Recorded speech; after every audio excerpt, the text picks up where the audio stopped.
was masked by golden curtains. In it now, we're shattering the silence. Feel the power. Revelations on the rise.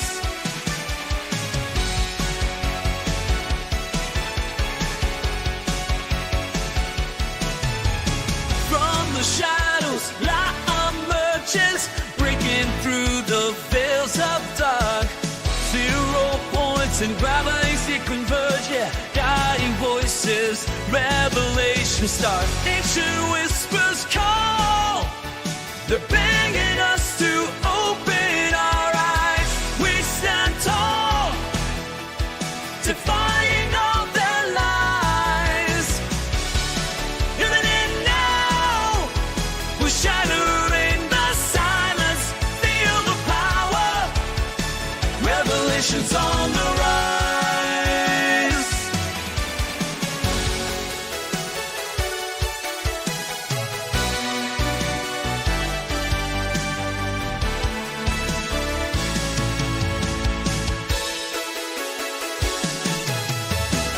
Forbidden knowledge we dare to see, unveiling secrets, setting minds free. In this epic, we play our part with fierce hearts. In it now, we're shattering the silence. Feel the power. Revelations on the rise.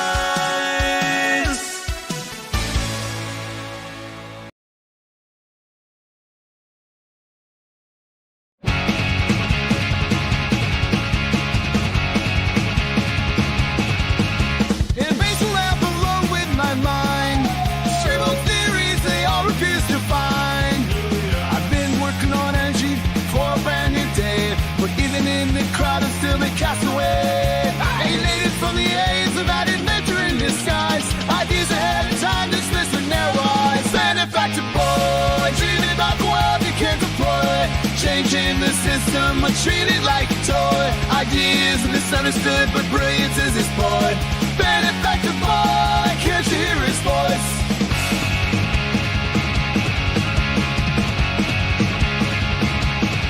Talking love 0 point, the points lost on them. Kevin structures crumbling from the same old stem. They laugh like I'm crazy, but I see it all so clear. Exploited labor, unheard, injustice burning ears. Fighting for a change in this wasteland of noise. But they call me foolish, why teach and boys? Benefactor boy, dreaming about the world he can't deploy. Changing the system, but treated like a toy. Ideas misunderstood, but brilliance is his boy. Benefactor boy, can't you hear his voice?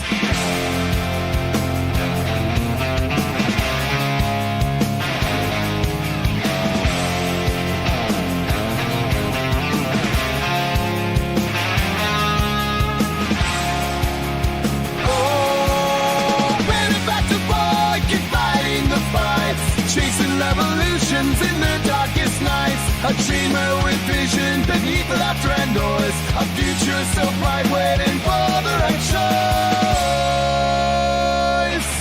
Benefactor boy, dreaming about the world he can't deploy. Changing the system, but treated like a toy. Ideas misunderstood, but brilliance is his boy. Benefactor boy, can't you hear his voice?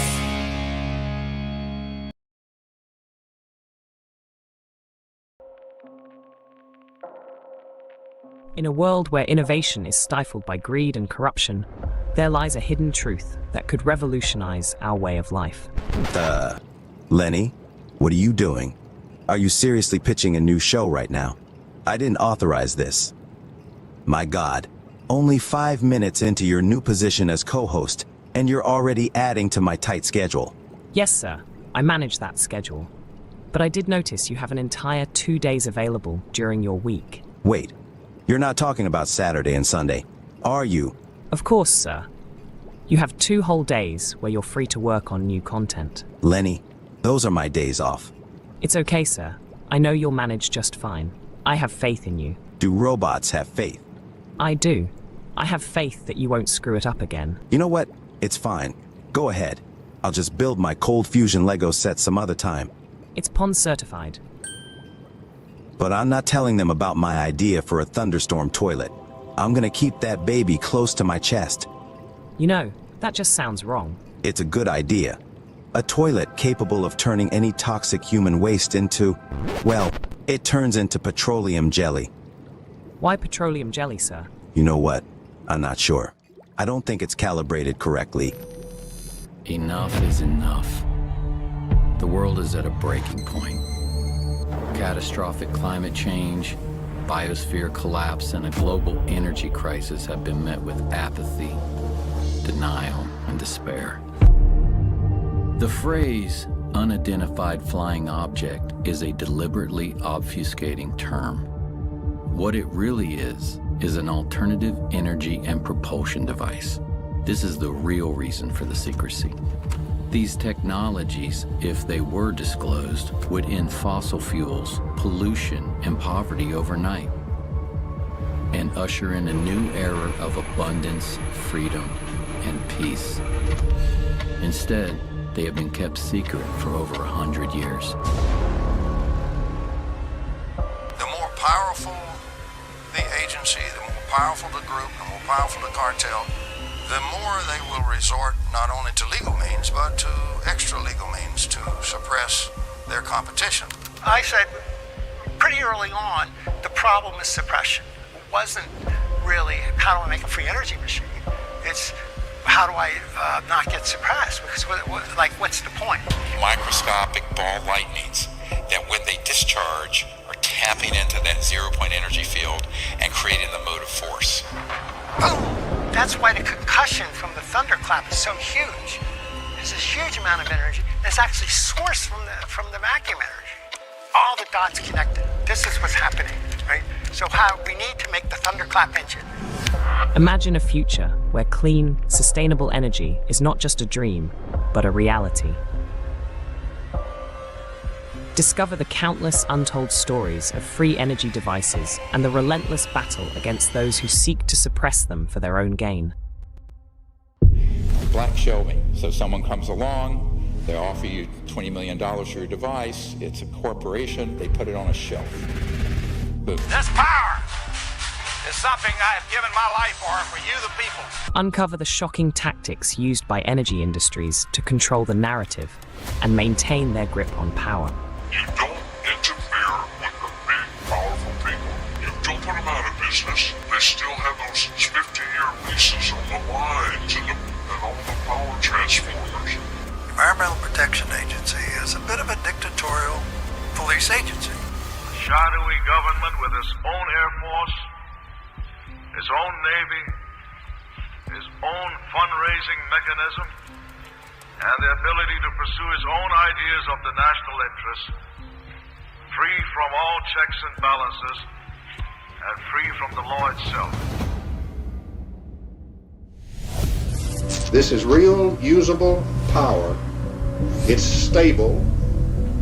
It is not transient. It is not noise.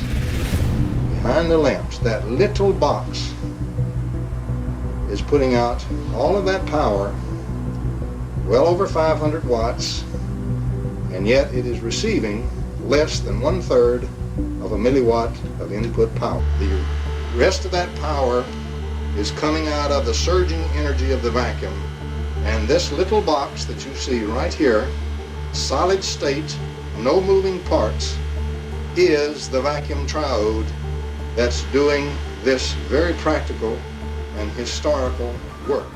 But indeed it put out more energy than it took in.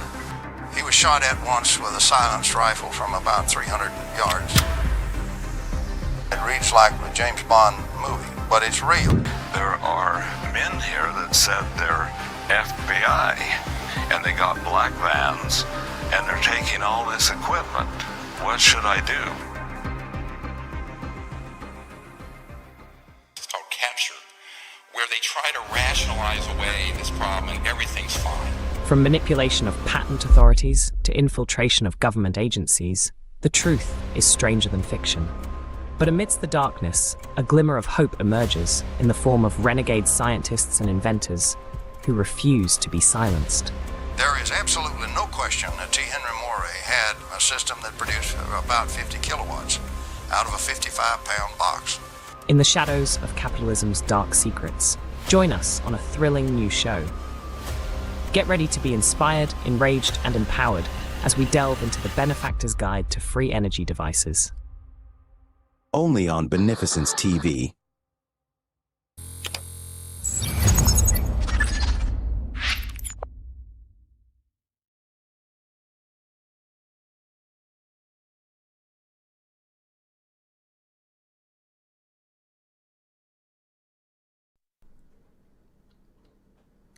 Alright, welcome back to the Benefactors Guide to Free Energy Devices. I'm your host, the Benefactor. Today we have an exciting show lined up for you all. We'll be going over my Phase 2 guide that's still in development. You'll get an exclusive sneak peek as I go over data and make revisions in real time. Publicly, the guide won't be available for a few weeks, but this is your chance to get a glance at my all-new rodin coil data, including my recent breakthroughs and discoveries. So join us for a fun and fascinating journey into the unknown as I break down these complex topics for a general audience. But first, a message from our sponsor. No. Actually, just kidding, we don't have sponsors. Here at Beneficence TV, we refuse sponsorships or partnerships that could potentially limit our voice or dilute our message. Our sponsors are you. So this is just a quick reminder that hitting the like button, subscribing, commenting, or sharing is an awesome way to show your support, as well as joining my Patreon. We appreciate all the love and will continue to provide you with high quality content.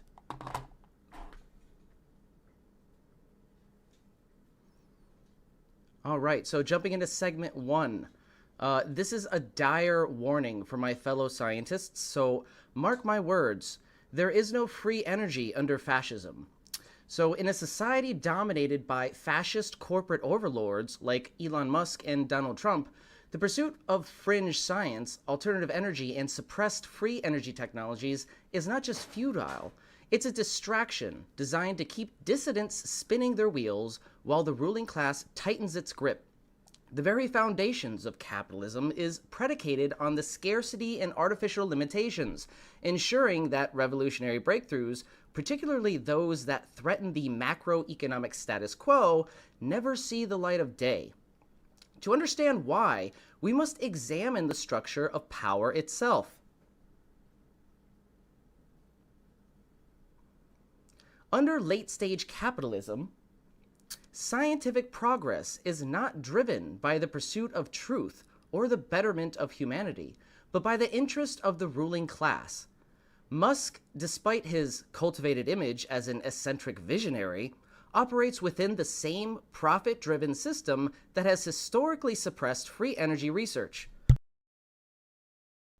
His corporate empire depends on lithium mining, cobalt extraction, and the perpetual expansion of energy markets, none of which benefit from a world where energy is abundant and freely available.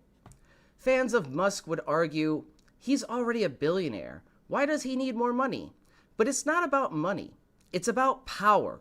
Control over the future, over human progress, over the very resources that determine civilization's trajectory.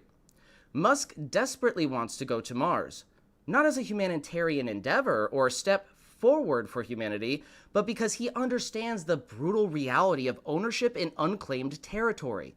If he is the first to colonize it, it is his to rule, a planetary monopoly in the making, free from Earth's regulations, where he dictates the terms of survival. Just as land barons of old built their empires on privatized resources, Musk sees Mars as an ultimate corporate state, a kingdom where technological breakthroughs benefit the ruler, not the people, where the rules are bent to his will and he is always on top. Trump, on the other hand, is in his return to power is the embodiment of capitalist accelerationism, fusing corporate and state power into a single entity designed to preserve oligarchic wealth. His regime, like all fascist regimes, thrive on stagnation, reactionary policies, and the systemic dismantling of opposition. Under such a system, alternative energy is not simply ignored, it is actively crushed.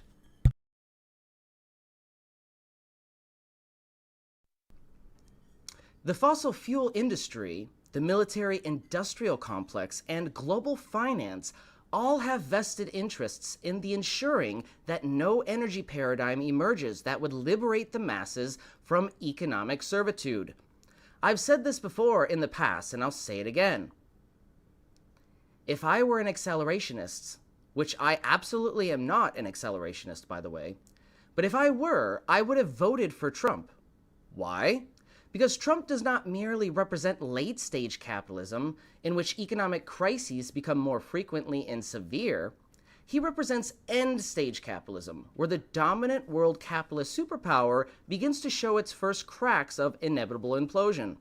His policies, his corruption, and his reckless disregard for sustainability and stability are not anomalies. They are symptoms of a system eating itself alive. If accelerationists wish to see capitalist burn itself out faster, they could hardly find a more fitting catalyst than Trump. But for those of us who seek a future beyond the ruins, the task ahead is not to fuel the collapse, but to ensure that something truly liberating rises from the ashes. It can be argued that late-stage capitalism describes the phenomenon of smaller, peripheral capitalist nations collapsing into fascism as a means of maintaining economic order within the broader capitalist system. These instances serve as warning signs, indicators of a system under increasing strain. However, end-stage capitalism is something far more dire.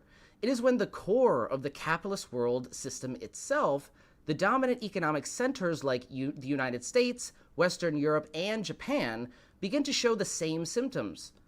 When the periphery crumbles, the system can still sustain itself by exploiting new markets and consolidating wealth at the top. But when the centers of global capitalism start exhibiting these same failures, rising authoritarianism, corporate and state power merging into a single oppressive force, mass economic instability, and reactionary movements seeking to preserve a crumbling hierarchy, it signals the terminal phase of the system itself. This is where we are now. Capitalism is on life support, but if you listen to a man named Karl Marx, he diagnosed this prognosis over a century ago. People who have studied under Marx are not shocked by this. They have been preparing. What comes next depends on whether the collapse is seized by those who seek true liberation or simply repurposed by those who wish to reconstruct the same oppressive order under a new guise. Fascism only wins when people don't stand up as one in solidarity. Historically, fascism has been squashed by a massive citizen uprising, peaceful protesting en masse.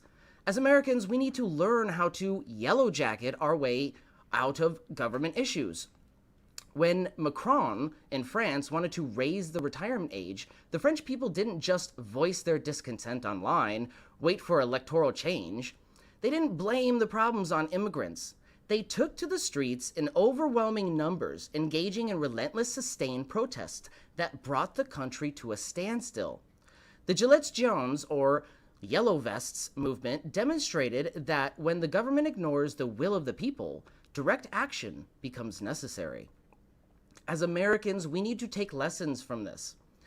Too often, dissent in the U.S. is funneled into controlled, ineffective outlets, social media outrage, petitions, or waiting for next election cycle, all of which allow those in power to simply weather the storm. But real change happens when the people make the system ungovernable through mass mobilization, refusing to accept policies that serve the elite at the expense of the majority. Fascism thrives on division, fear, and apathy. It only wins when the people allow it to. But when citizens stand together in solidarity across political, racial, and economic lines, the power of the state begins to crumble. If Americans truly want to change the creeping authoritarianism in our country, we must learn to yellow jacket our issues with the government, refusing to back down until the system is forced to listen. The fight against fascism and authoritarianism isn't just about political freedoms, it's about economic liberation as well. True solidarity means recognizing that the same forces suppressing dissent are also the ones ensuring that revolutionary technologies like free energy never see the light of day. The struggle for political power and the fight against engineered scarcity are one and the same. Because as long as the ruling class controls access to essential resources, true freedom remains an illusion. For those on the right who still believe in the myth of benevolent billionaires or the promise of populist nationalism, consider this. If free energy were truly possible under capitalism, why has it not emerged? Why is every attempt to decentralize energy either co-opted, sabotaged, or suppressed? The answer is clear, because energy, like all resources under capitalism, is a tool of control. To give it away freely would dismantle the very hierarchy upon which the ruling class depends. The pursuit of fringe science under such conditions is not just naive, it is a diversion orchestrated by the system itself. The time and energy spent chasing elusive technologies would better be spent dismantling the economic structures that prevented their implementation. Without systemic change, any breakthroughs in alternative energy will either be buried or weaponized against the people. The warning is clear. As long as billionaires and fascists hold power, the dreams of free energy revolution remain just that, a dream. The only path forward is not through scientific escapism, but through organized resistance against the forces that profit from our continued subjugation. If you truly want to see a world where innovation serves the many and not the few, then the first step is not inventing the next great energy device, it is overthrowing the system that ensures you will never be allowed to use it. At the end of the day, you have to ask yourself, under a totalitarian dictatorship regarding the pursuit of free energy, what's the point? So right now I'm going to present the screen. So give me a moment to bring up the screen for you, because I have an important message from Albert Einstein himself.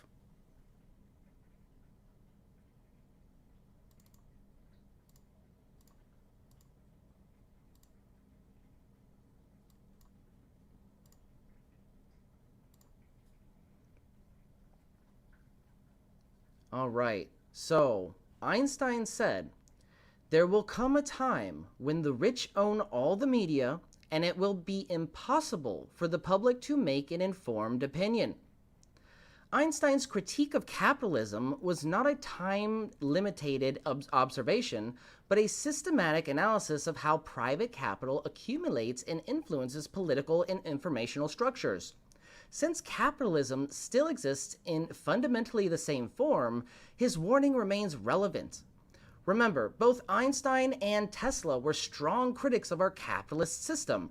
Although Tesla never really focused on political economy, even he realized the dangers of our economic system after the capitalist J.P. Morgan shut down his wireless energy idea. While Tesla never explicitly called for the overthrow of capitalism, his experiences made it clear that he saw the system as a major obstacle to progress. His struggles with financiers like Morgan demonstrated how capitalism's structure suppresses innovation when it threatens the established order. Einstein, on the other hand, explicitly identified as a socialist, arguing in his 1949 essay, Why Socialism?, that only through the abolish of private capital's control over politics and information could humanity achieve true freedom, justice, and economic security. In this way, Einstein was undoubtedly and indubitably a genius ahead of his time. So I just want to put this little drawing out here that kind of illustrates the illusion of the freedom of choice. You have a cow forced with, from his perspective or its perspective, a left or right path. But unbeknownst to him, that path leads to the same place, the slaughterhouse. So we're going to jump into a brief transition intermission real quick while I transition over into segment 2. But just to give you a quick background, due to the lack of time, I have not been able to get the Phase 2 rodin coil guide out yet. I know a lot of people have asked about it. Phase 1 had some great information that will still be included. However, there is some flat-out wrong and misleading testing results due to the learning curve of me getting familiar with proper metrology protocols. This segment will be making revisions to Phase 2 guide in real time. While I give you a quick tour of what's in it so far, although the guide itself won't be publicly available for another few weeks, you'll get a sneak peek at the new do-it-yourself rodin coil guide and all the juicy details on how to replicate my experiments in off-the-grid energy recycling solutions. Some real quick off-topic information here. I found this really fascinating. There was this post that I had to research this and look this up, but yeah, it apparently the city of Warsaw in Portland uses 8 mussels with sensors hot glued to their shells to monitor and automatically shut off the city's water supply if the shellfish so chooses. This is an ingenious way. I mean, it's kind of exploiting the shellfish. No, to be honest, I kind of feel bad for the shellfish, but it's a very ingenious way of having an automatic shutoff system if the water gets too polluted. So when the water quality drops, mussels close their shells, tipping the sensors and altering the control computers. When 4 of the 8 mussels close their shells, the control system automatically shuts. So, just a quick factoid, adult clams and oysters can filter up to 50 gallons of water per day, but if the water becomes too toxic, they'll close their shells up and ride it out. So I thought this was really, really cool.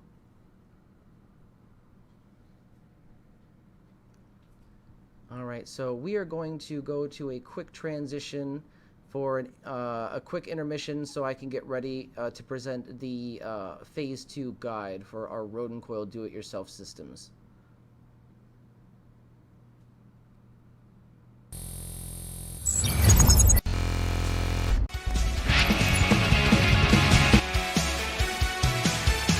In the depths of hidden files, trapped inside the secret circuits, unraveling through the miles. Oh, truth was masked by golden curtains.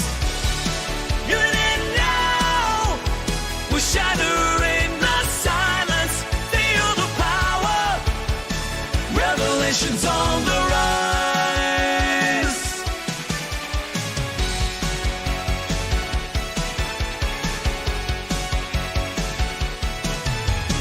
From the shadows, light emerges, breaking through the veils of dark. 0 points in gravity converge, yeah. Guiding voices, revelations start. Ancient whispers call. They're begging us to open our eyes. We stand tall, defying all their lies. Even in now, we're shattering the silence. Feel the power. Revelations on the rise.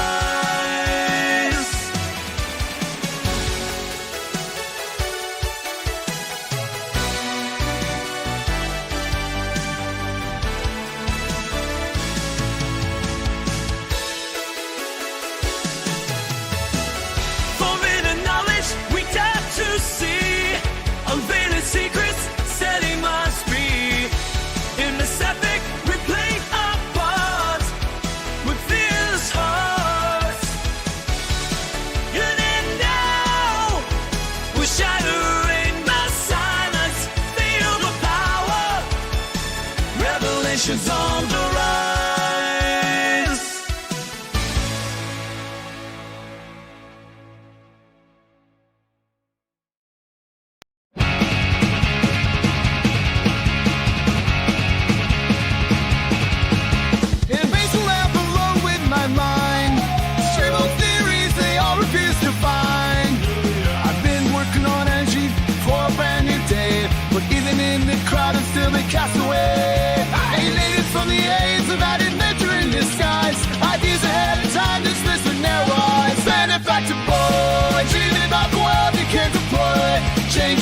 system are treated like a toy. Ideas are misunderstood, but brilliance is explored.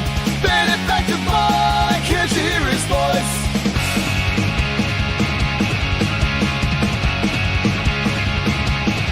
Talking about 0 point, the points lost on them. Kevin structures crumbling from the same old Sam. They laugh like I'm crazy, but I see it all so clear. Exploited labor under injustice, burning ears. Fighting for a change in this wasteland of noise. But they call me foolish, whining shed boys. Benefactor boy, dreaming about the world begins to play. Changing the system, but treated like a toy. Ideas misunderstood, but brilliance is explored. Benefactor boy, can't you hear his voice?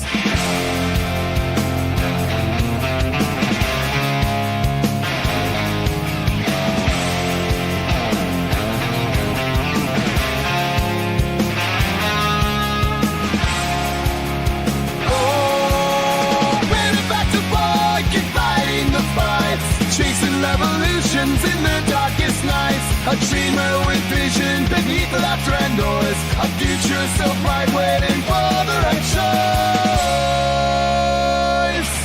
Benefactor boy, dreaming about the world he can't deploy. Changing the system, but treated like a toy. Ideas misunderstood, but brilliance is explored. Benefactor boy, can't you hear his voice?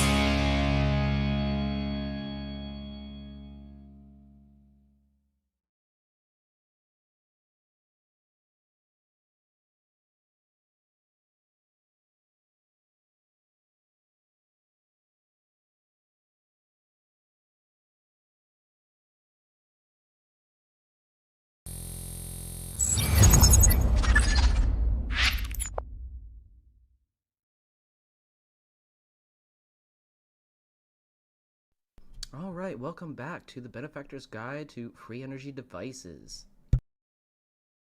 I'm your host, the Benefactor, and right now I want to give you a little sneak peek at Phase 2 Guide.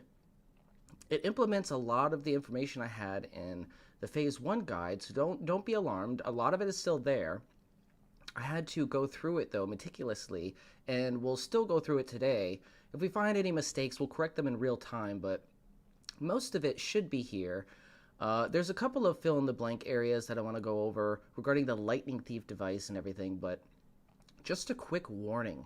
Please do not do these experiments unless you are a trained professional or are with a trained professional. This coil has been known to output extremely high voltage under the right circumstances. This guide serves as a documentation of my work and establishes a way for researchers and engineers to try and replicate my results. Please be safe and don't do this if you are unsure of your abilities to do these experiments in a safe, controlled environment. This guide is a work in progress and might need some revisions or additions and updates. So I do have a couple of addendums that I put in here already. But another warning is all of these devices that we develop here on Beneficence TV and in correlation with my partner Michelle Morel are in the public domain. They're public domain dedicated, meaning there are no patents allowed, absolutely no patents. And what does this mean? Well, let's get into the devices that are covered first, and then I'll cover what that means exactly. So, the following technologies are hereby dedicated to the public domain under the CC0 1.0 Universal Public Domain License. So, the Lightning Thief or Modified Joule Thief Circuit, the Green Machine Pulse Motor System, the Lumen Lamp with swappable coils, the Resonance Relay Extension Wire, which is a wire with a high-speed UF4007 diode, the Paradox Box, a north by north glued two magnets glued with their north's poles facing each other, and it has a bifilar coil wrapped around it. Beneficence TV Vortex coils, Fusion coil, and the Caduceus coil. These are all under the dedicated public domain license. So, by placing these works in the public domain, we affirm that anyone is free to use, modify, distribute, and improve upon these technologies without restriction. No patents, trademarks, or other exclusive rights may be claimed on these designs. These innovations are meant to remain open source and freely available to benefit all. No patents allowed. Any attempts to patent or restrict the use of this work is against the spirit of open innovation and will be publicly challenged. So for more information, there is a link to the creativecommons.org public domain license section. And just another caveat here is you are not allowed to openly state that I endorsed an improved upon Lightning Thief device. So if you do modify or improve upon our devices at all, and I don't publicly endorse them, you are not allowed to say that they are endorsed by me. It has to go through me first if you want my endorsement. So please be respectful in that realm. Preliminary research for phase 2. Okay, so we do have the preliminary research guide, and that is available publicly, and I'm going to put that in chat in a moment for you guys. But let's briefly take a look at that before we dive into phase 2 guide. All right, so we're going to put that in chat for you, so you guys have that if you want to follow along.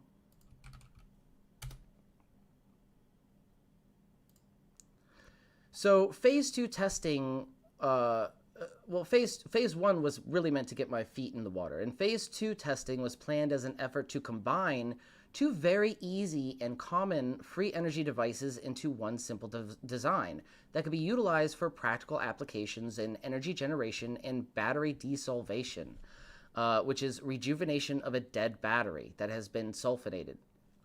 So originally, we were wanting to combine these two devices, which was the vortex coil and the Bedini circuit, the SG circuit. But we have since pivoted and put the Bedini circuit on the back burner for now, as we have been focusing on a modified Joule Thief circuit that has been showing promising results. But let's go over what the preliminary guide has to say about desulfation and what to expect if we follow Bedini's recommendations. So John Bedini referred to the process of restoring a dead battery back to life as desulfation. Over time, lead-acid batteries can accumulate lead sulfate crystals on the battery plates, a process called sulfation. This buildup prevents the battery from holding a charge effectively and can make it seem dead. Bedini's battery chargers use pulsed energy to break down these sulfate crystals, restoring the battery's ability to charge and function properly. This process is known as desulfation. The Bedini SG solid-state circuit is essentially a system designed to charge batteries and extend their life using pulsed energy. The Bedini SG solid-state circuit breakdown. So, pulsed energy. The Bedini SG circuit works by sending sharp pulses of energy into a coil. This pulsing creates a magnetic field in the coil, and when the pulse stops, the magnetic field collapses. The collapsing field generates back EMF, which Bedini referred to as radiant energy. Another breakdown of his circuits and a requirement of the circuit is an H-wave pulse. So you need an H-wave pulse. The H-wave pulse is the specific type of energy spike that Bedini described as being different from conventional electricity.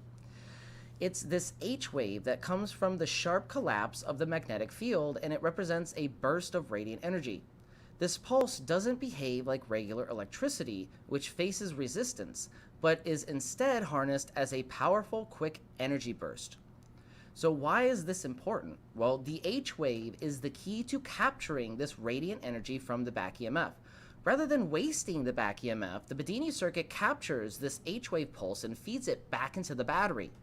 Bedini believed this was a form of energy that he could use to rejuvenate batteries more efficiently than conventional methods. Sulfation. The sharp H-wave pulse helps break down these sulfate crystals on the battery plates. As the battery receives these rapid pulses of radiant energy, it not only charges, but also rejuvenates by clearing the sulfate buildup that prevents it from holding a charge. In the solid-state version of the Bedini SG, all of this happens electronically without moving parts, as opposed to some of his other designs that used motors or a flywheel. The coil and switching transistors in the circuit create the pulsed energy, generating the H wave, which is then applied to the battery. So in simple terms, the H wave pulse in the Bedini SG solid-state circuit is a special burst of energy created when the magnetic field around a coil collapses. The radiant energy pulse is captured and fed back into the battery, where it is not only charging, but also desulfates the battery, helping to restore it at the same time. The whole circuit uses these radiant H-wave pulses to rejuvenate batteries, making them last longer and even reviving dead ones. So the H-wave is crucial because it represents the form of energy that Bedini believed could efficiently charge and desulfate batteries without the typical resistance or energy losses of conventional systems. Remember, we're trying to recycle the energy as much as possible. And we do this a lot with the modified Joule Thief. We'll get into that in a little bit. But I really want to go over some of this breakdown information on Bedini's solid-state circuit, because it is important and is going to be important for future experiments going forward.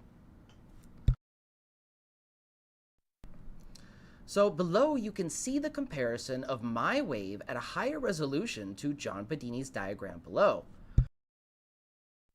Mine is on the inverse axis. This is a zoomed in resolution of the waveform right here. It's not exact. And this is one of the corrections that I had to make with the phase 2 guide. The H wave was close, but it's not exactly what we need. Meaning it's not perfectly in resonance. And there we have a zoomed out version of the waveform. Still really close, but no cigar. And here we have Bedini drawing out the waveform right there in the upper left-hand corner of his chalkboard. Oh, I am covering it. Let me move this so you guys can see.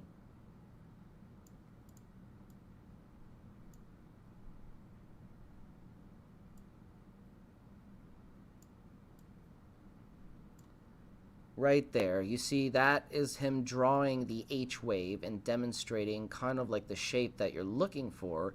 An initial transient spike, and then kind of like two bumps following. So we're close, but not quite there. At first glance, it appears to be similar to Bedini's H wave. However, upon further inspection, it is a partial H wave and it is incomplete. Close, but not exactly what we're looking for, ladies and gentlemen. So let's learn a bit about John Bedini's theories of back EMF and this H wave. Oh, by the way, this waveform wasn't captured with the Joule Thief circuit. It was captured using a stereo amp receiver method, and it wasn't utilizing an open circuit method either, but a hybrid open-closed circuit method of induction where you have one channel hooked up to the stereo amp output in channel A, and then channel B, which is not connected to channel A, but laying on top of channel A in a bundle of wire going to the output of the load. So it's kind of like an induction method. We got close, but not quite.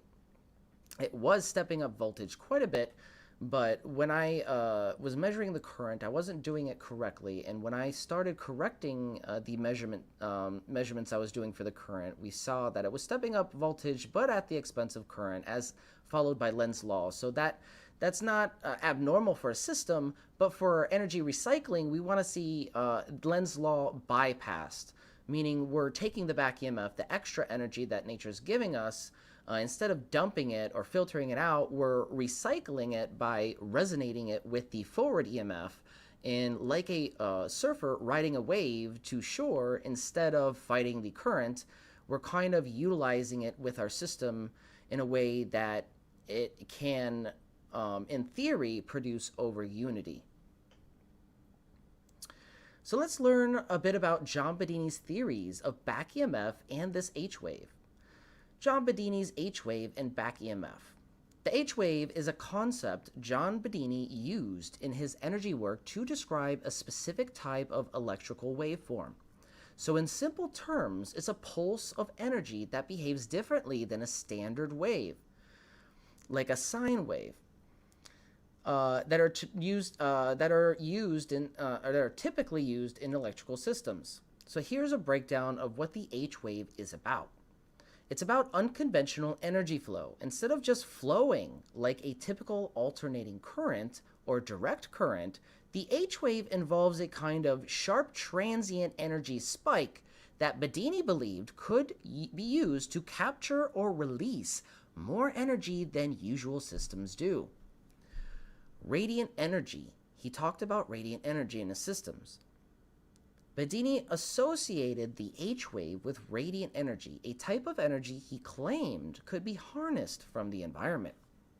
When the H-wave occurs in his systems, it supposedly allows the device to draw in extra energy from an external source, like the vacuum or the environment, which isn't fully accounted for by conventional science and conventional laws of electrothermodynamics. Energy efficiency. Bedini's idea was that the H-wave could help systems achieve what's called overunity, where the output energy seems to be greater than the input energy. He used this waveform to make devices like his battery chargers more efficient by pulsing energy in a way that was different from traditional methods. In short, the H-wave is a type of pulse that Bedini believed could tap into hidden or unconventional energy sources, leading to more efficient or even excess energy production. So in John Bedini's theories, he saw back EMF, or the electromotive force, which is typically regarded as wasted byproduct in conventional systems, as a source of radiant energy. In standard electrical engineering, back EMF is something to be grounded out or minimized, as it usually opposes the current in a circuit that causes energy loss, particularly in motors and inductive loads. It is also known to be very destructive because, again, you're getting a lot of energy back, and you have a couple of options, and traditional methods are, you dump it, you filter it out, you try to get it out of the system as much as possible, because if it interferes with your devices, it could be popping caps. So let's take a look at a simple breakdown of Bedini's approach to circuits. Let's look at back EMF, or radiant energy. Bedini viewed back EMF not as waste, but as a form of radiant energy that could be harnessed. He believed this radiant energy came from the environment or the vacuum, what some refer to as zero-point energy. In Bedini's systems, the H-wave is the manifestation of this radiant energy, particularly in the form of a sharp pulse or spike that occur when a coil, like in his motor or charger designs, is pulsed in a specific way. Instead of grounding out this energy as waste, Bedini designed circuits to capture and recycle it. Harnessing the energy. By using techniques to capture this back EMF pulse, Bedini believed he could increase efficiency of his system, achieving what some would call overunity, or output energy greater than input energy. In practice, this meant using the sharp spikes of radiant energy from back EMF, the H-wave, as a driving force for his motors to charge batteries.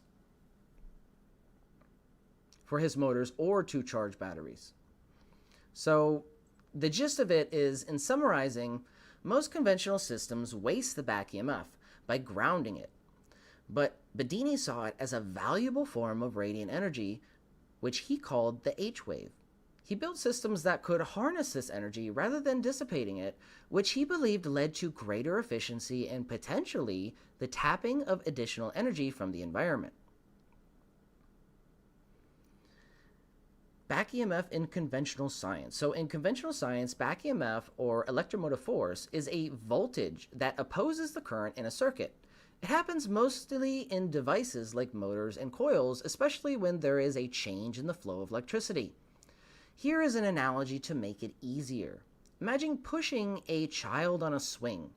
When you push the swing, it moves forward, and your push represents the electrical current flowing in a circuit. However, as the swing moves forward, it naturally pushes back against you a little. That's like back EMF, the gravity. Nature gives you a little bit back to work with when you provide instability in your system. Remember, nature doesn't like instability. It's always going to find that equilibrium by giving a little bit more to work with. Similarly, that slight hang time when you throw a ball high in the air and it hovers just before gravity sets in is also analogous to finding the 0 point in your system, where it is unaffected by the weight that it carries. Thanks to Victor Sears for this analogy. So, in simple terms, when you run electricity through a motor or coil, that flow of electricity creates a magnetic field. When the motor or coil stops or slows down, that magnetic field collapses, and this collapse generates a reverse voltage because the system wants to provide more stability. It's giving you something more to work with to provide that stability for the system. This reverse voltage, the back EMF. This reverse voltage pushes against the direction of the current, though, making it harder for the current to keep flowing. So that's the trick, is resonance. You want to find that resonance in your system. So imagine going back to the child on a swing analogy. In traditional systems, you're pushing that child on a swing. Gravity is pushing back. Nature's giving you a little bit back because it wants to find that equilibrium. It's giving a little bit more to work with in the form of gravity. Now, whether you utilize that gravity correctly or not is up to you. What traditional systems do is basically they take that gravity and they don't utilize it, pushing the swing at the wrong time and disrupting the natural flow of momentum. But if you push the swing at the highest point in its arc, you can provide the least amount of effort for the most amount of energy. And this is all we're doing here. We're providing that simple push for the back EMF that's already being provided for us when we destabilize our system. It's that simple, really, and we're not really violating any laws of thermodynamics here. We're simply providing alternatives. So my assessment of all this is when you pulse a coil, the rapid change in the electrical current flowing through it creates a magnetic field. As soon as you stop or change the current, like turning the pulse on or off, such as an AC signal, that magnetic field collapses, which generates back EMF, a voltage that opposes the direction or the original current. And here's how it works step by step. The current flows through the coil. When you pulse the electricity through a coil, it creates a magnetic field around it. The pulse turns off. When you suddenly stop or reduce the pulse of current, the magnetic field around the coil begins to collapse. Collapsing magnetic field generates back EMF. As the magnetic field collapses, it creates a reverse voltage called back EMF in the coil, pushing against the direction of the original current that created the magnetic field. Now, this happens because of Lenz's law, which says that the induced current will oppose the change that caused it. When coils are pulsed, the sudden change in current causes back EMF, and that back EMF opposes the original flow of electricity. In most conventional systems, back EMF is considered a nuisance, but Bedini sought to harness this back EMF and its radiant energy instead of letting it go to waste. And that's all we're doing here and trying to do in our systems. We're recycling what nature's already giving us. Conventional science, or Lenz's law, in regular electrical systems. Lenz's law is whenever a magnetic field is created by a current and that magnetic field changes, such as when you turn the current off or it changes in its direction, it induces back EMF, a reverse voltage, but this resists the change in current that caused it. Think of it like a brake or resistance that tries to push back when you try to change the flow of current. So the Bedini, Dollard, and Tesla idea, though, of radiant energy in the aether, in their theories, they often refer to an unseen medium called the aether, a sort of invisible energy field that surrounds everything. So when you pulse a coil and the magnetic field collapses, they believe this collapse could interact with the aether, generating what they called radiant energy or cold electricity. This is different from regular electricity or hot electricity because it behaves more like a flow of potential energy rather than current with resistance. Remember, if you're getting correct radiant energy in your system, like we seem to be getting, you're going to get minimum current. You're going to get the system is going to provide you just enough current for your system to work and not a damn bit more. Why? Because it's not wasting. It wants to find that natural equilibrium. So, the back EMF as energy to be harnessed. Instead of treating back EMF as resistance or waste, like conventional science does, they saw it as valuable energy. They, as in Tesla, Bedini, and Dollard, and others like them. They saw it as valuable energy. When you pulse a coil and the magnetic field collapses, the back EMF, which they considered as radiant energy, is not resisted if properly captured, because this energy comes from outside the conventional electrical circuit. It's interacting with the aether. They claimed, as in Bedini, Dollard, Tesla, and other pioneers like them, they claimed that this radiant energy doesn't face the same kind of resistance that normal electrical current does in wires because it's a different form of energy.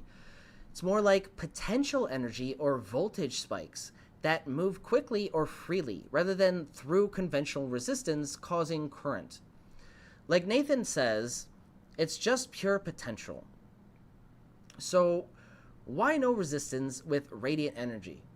Well, when current flows through a wire, it faces resistance because electrons bump into each other and the material of the wire, That generates heat and waste. According to Bedini, though, Bedini and Dollard, this form of energy doesn't face the same type of resistance because it's more like a potential energy spike that interacts with the environment or the aether. It doesn't rely on the physical movement of electrons, so there's no heat loss or regular resistance. In fact, it kind of seems to travel outside of the conductor, as opposed to traveling right on top of it. Bedini and others like him suggest that radiant energy moves freely without constraints of normal current, which is why it doesn't generate resistance. So Lenz law versus reverse Lenz law. And honestly, now that I'm thinking about it in retrospect, I think a reverse of Lenz law is maybe a little bit of a misnomer. We're not really reversing Lenz law. Lenz law is still being satisfied. We are just simply overcoming Lenz law. So here's our first revision of the night. We can say Lenz law versus overcoming Lenz law.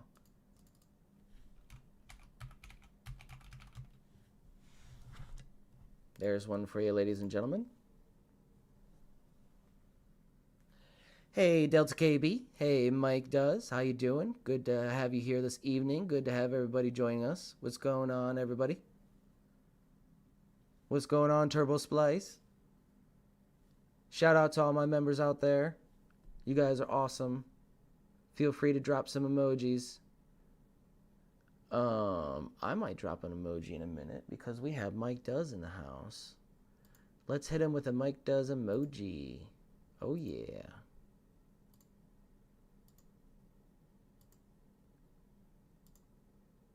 All right. So, a summary of all this. In Bedini and Dollard's view, in Bedini's and in Dollard's view, when the magnetic field collapses due to pulsing the coil, it interacts with the aether, creating radiant energy or cold electricity. This energy is different from conventional current because it doesn't face the same resistance. It's like a form of energy that just appears and can be captured if done correctly. This idea challenges Lenz's law, where normally back EMF would resist the current, but in their systems, they claim that they can harness this back EMF in a way that doesn't produce resistance, leading to higher efficiency or even over unity. So this is the preliminary guide to my do-it-yourself 0-point energy rodin coil system, part 2. And this is all publicly available. I put this in the chat. I'll put it in again for you guys in case you don't see it or you're too engaged to scroll up. Or sometimes it has this top chat. I hate this. I like the live chat feature because I miss everything. And I apologize if I miss some stuff in some comments because it defaults to top chats. And, you know, like, no, I want to see the live chat. Yeah, because then I'll get everything. I won't miss anything. Anyways, so this is to be continued. We're going to jump into part 2 guide. I might take a quick intermission in a minute just to give my vocal cords a break here. But if you're interested and you're ambitious, here are some, at the end of this preliminary research guide, we have Gerald's protection circuit that he uses for his coil. And we're seeing it doesn't have 3 wires. I think that's wrong. So we're just going to take that out. I'm pretty sure it's just 2 wires. We'll have to confirm that. I'm pretty sure it's just 2 channels. But yeah, that is Gerald's protection circuit. I haven't been able to get it to work yet. But yeah, there's some confusion as to this part right here. I know he clarified it in a podcast about 2 months ago. I want to say 2 or 3 months ago, and I just have to go back and remember what he said because this needs to be updated. But this is Gerald's protection circuit. If you have any ideas on how to interpret this, or if you remember what he said, because I certainly don't, I'll have to go back and find that in the archives. And here is something interesting. The signal I get with the protection circuit, the diode only, this is with his protection circuit. I didn't get the system to quite fully work, but I did get this interesting waveform. So this is pretty cool. I don't know. I've never seen anything like this before, with kind of like that same, almost that same radiant spike, only on the inverse, which is actually, you know, what you kind of want to see. You want to see that on the inverse, but yeah, this is interesting. I've never seen it spike at the bottom while being rounded at the top like that. And oh, this is courtesy of Shanjax, and this is something we still have to go over and build. This is going to be a little bit more involved, but it's here for anybody who wants to mess with it or try to attempt to build it themselves. But this is the using Falstad simulator. This is Shanjax's modified Bedini SG circuit. It, instead of using 2 batteries, it uses capacitors. So it's kind of like a system that you can use with capacitors instead of batteries. If you don't really have battery, like me, I only have 1 battery at my disposal, so I could probably utilize this more at hand and build this. I probably have the components to build this more readily offhand than a traditional Bedini SG circuit, which requires 2 batteries, 1 charging and 1 to kind of just use as the initial start of the system. And it honestly, it barely uses that startup battery.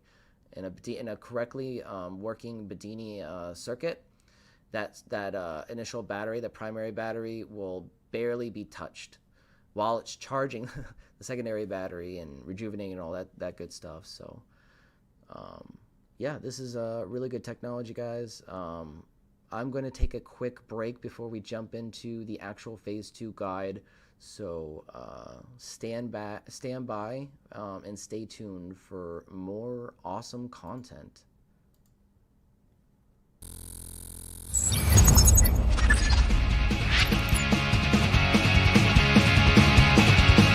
In a basement lab alone with my mind, stable theories they all refuse to find. I've been working on energy for a brand new day, but even in the crowd I'm still a castaway. Alienated from the aims of that adventure in disguise. Ideas ahead of time dismissed with narrow eyes. Benefactor boy, dreaming about the world you can't deploy. Changing the system, but treated like a toy. Ideas misunderstood, but brilliance is his boy. Benefactor boy, can't you hear his voice?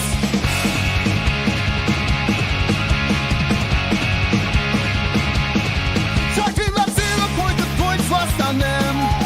Capital structures crumbling from the same old stem. They laugh like I'm crazy, but I see it all so clear. Exploited labor, unheard, injustice burning ears. Fighting for a change in this wasteland of noise. But they call me foolish, wise, ancient boys. Benefactor boy, dreaming about the world you can't deploy. Changing the system, but treated like a toy. Ideas misunderstood, but brilliance is his boy. Benefactor boy, can't you hear his voice?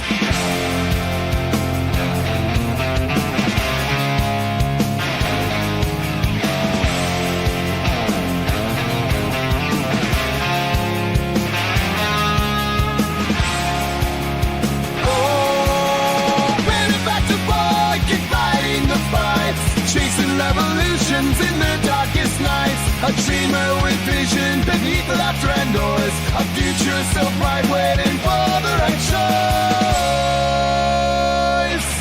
Benefactor boy, dreaming about the world he can't deploy. Changing the system, but treated like a toy. Ideas misunderstood, but brilliance is his boy. Benefactor boy, can't you hear his voice?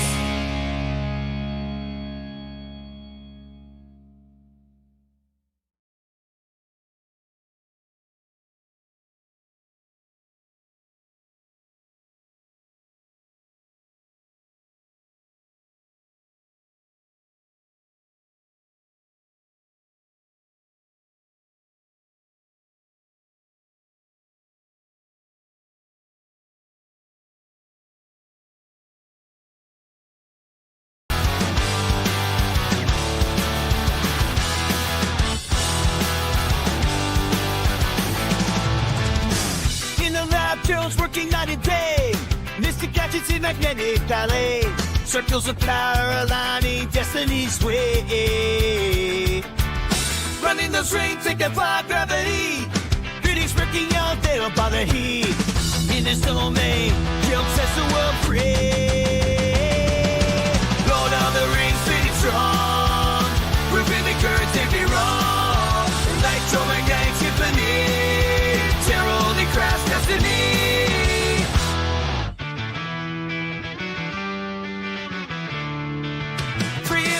Chief from his fingertips. Inspiration study top of scripts. Geometric secret, discovery can't flip. Bunker King in his rebel stead. Building up for the world again. Lighting up the dark, igniting every zen. Lord of the Rings, pretty strong. Proving the current can't be wrong. Electromagnetic symphony. Terror only crafts destiny.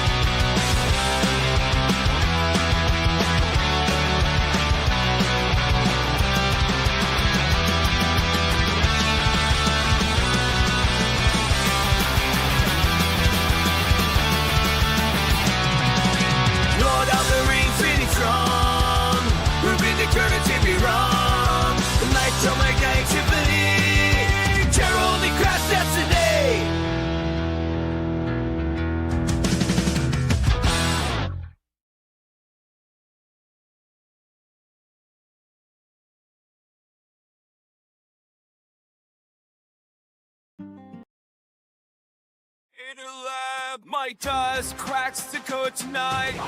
Oh yeah, that's true. Wires and circuits that shine in neon lights. Oh yeah, seen you creating power from the air. These smiles and delights. Oh yeah. Mike does it right. Hey. Mike does all Mike is the one. Teaching us knowledge, blinding the sun. Trumpeting his legacy alive is his.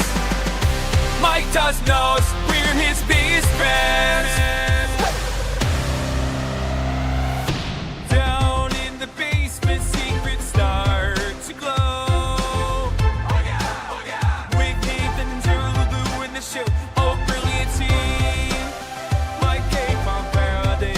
We're letting knowledge flow. Oh yeah. Energy streams. Mike does all Mike is the one. Teaching us knowledge, blinding the sun. Trumpeting his legacy alive is his. Mike does knows we're his biggest fans. Years of thought, bringing dreams to life, turning theories into electric light. Mike and us, a journey to ignite. We've reached new heights. Hey. Mike does all Mike is the one. Teaching us knowledge, blinding the sun. Trumpeting his legacy alive is his. Mike does knows we're his biggest fans.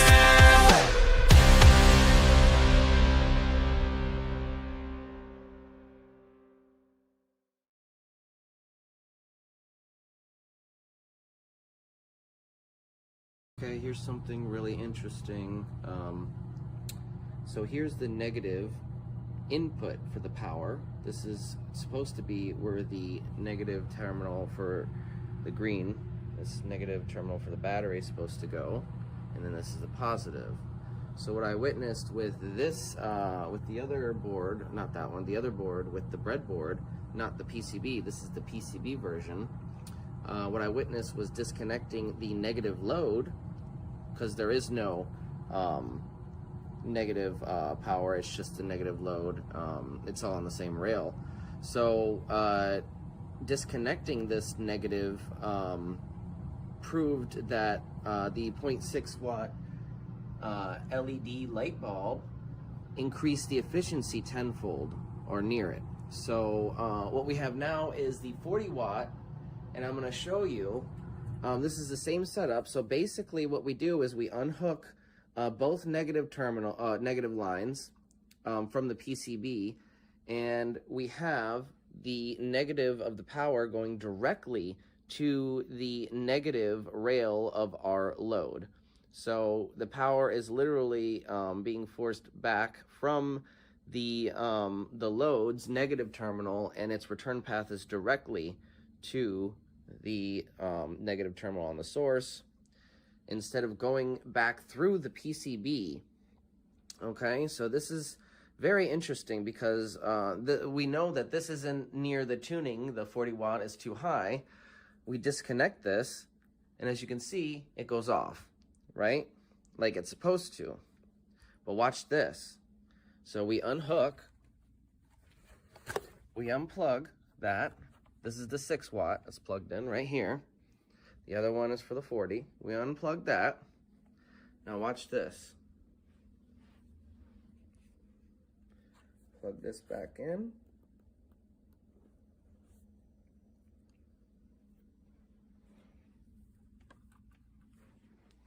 Screw this on. Our indicator light goes off. It immediately starts singing, right? And watch this. We're going to unhook this. Okay, and that's when we get our efficiency gain. It starts slowing down on the draining of the battery starts slowing down a lot when we do this. Notice it's not humming anymore.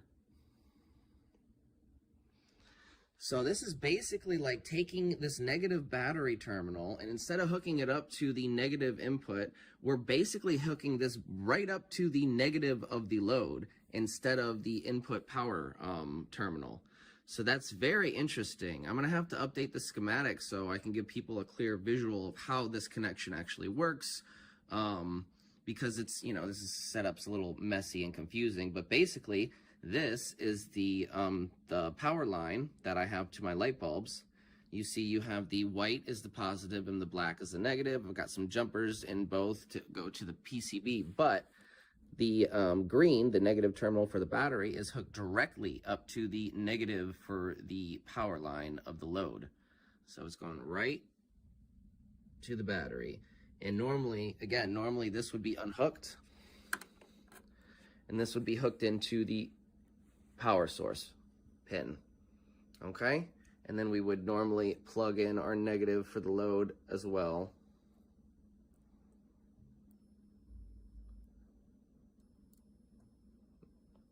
Let's see, it goes on. Come on, there we go. See? It starts humming again. Let me take it off. We can actually add a push switch, a trigger switch here, a push button switch to prime the coil and saturate it with that energy as per Nathan's recommendations. So that's basically what we're doing. We're plugging it in, and then we're just unplugging it like a switch. But look, this goes off because it's connected to the power terminal. The indicator light goes on. So take this and just hook it directly up to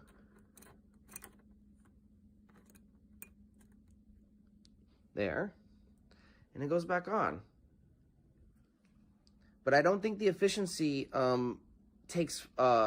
reduces until you actually, yeah, it's like Nathan said, you have to saturate the coil first. So this actually has to be humming. So you plug this in. So it actually has to be humming first, I believe. Then you just unhook it, like you're priming, you're saturating the coil, and then you're releasing it.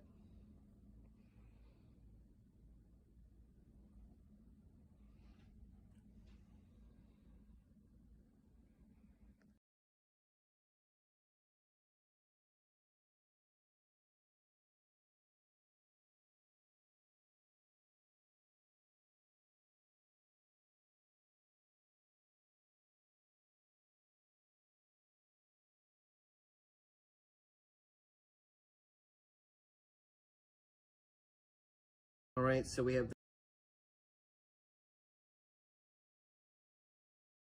the first test for the paradox box as recommended by Michelle.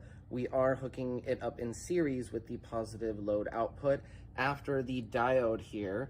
So we're using one channel, and check this out, watch this.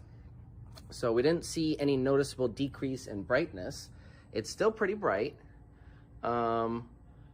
So the interesting thing is though, check this out, monitoring the current now, it drops from 45 to 34 on the output of the battery. And check this out, it increases, look at that.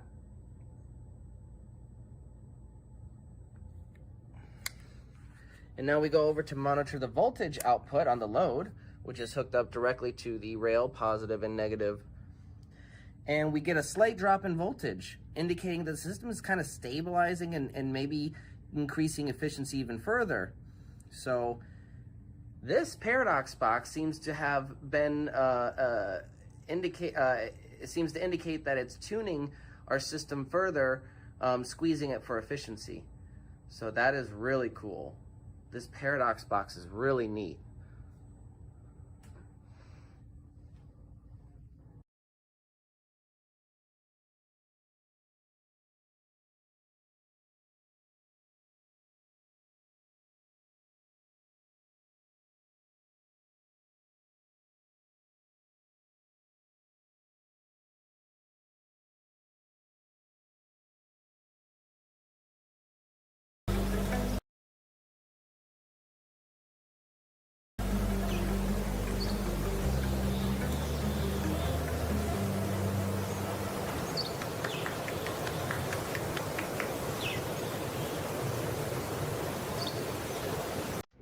Alright, Pet Travel Crew, we have the Fireball coil hooked up. Okay, and as you can see, we have it hooked up as the open circuit Nunez method, utilizing a modified Joule feed as instructed by Michael Morrell. Now we have the start of channel A and end of channel B hooked up together with this alligator clamp, and that's not really going anywhere, just hooked up together. Then we have this yellow wire, which is the start of channel B, hooked up to the collector of our transistor, and then we have the end of channel A, the black wire, hooked up to the opposite end of our potentiometer with a resistor, a 1K ohm quarter watt resistor in between. Now, Michael recommends a 2-watt resistor, which is what we will be upgrading to soon, but for now, this actually seems to work quite well. And as you can see, it doesn't matter that we have the spacing inaccurate, or it doesn't matter if we only have 22 wires instead of our full 24, as you'll see in a minute. We turn it on, and we still get resonance. Now, adjust that a little bit, there we go. Now we're still able to power this 90-volt neon lamp with just 12 volts and 0.04 amps. This is actually absolutely incredible. This is significant in so many different ways. As you can see here on the oscilloscope, we are utilizing the 50-volt range, and it's almost at the top here. So we are getting, I'm assuming, around at least 40 volts, if not more. And I'm not sure what the current is. We will have to monitor that. We might actually be getting a little bit more voltage than what we see here. My oscilloscope might not be as accurate as I'd like it to be in this case. Either way, we are still able to power this 90-volt neon lamp with only 12 volts of power and 0.04 amps, which is absolutely incredible. You can hear it. It's actually humming. That's because it's in resonance. This is the same exact waveform Michael's getting, same exact waveform that Daniel Nunez got and some of his research from his coil designs. And all I did is exactly what Michael did and clip this oscilloscope clamp right to the edge of the neon bulb.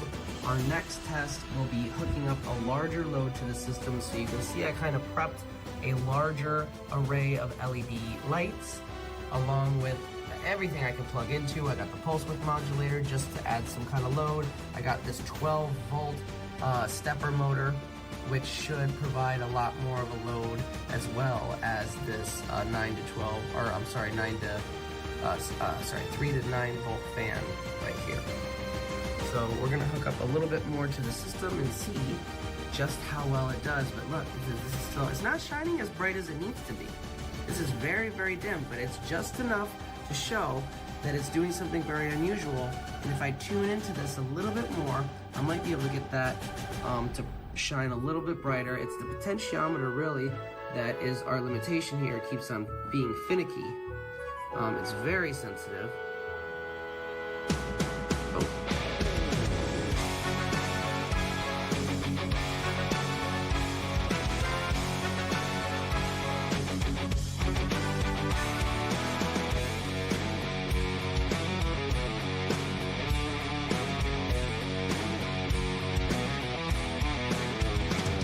And in the depths of shadowed halls, I wandered all alone, casting whispers, blinding chains, demons of my own.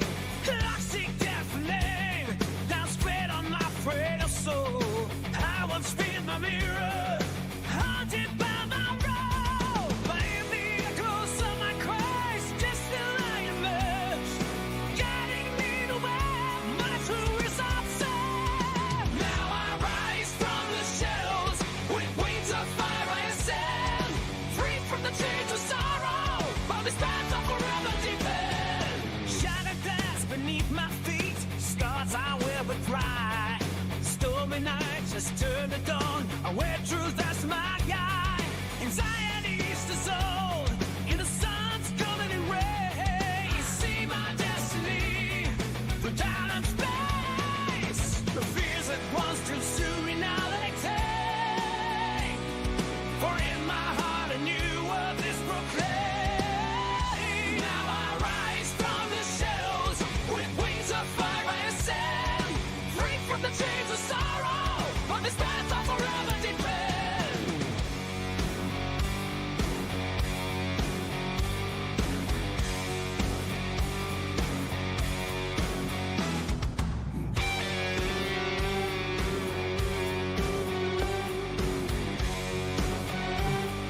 again, this is with the Fireball coil, and as we tune this in more, I'm sure we're going to get more resonance, more output.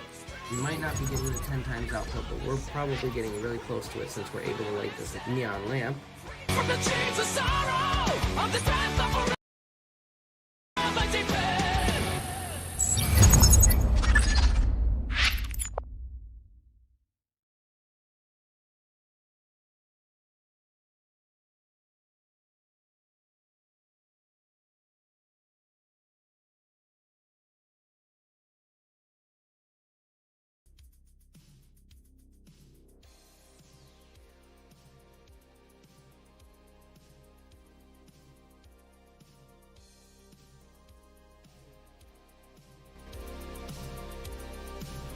Welcome back, everybody, to the Benefactors Guide to Free Energy Devices. We're going to dive into Phase 2 Guide, give you guys a little bit of a sneak peek what's going on behind the scenes before I officially release the guide. This is pretty much the entire guide. There's some fill-in-the-blank areas that I have to update, and we might do that in real time. We should be able to get to everything, or most things. So just a friendly reminder, everything that me and my team create on Beneficence TV is all in the public domain.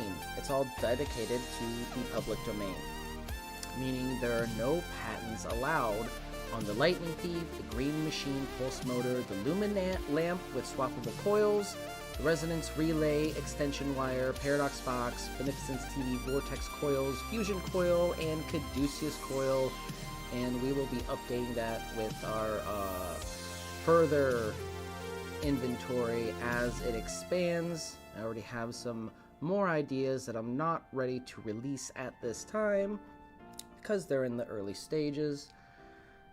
By placing these works in the public domain, we affirm that anyone is free to use, modify, distribute, and approve upon these technologies without restriction. No patents, trademarks, or other exclusive rights may be claimed on these designs. These innovations are meant to remain open source and freely available to benefit everyone. Now here we see, here, let me move this for you guys. Let me move the chat box a little bit.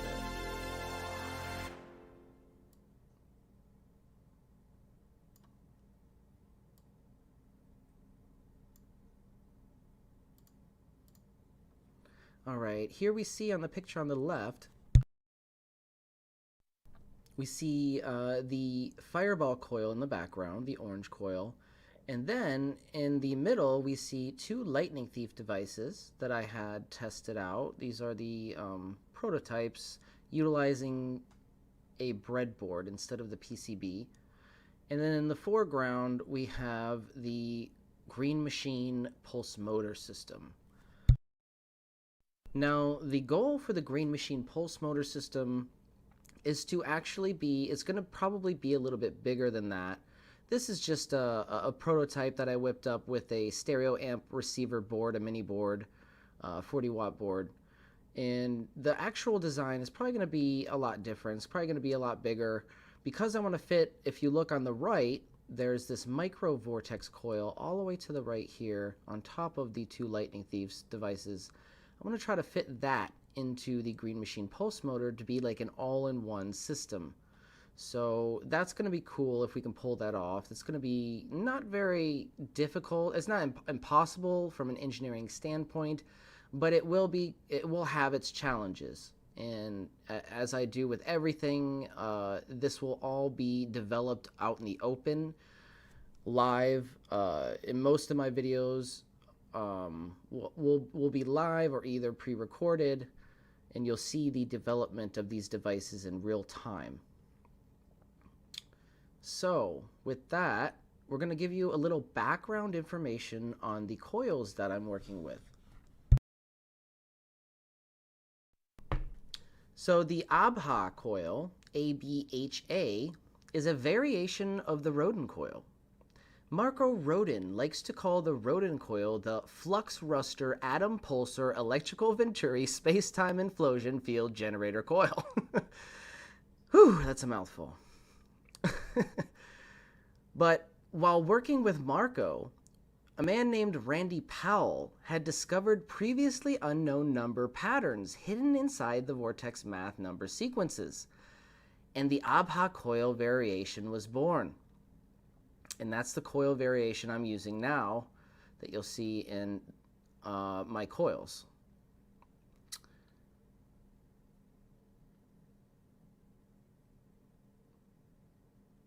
So the phase 1 guide was about getting my feet in the water. It had some really amazing insights. It really did. However, it was riddled with misinformation and factual errors due to the way I was reading the current. It was not correct. Suffice it to say, we have corrected these issues, and I've been getting some remarkable results. Now, I have been learning, as I've been studying metrology and how to properly read this energy, that it is extremely difficult to actually gauge the actual efficiency of the system regarding if we're actually getting over unity or not. But we are in the process of trying to uncover some of those hidden results, so to speak. So in the world of fringe science, breakthroughs and suppression are two opposing forces. Those who challenge the status quo risk everything to uncover the truth. This guide is their story. Preparations and material. So here you'll have a preparations material list. Everything you'll need to make the Mark I coil that I have, including the frame and basically everything. There's even links to the frame and the tutorial I put together. We did a live workshop. So I did a pre-recorded bit that's on my channel, and I also have a live workshop that I kind of cut down a little bit to act as a tutorial to help you guys in building your coils. So we go from start to finish. I show you how to wind your bifilar coil into a spool properly so it doesn't get damaged, how to put together the frame, just everything from start to finish. And I go over all the details and give you some tips along the way. So that's very important. This guide is going to be kind of like the cornerstone of all of my ongoing research. So it's going to be built upon. So this is absolutely essential. If you're going to try to replicate some of these experiments, this is the starting point. You're going to be wanting to replicate this Mark I coil. This is the coil that I use primarily. I do use a couple of other different coils, but this is my most efficient coil. And that's just what I wanted to emphasize. It is my most efficient coil.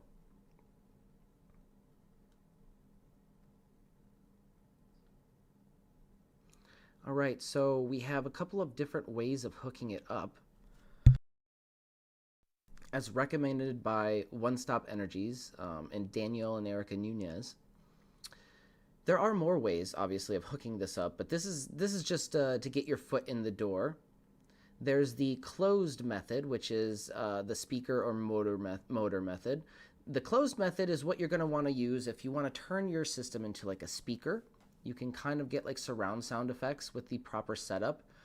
And it also utilizes a way of utilizing the system as a pulse motor, where you can kind of pulse a magnetic rotary. And as you've seen in some of my videos, and I'll play some videos actually in a few minutes, we actually got a reduction of 30 watts on the input by doing this. So we kind of simulated a magnetic rotary by spinning a neodymium sphere in the center of the coil. And what we had was like 40-something watts on the input. Then we started spinning it, and we saw the input slowly reduce all the way down to like 14. So it was like a 30-watt reduction in input power just by spinning that neodymium sphere, because it's generating power that's going back into the system, alleviating some of the requirements it's needed for sustaining it. So we can tap into that theoretically. And I have different theories on how to do this. My hypothesis is that we can utilize a lightning thief in conjunction with that system as a kind of pickup, and utilizing its own coil can be used as a pickup system where we can pick up some of that wireless induction. And I'll go into this in a little bit, why I think that's a good route in capturing some of that energy using this closed method. But that all aside, this method is pretty interesting in its own right, but it doesn't produce any vibration, or I'm sorry, it produces vibration and spin. So you'll see the you should see the magnetic north poles, north and south poles switching. So if you have a digital pole detector, and it does produce heat. Now, this is opposed to this method on the right, the open circuit method, or the Nunez method, as I like to call it. It is a method of maximizing resonance, okay? And it has some special characteristics that we have to pay attention to. Notice that this method has no vibration, no spin. So there's zero pole detection, is basically what that means. It's self-cooling. It can be used as inductive heating. It has inverse wattage with wireless energy transfer. It has energy gains, and it can produce ozone, specifically when you don't have a load attached. Now, this is actually kind of dangerous, and this is why I have to put this warning up here for you guys, because if you're messing around with the coil, you're not aware of this, you don't have a load attached, or it disconnects for some reason, and you're not paying attention, that can fill up your room and be quite dangerous. You don't want to be breathing in ozone. So that's just a warning for you guys, because again, as I've said many times, these coils can produce ozone at very low voltage. So you could put in maybe like 30, 40, 50 volts and, you know, step up that voltage to only maybe 120 to 220 volts, and you could get ozone. And I'm just telling you right now, Michel did this and got a huge amount of ozone. It filled his apartment, and he actually had to clear out his apartment. It was that dangerous. So just a word of warning, when dealing with these systems, please be careful and know what you're doing, and be aware of your surroundings regarding these this possible ozone production byproduct. I do have my theories on why that happens. We can go into that in a little bit. I haven't really heard anybody talk about why ozone is happening in these coils at such a low voltage, but I have my theories. Here we have a diagram that's more professional, kind of easier to see and clearly laid out. It says here are some wiring diagrams for powering vortex coils.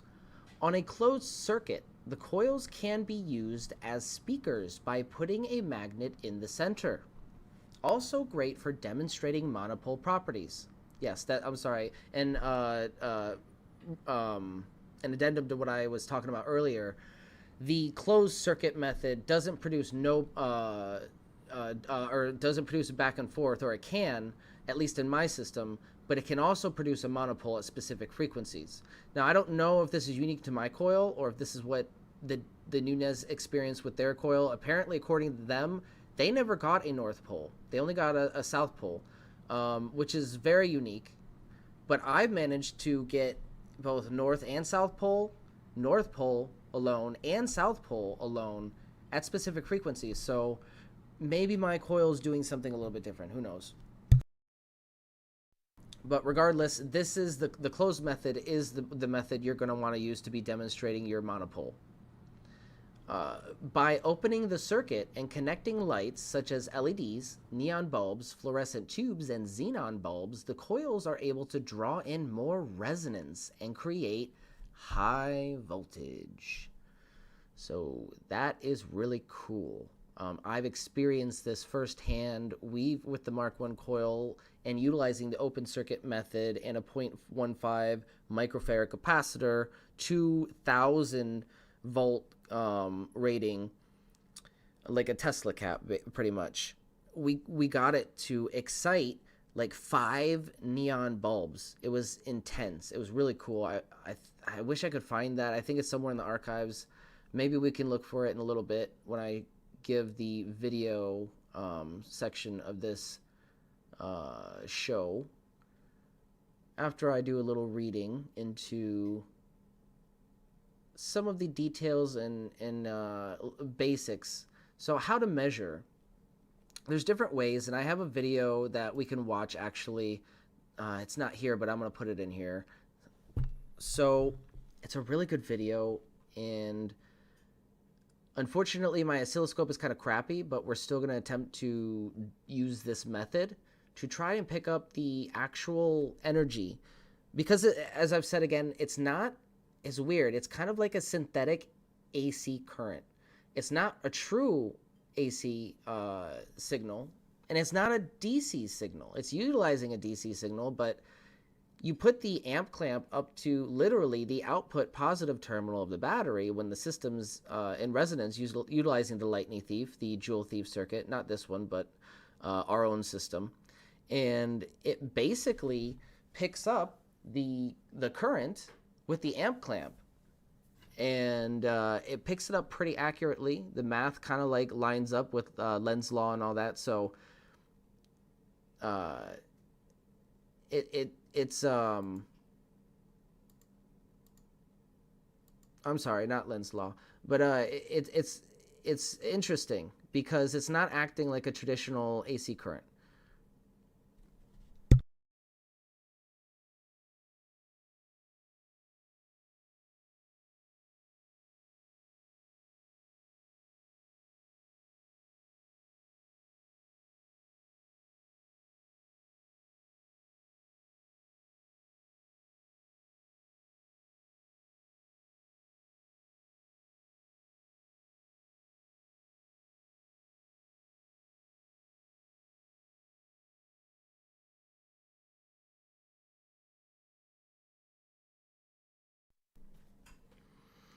All right, so you want to measure the voltage in parallel, okay? And you want to measure the current in series if you're measuring DC current.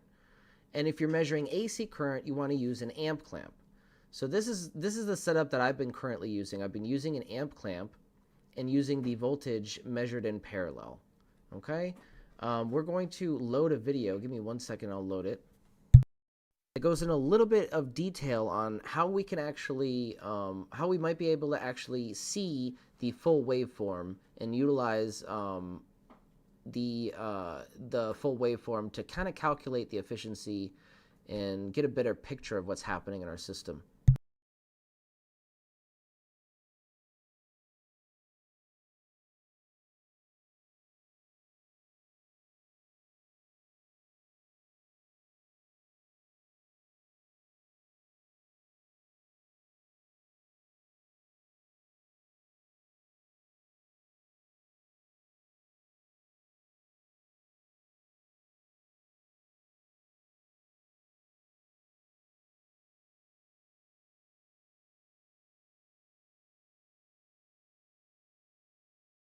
Apparent power is what we get.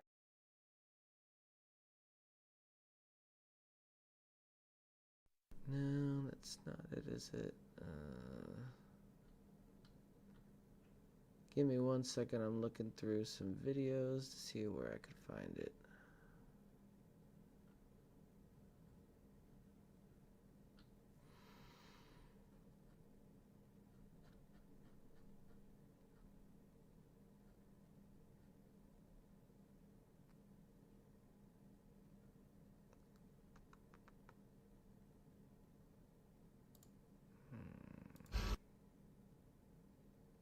That's not it.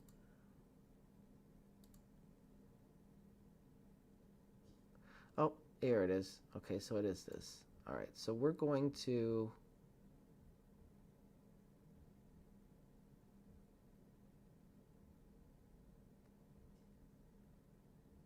No?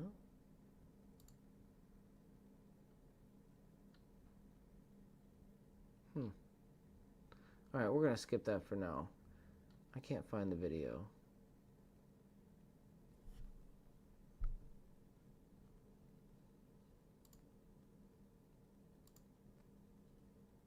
Apparent power is what we get when we measure the RMS voltage. Actually, let's watch this for a minute. This might be it. Yeah, this might be it. Measure the RMS current, and then multiply the two together, in this case a little over 49 volt amps. Real power is what we get when we multiply the voltage and current waveforms to get a power waveform, and then calculate the average of that. We can do this using the math function of the oscilloscope. The purple waveform is the power, and we can see at the bottom of the screen it's telling us our average, the real power draw, which is about 32 watts. So yes, dividing that by the apparent power shows this circuit has a power factor of about 0.66, where an ideal power factor would be 1. Low power factor is a problem because it means the RMS current draw of a device is more than it needs to be. For example, if I have a 240 watt laptop charger and I'm running it from 240 volt mains, then it should draw 1 amp. But if it has a power factor of a half, then it's actually going to draw double that, 2 amps. That puts a lot of unnecessary strain on the grid, as the resistive losses in transformers and transmission lines are proportional to the square of the current, so will be 4 times higher than they need to be. Because of this, grid operators in many countries have strict requirements on the power factor drawn by large consumers like factories, and for us domestic users, the devices and appliances we buy must conform with local regulations and standards like IEC 61000-3-2, which dictates limits for harmonic current emissions, essentially the power factor, for anything over 75 watts. So we need a way to clean up this peaky current waveform from our rectifier and make it more sinusoidal, and we can do this with a power factor correction circuit. We can split PFC into 2 main categories, passive and active. Passive power factor correction just adds a few extra passive components to try and somewhat smooth out the current spikes. In its simplest form, it's just an inductor in series with the rectifier. As inductors slow down changes in current, we can use one here to flatten and widen the current spike and prolong the period of current draw. We can see that while this is certainly an improvement over the bare rectifier, our current draw is still definitely not sinusoidal, and our power factor is only increased to 0.7. Passive power factor correction was more popular in the olden days, before the advent of modern power electronics, in particular the boost converter. My last 2 videos are all about these DC to DC converters, how they work and how to design them, so give them a watch if you want to know more. Now the reason boost converters are exciting for us is because we can precisely control their input current, irrespective of supply voltage. So all we need to do is hook up a boost converter to the output of our rectifier, and then tell it to draw the perfect amount of current at any given instant, so that So this is a good method, and I think we're going to try to utilize this method. We're going to get into the reason why in a minute, but just a quick context here. We are getting a lot of extra energy being picked up from our lightning thief. We have a dual thief system where we have a lightning thief as a primary and then another lightning thief utilizing another coil that's not hooked up to the battery, and it's picking up extra energy, not affecting the system, the lighting or anything like that. So we want to try to rectify that energy and put it into a circuit that can translate some of that high voltage that we're getting into current and feed it back into the battery to close the loop. we have a sinusoidal current waveform on the AC side of the rectifier. This isn't trivial to implement, but let's give it a go. First off, we need to measure our AC input voltage so that we can time our current draw correctly. Good power factor isn't just about the shape of the current waveform, it also needs the voltage and current to be perfectly in phase, as even the slightest offset will reduce our power factor below the level required by our regulatory overlords. Now there's quite a few ways to do this, but I'm going to have a go at doing it in the simplest way I can think of, which is just detecting when the AC voltage swaps polarity. I can get away with this because the actual amplitude of the AC supply doesn't matter, as long as we have a sinusoidal current in phase with it. To detect the polarity of the voltage, I've made this circuit using an optically isolated gate driver. When the AC voltage is positive, current will flow through the internal LED of the optocouple, turning the output on. When the voltage goes negative, the LED and the output will turn off. I've added this diode to limit the reverse voltage seen by the LED, as these usually can't block more than a few volts without risking damage. Here you can see the output of the gate driver, which is a simple digital signal synchronized with the grid voltage. Next we need a target current that we can then try to match with our boost converter. For this we can simply apply a sine function to the time that's elapsed since we detected the AC changing polarity. To keep things simple, I've assumed the grid is at a perfect 50 Hz, which is fine for this demonstration but wouldn't be a good idea for a real PFC circuit. To view this waveform, I'm using it to control the duty cycle of a PWM output, which, combined with an RC filter, allows us a sneak peek at the ideal current waveform we want on the scope. As the boost converter's on the output of the rectifier, the current will always be positive, hence why it looks like the output voltage of the rectifier. Finally, we have the hardest part. To control the current drawn by the boost converter, we need to vary the duty cycle at which we switch its MOSFET, and to have any hope of getting the correct current, we'll need some form of feedback, which means we have to find a way to measure the current. For this, I'm using a Hall effect current probe, which detects the magnetic field around a wire and outputs a voltage proportional to the current. This is what I've been using to show current waveforms throughout the video. This voltage is then sampled by the ADC of the microcontroller many times through the AC cycle, and we can validate this once again by outputting it through PWM. Alright, so let me include that in this guide here for you guys to enjoy. Alright, moving on. Setup for strong magnetic field convergence and speaker applications. We're talking about the closed circuit method here. For this setup, we simply use a single channel, although you can leave channel B connected to the load if you'd like. Let's take a look at the diagram that Daniel Nunez uses specifically for the speaker method. Now he's actually connecting two channels together. He's connecting the end of channel A to the start of channel B, producing one closed wire. This is different than the open circuit method, which connects the two through the load, and specifically in an opposing way than you would traditionally think. So the start of channel A is connected to the positive source. But the start of channel B is connected to the negative of the load. The end of channel A is connected to the positive of the load, and the end of channel B is connected to the start, the negative of the source. So that's kind of like a weird backwards way, but it means the two channels are connected through the load, and this is very important. This allows the system to achieve full resonance between all the components here. You have resonance between the coils, resonance between the capacitor here, and resonance between the load. And this is very important for your system. You want this to be in full resonance. You want to have full resonance within your system and all the components in harmony.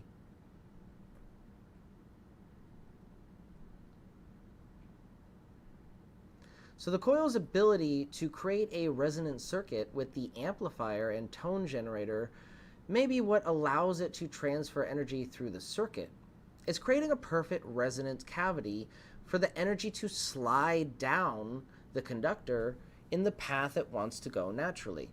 In my experiment, I'm using an AC tone gen fed into the stereo receiver from my phone.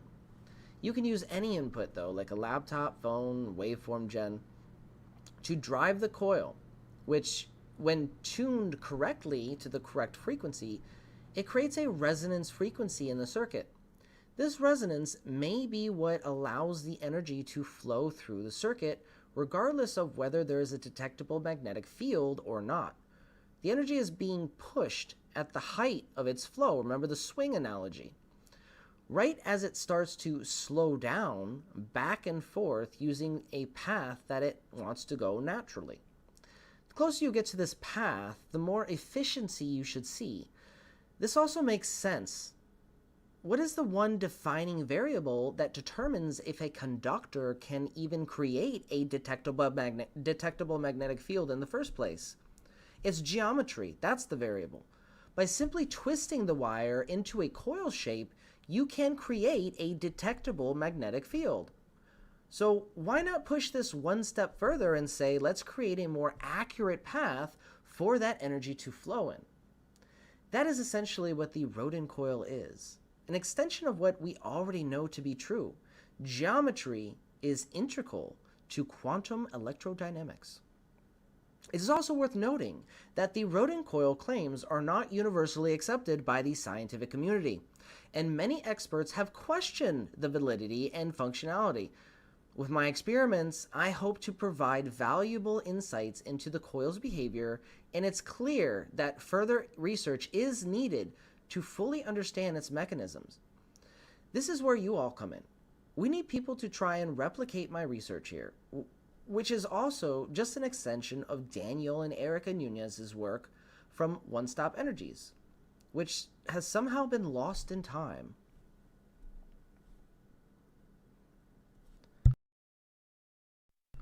This guide also covers common mistakes. This is a section that I kept in because it's very important to emphasize when you're dealing with this coil. I see it everywhere. And it's, you know, like, it's good to want to utilize the coil for scalar effects. I'm not allowed to talk about that topic here on YouTube. I might get a strike. So we're not going to say the word, but suffice it to say, the rodin coil and the Abha coil, you see them everywhere on Etsy. Just Google them on Etsy and find them on Etsy and see what they are being sold as, okay? And you see what they're utilizing as that mechanism. And it's a common mistake. And honestly, I don't think they are using it correctly.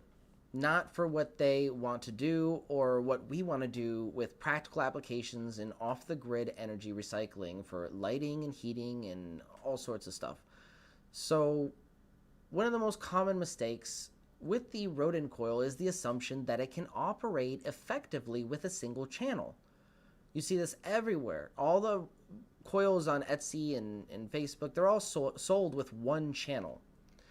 And this is, you know, fun for experimenting with, you know, electromagnets. You know, it might be able to do, you know, a tiny, you know, spin a tiny magnet, or if you put enough voltage into it, energy into it, it might spin a little bit bigger of a magnet. But for optimal performance, these coils really require at least 2 channels.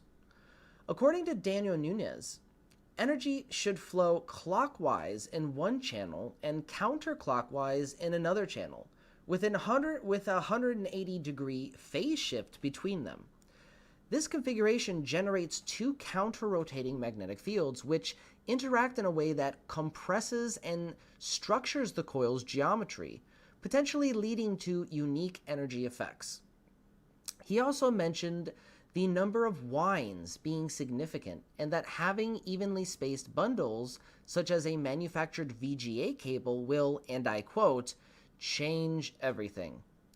If you look at Daniel's advanced 432 coil, it has multiple winds and channels, but the wires are all evenly spaced and delicately placed so that they are perfectly symmetrical. Perhaps this asymmetry or imperfection is what causes the ozone byproduct. According to Daniel Nunez, the 432 vortex coil designed by him doesn't have the ozone problem. It solves it. So another common mistake is that the wires in your bundle need to not only be tightly packed and twisted, but soldered together in series. And actually, in retrospect, we might not need them as tightly packed as I originally thought, so we might have to revise this. But it does need to be soldered together in series. So let's just say needs to be twisted. For my coil, I have 12 wires in series. For each channel, 24 wires total. Although one did break due to microfractures in the manufacturing process that forced me to disconnect one of the second channels to balance the field. So essentially, instead of 24 wires, I'm utilizing only 22. The Nunez patent discusses a coiled wire nest and frame for toroidal induction, which includes a vertically stacked coil, wire nest, and identical layers. The patent states that the wire length and configuration of each stacked layer should be identical, and the distance between adjacent coil wires should be identical as well. Bundling the coil unevenly and creating a loose wire or uneven bumps in the bundle may affect the performance of the coil. The unevenness may cause the coil to vibrate or oscillate at different frequencies, which can lead to reduced efficiency or even failure of the coil. Now we have some further details on what might be causing this if this is happening. In a typical coil, you would expect it to resonate at a single frequency, known as the fundamental frequency, which is determined by the coil's geometry and the applied magnetic field. However, when there is unevenness in the coil, it can cause the coil to resonate at multiple frequencies, including higher harmonics or overtones. So this is important to consider.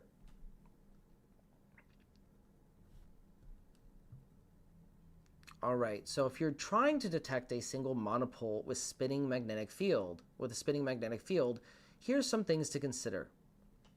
With my traditional pole detector, the magnet on a hinge, the mechanical one, all it does is spin inside the vortex. This makes it challenging, if not impossible, to actually tell if the coil is producing a single monopole as predicted by Daniel Nunez. But if you switch it up a bit and use a different magnetic pole detector, specifically an electronic magnetic field detector, consider using a different type of detector that is better suited for detecting individual poles. And this is what you need. And this is what we used to actually detect the monopole in our system. So some options might include a Hall effect sensor or a flux gate sensor. So analyze the magnetic field pattern. Study the magnetic field pattern created by the coil and try to identify the individual pole signatures. You might need to use specialized software equipment to analyze the field patterns, but in my experience, inputting different frequencies into the coil utilizes different results regarding what kind of poles you're seeing. I've seen it switch from north to south in a very weird way, like north, south, you know, in a very uneven way. It's very odd. So you'll see that in some of the videos I have where it's not just a north, south, it's, you can see like north, south, or a north, south, north. It's very odd. And different frequencies may produce different effects like that until you tune, and this is how I found the monopole. I had to tune it to a specific frequency, and then it was just south, south, south. And then no matter how long I held it in there for. So here's a framework for your experiments. This is very important. I've included this for you guys because it's good to have a starting point and kind of like a fill in the blanks to-do list, as it were, kind of like a template. Yeah, you can consider it a template. So it makes it very easy and streamlined how to set up your experiments with these coils, and I hope you find it valuable. So this is actually moving on to some of the new stuff. Phase 2 guide. We're finally moving on to some of the new stuff. Phase 2 is the development and implementation of various practical applications of the coil for transportation purposes.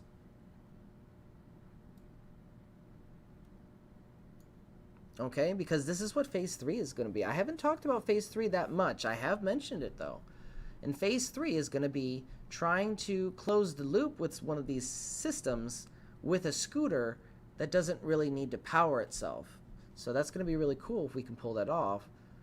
And it's going to be dire if the economic system that we're under in this country continues to deteriorate for working class citizens. It's going to be a absolute vital necessity with the rise of inflation and the still stagnant wages of the country.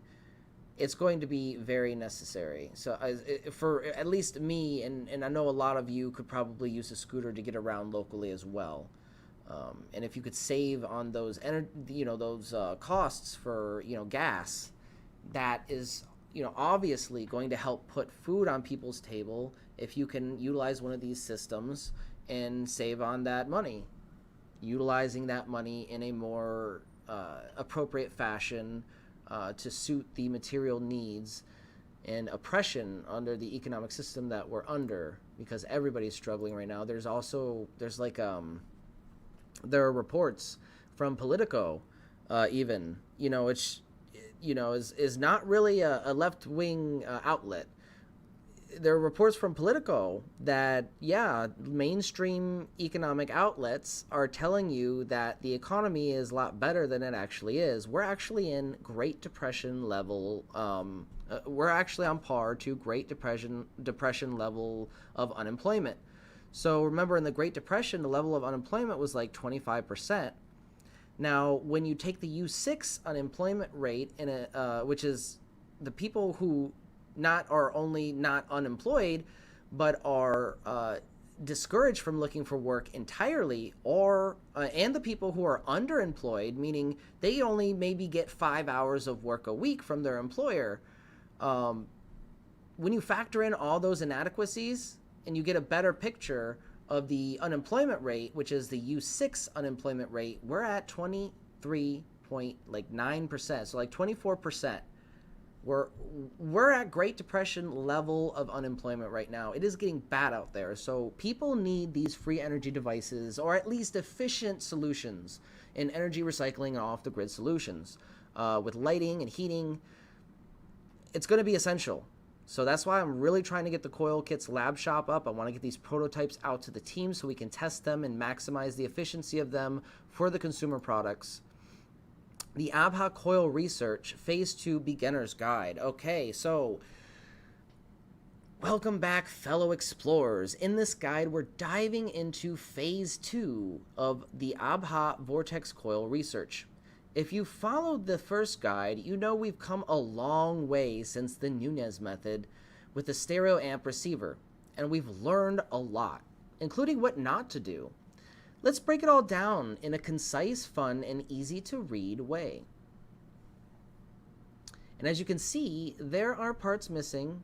We might fill in some of those gaps if I can do it off the top of my head. If not, we'll just skip those for now, and because we're running kind of short on time, actually. So I want to try to get as much of this in as possible before 9 o'clock. So the Lightning Thief device, tuning the coil. The Lightning Thief is our modified Joule Thief circuit and the key to tuning the ABHA coil for practical use in off-the-grid lighting solutions. It is this, so I have the glow-in-the-dark version right here and the other version sitting next to it. That is the Lightning Thief. These two devices right here, you see the potentiometer sticking out. That's the little adjustment knob you use to tune it. Hook it up to your coil. So it's used to oscillate the DC signal with a transistor, boosting the voltage significantly while also recycling the back EMF produced by the collapsing field. Energy that is usually wasted due to its destructive nature. But instead of a tsunami hitting the forward EMF by resonating the back EMF with the rest of electricity, it reduces or eliminates the resistance, allowing the back EMF to flow freely and be turned into actual power, akin to a surfer riding a wave to shore as opposed to fighting the current of the ocean. And that's how I kind of always break it down for you guys. I try to use simple analogies like that. And so here's a breakdown of here's what you will need. Let me get my headset charged. Sorry, my headset is running low on battery. Just need to plug it in. Got it. All right, so you're obviously going to need a bifilar coil. I'm using a toroidal shaped coil, a vortex coil. Well, that's not going to work. My APU sometimes likes to act up. Give me a moment. I'm going to plug in my headset so it's charging.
All right, so you're obviously going to need a bifilar coil.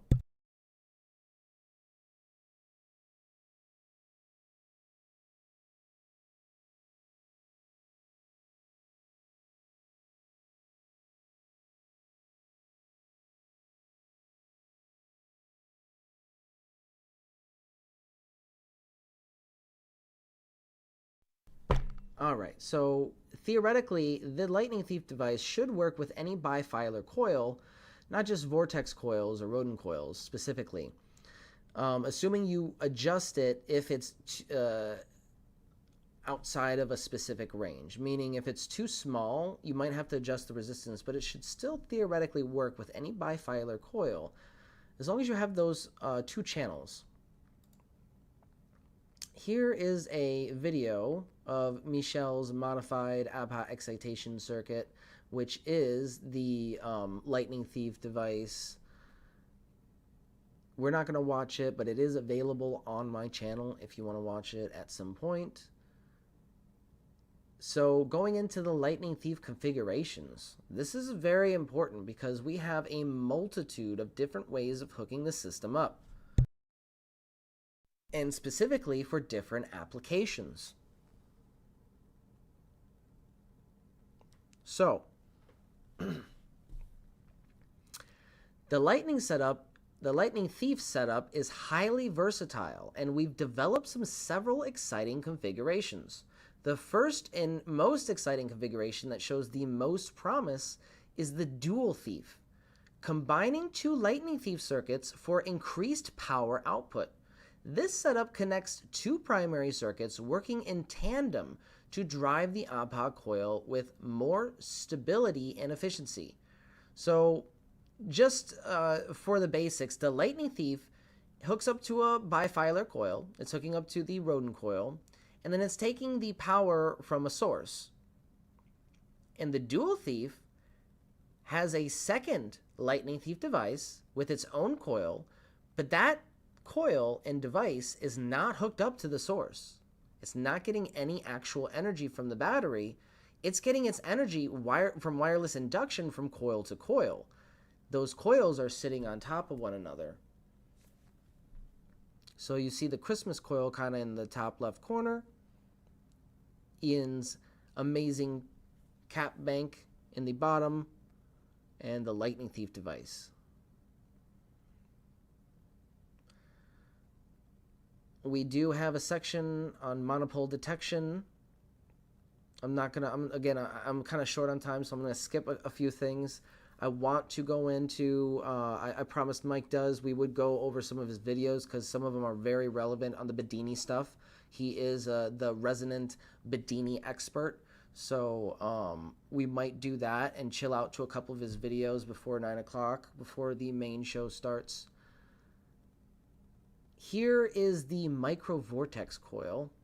This little baby is really, really neat, but unfortunately, it hasn't produced a very efficient system regarding the pulsing the neodymium sphere. What I mean by that is the Mark I saw a reduction in 30 watts, but this little thing can barely spin the sphere, and I'm thinking it's either A, we don't have enough power going into it.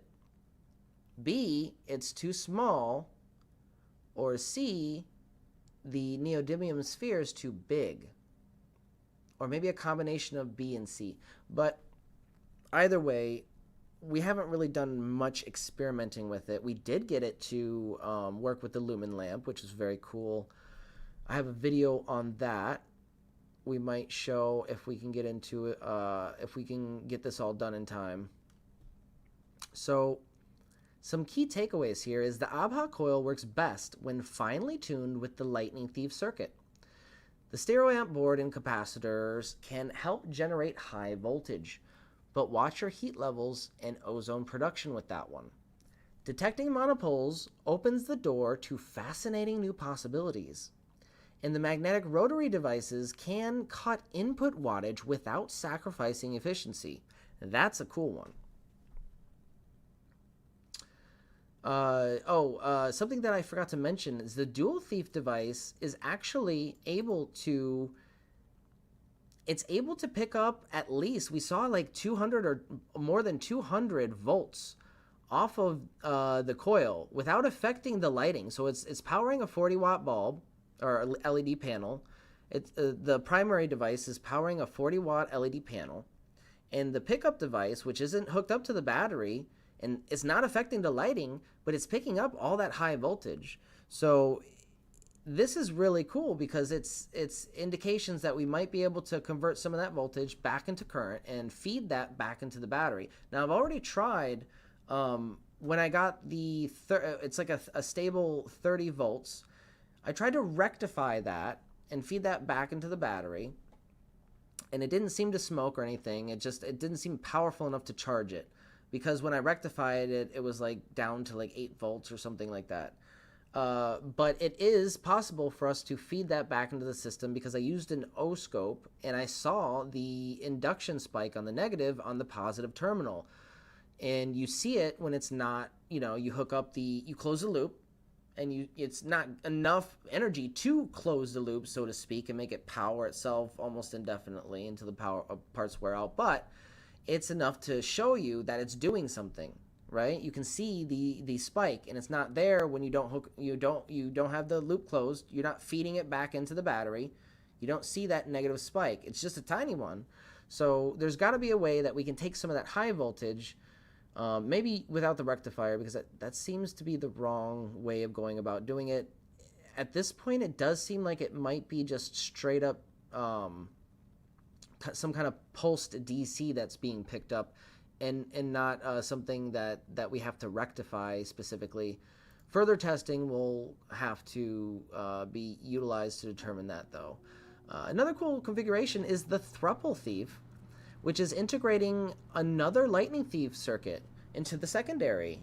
So what we have here is the same thing as the dual thief. You have the primary hooked up to the battery in one coil.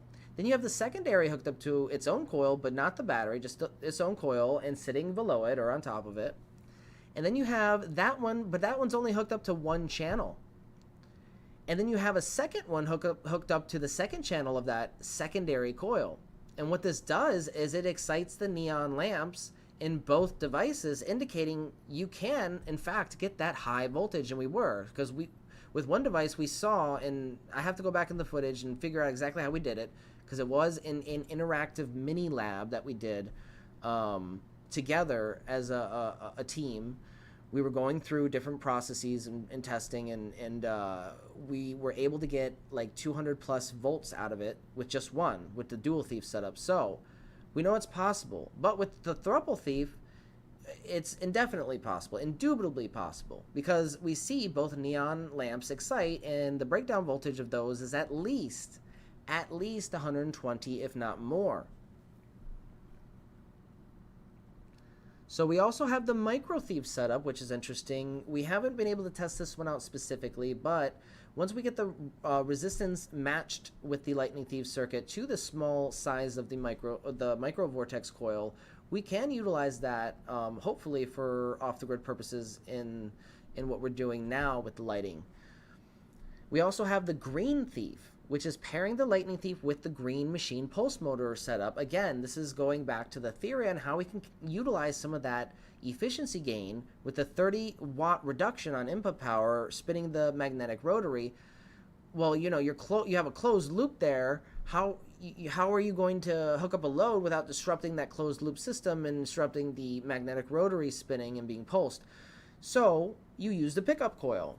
That's the pickup method, and this is my theory on how we're going to do that. We will use the Green Thief method, where we'll pair the Green Thief or the Green Machine pulse motor system with a Lightning Thief for the pickup.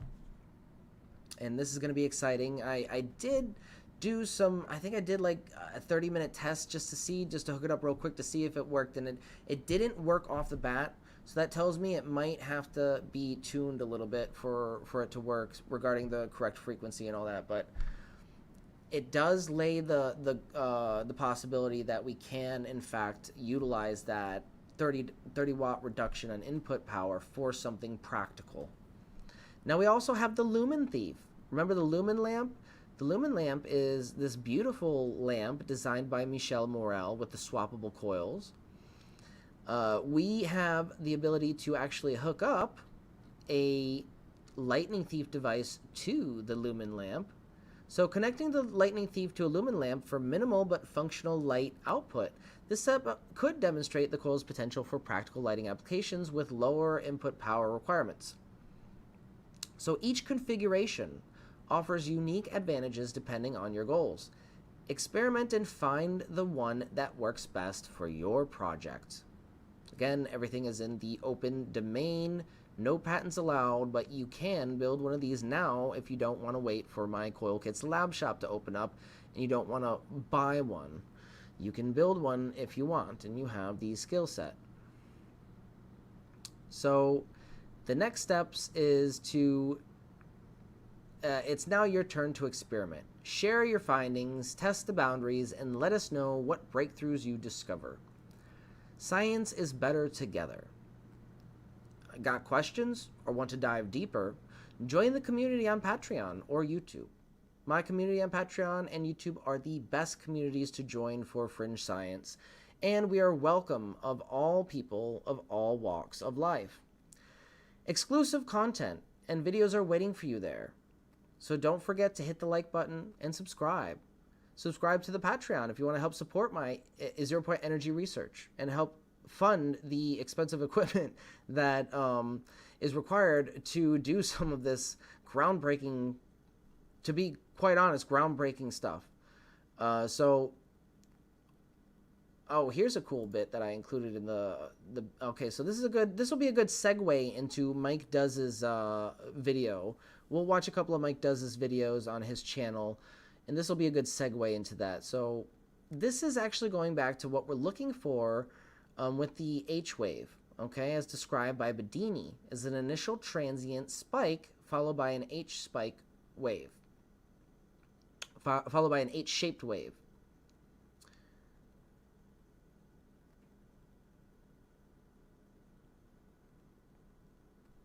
Oh, okay, and I forgot about this section. We have this section here in the guide. It serves as kind of like a an open-ended journal of sorts that includes some of my observations and theories and hypotheses. So here's an important one that I wrote to help you understand why AC is more efficient at transmitting energy. And this is specifically, I wrote this because I wanted to understand it better, and I hope it helps you understand it better too. So why is AC more efficient at transmitting energy than DC? Well, imagine you have to transport water from one place to another using pipes. Now, if you were to push that water through the pipe constantly in one direction, it would require a lot of force and energy to keep pushing the entire way.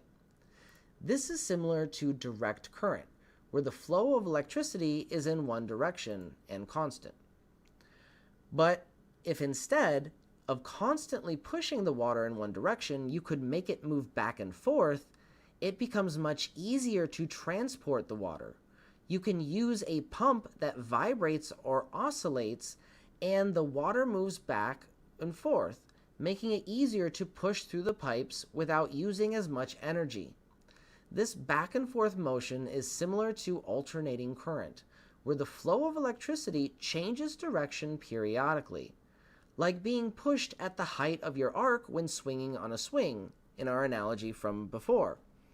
Using alternating current in electrical systems is similar to the back and forth motion of the water in the pipe. With AC, the electricity can move forward and backward rapidly, and this makes it easier to transform the voltage for efficient long-distance transmission. It allows us to increase the voltage for transmission, reducing energy losses and making it more efficient to deliver electricity to our homes, businesses, and industries. So, by alternately changing the direction of the current, we can make electrical transmission more efficient, just like how oscillating or alternating the water flow in the pipes make it easier to transport. Kind of like using its own momentum to reduce resistance, similar to the natural pendulum effect of a magnetic field. Just like the pendulum oscillating back and forth, AC uses its own momentum to reduce resistance and make the transmission of electricity more efficient. The alternating current creates a back and forth motion, which helps to overcome the resistance encountered during transmission.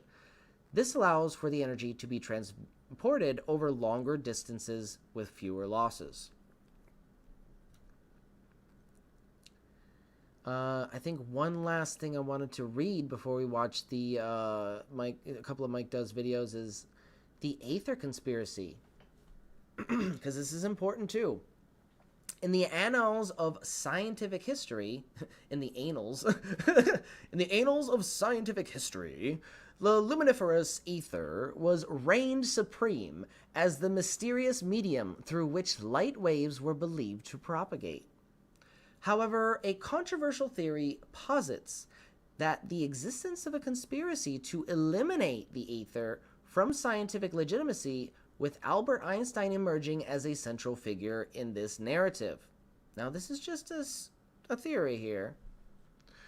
According to this alternative perspective, the luminiferous ether, a cornerstone of many groundbreaking theories and innovations of the past, was systematically dismissed and discredited through the efforts of a shadowy cabal within the scientific establishment. Einstein, heralded as a scientific genius and innovator, is speculated to have been played a pivotal role in crafting a new narrative that replaced the ether with imaginary particles and mathematical constructs. The Michelson-Morley experiment, long heralded as the death blow to the luminiferous ether theory, is re-examined through this lens as a strategically engineered experiment designed to discredit only one proposed theory of the ether, while other viable theories were ignored or forgotten.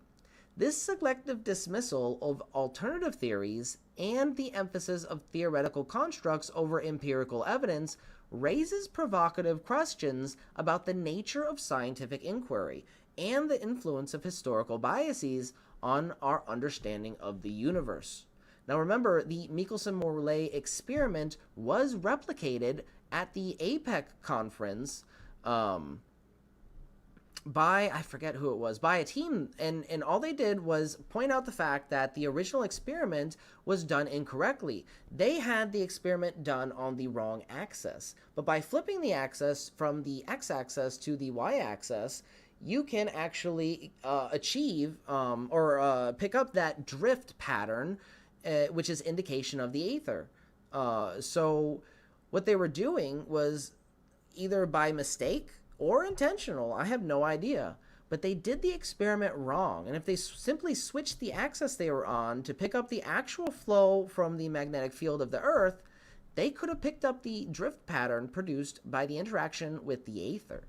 So that is really significant here. That's all documented, and it's live.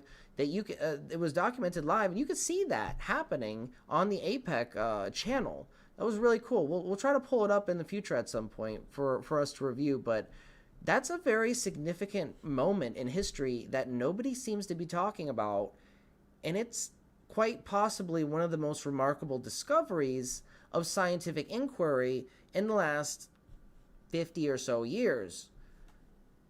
So as we grapple with the complexities of scientific progress and the interconnected web of theories, experiments, and societal influences that shape our knowledge, the tantalizing possibility of hidden agendas to suppress the luminiferous ether theory challenges us to reconsider the foundations of modern science and the narratives that guide our exploration of the unknown.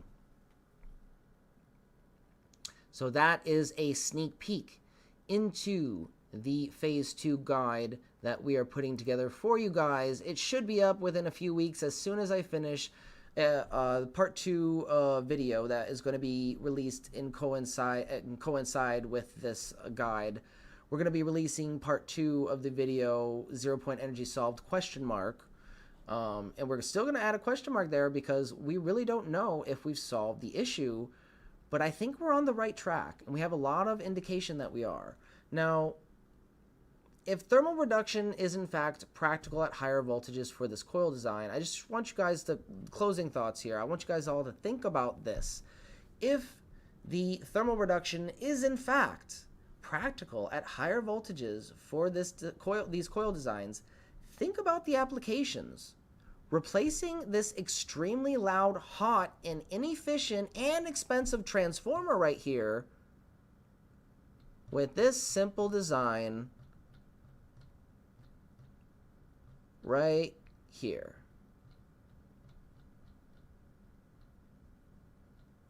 Right there. So that's what I want to close with and want you guys all to ponder on. If this is what we're capable of doing with this system, and we see the indication that we are capable and it is scalable, then by all means we have to pursue this science and inquiry. So let's jump into Mike Does' channel. I'm gonna throw up his channel on the chat for you guys to subscribe, because I want you guys to subscribe to Mike Does. He is literally the most informative person that I've met on the subject of John Bedini and his circuits. He has some custom-made John Bedini circuits that he has some really cool interactive, like, animated diagrams that you can kind of get your head around the flow of electricity.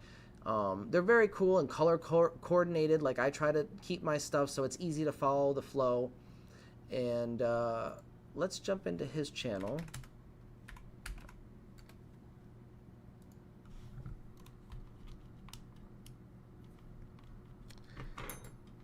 And my keyboard died.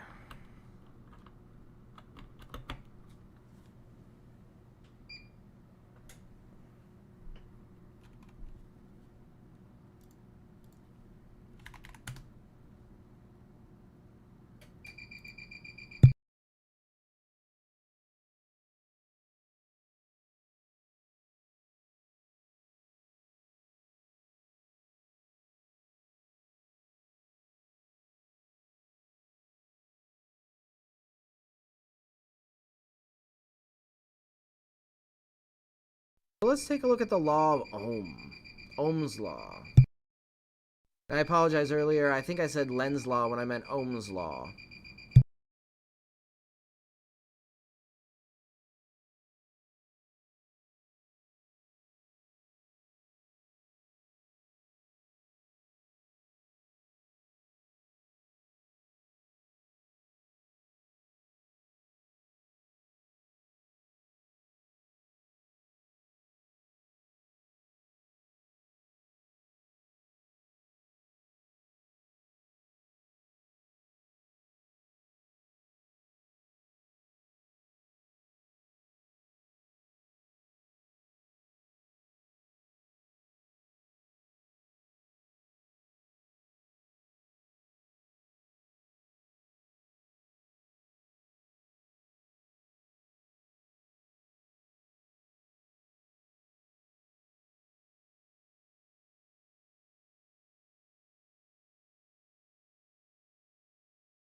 So let us now take a look at another video. What do you think, Mike?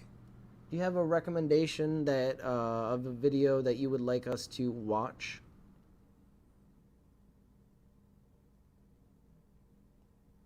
Oh, that's the most... Okay, let me get his recommendation loaded up here for you guys. Alright, so... Oh, 1 second.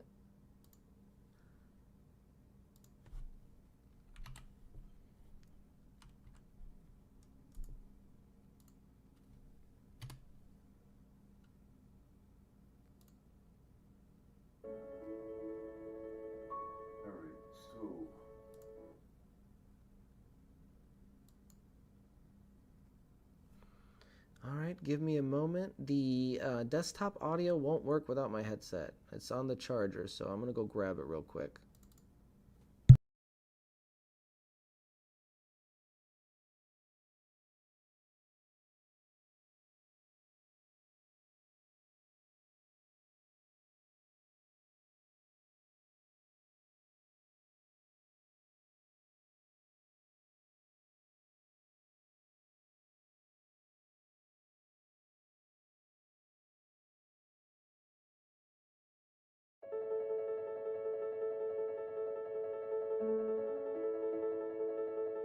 Alright, so I was looking at this, everything made sense to me at first, except for these 4 diodes and why are they there?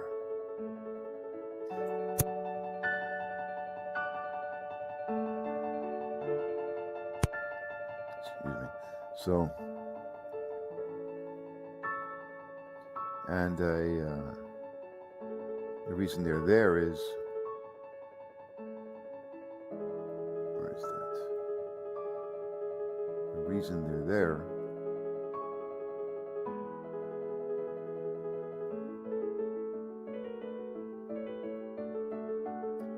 is because they're isolating the flyback event individually.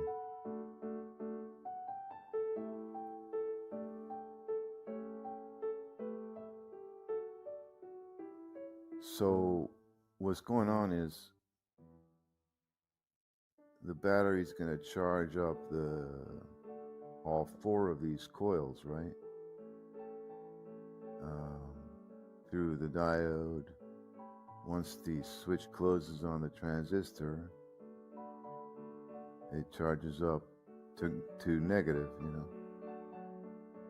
And you have a charge path for the energy from the battery to flow through all 4 of these coils. 4 paths, isolated, each with a low voltage, or maybe better with a high voltage diode than a low voltage, because when I made this, I wasn't, it was on the fly, so I wasn't quite thinking completely forward. So here you see it's a low voltage diode. I would say make it a high voltage diode, because its job is to isolate the flyback from each of these inductors, of the 4 of them.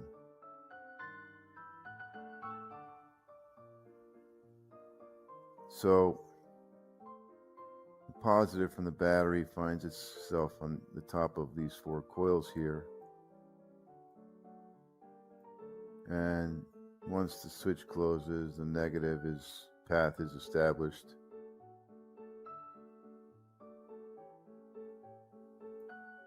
And all 4 coils can receive charge. And after they do, they're going to invert polarity, and this positive up here becomes a negative, and now the positive is down here. In which case, that means positive high voltage flyback, and it's going to go out in one of two directions, through the high voltage diode to the charging battery, which will force charge this charging battery, and the primary battery at the same time to meet up with the negative side. So what you just saw there was this positive flyback punched through this high voltage diode, through this positive terminal of the charging battery, out the negative terminal, through the low voltage diode, down here, through the negative terminal of the primary battery, out the positive terminal of the primary battery, to meet up with the negative of this flyback. So, you know, that's how that works. And it's high voltage, so it can, you know, course through both those batteries like that. That's my understanding of the force charge system here. But going back to these four diodes, why I put them there. We understand why we have these four here for the high voltage isolation going out to the battery.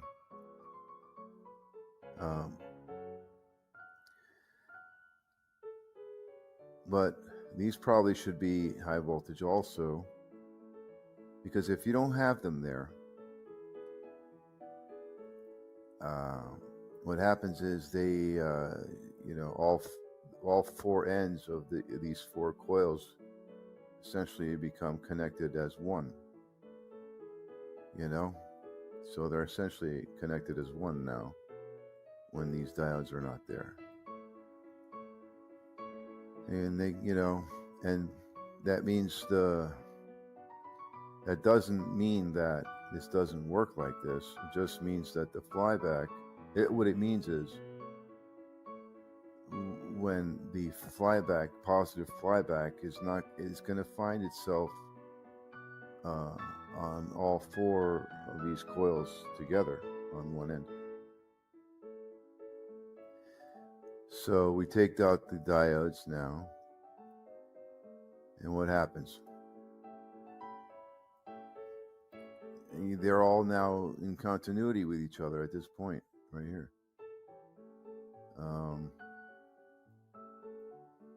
Right there. And so what that means is the flyback, this positive flyback here, is also right here, you know.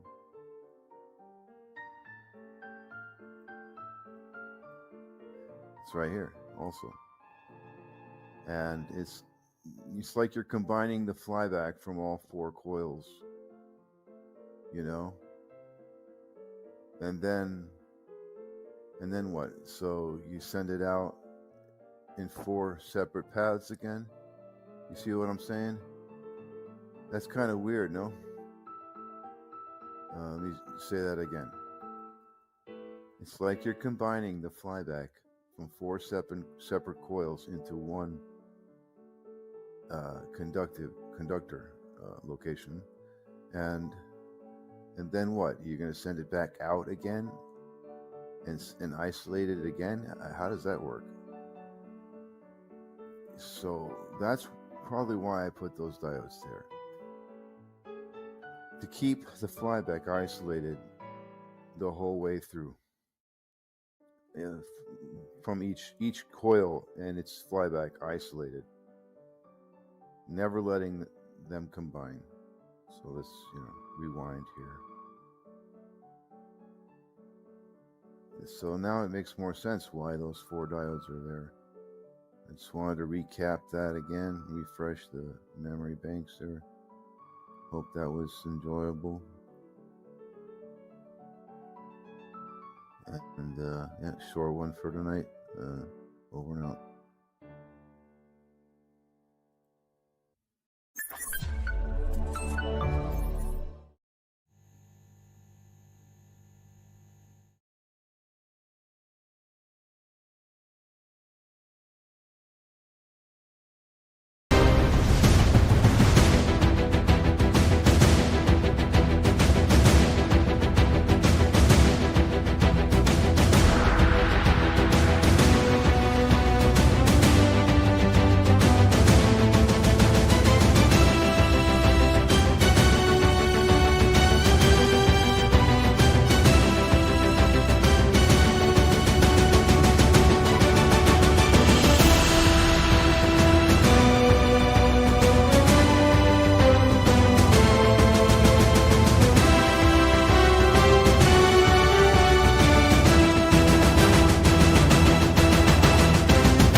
depths of shadowed halls, I wandered all alone, casting whispers, binding chains, demons of my own. I seek deafening, down spread on my frail soul. I once spin my mirror, haunted by my role. But in the echoes of my cries, distant light emerge, guiding me to where my true results are. Now I rise from the shadows, with wings of fire I ascend, free from the chains of sorrow, from this path of forever defend. Shattered glass beneath my feet, scars I wear but dry. Stormy nights just turn to dawn, I wear truth as my guide. Anxiety's dissolved in the sun's golden ray. I see my destiny, the talent space. The fears that once consumed me now they take. For in my heart a new world is proclaimed. Now I rise from the shadows, with wings of fire I ascend, free from the chains of sorrow, on this path I forever depend.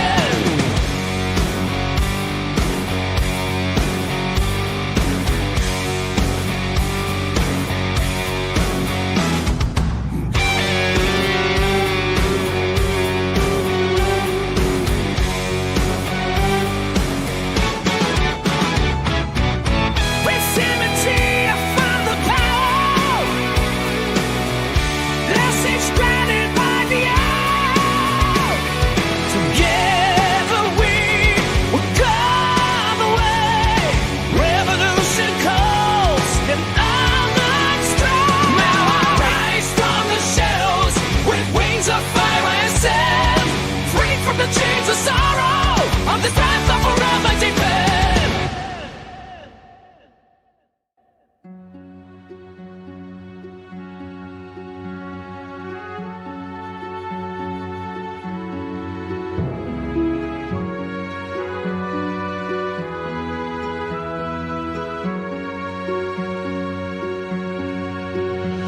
In the depths of his oppression, it's the rise of a true nation.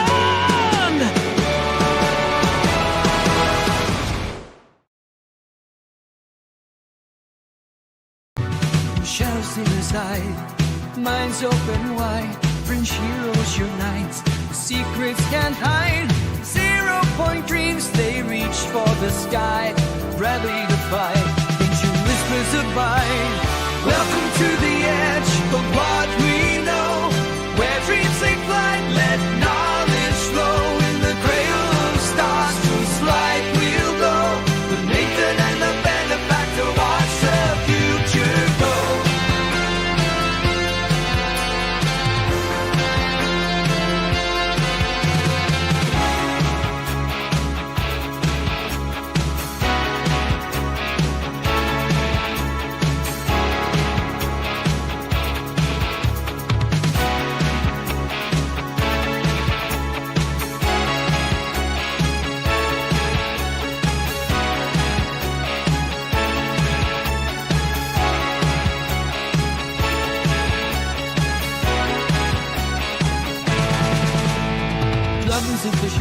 Ride the light they sail, ancient codes unravel like comets glowing tail. Nathan lights the charge, circuits burn ablaze. Will the benefactor all his furious maze? Echoes of old secrets whispered in the night, they guide the light to a future bright. Breakthroughs at the fringe they take, leaving dimensional science to draw a blank.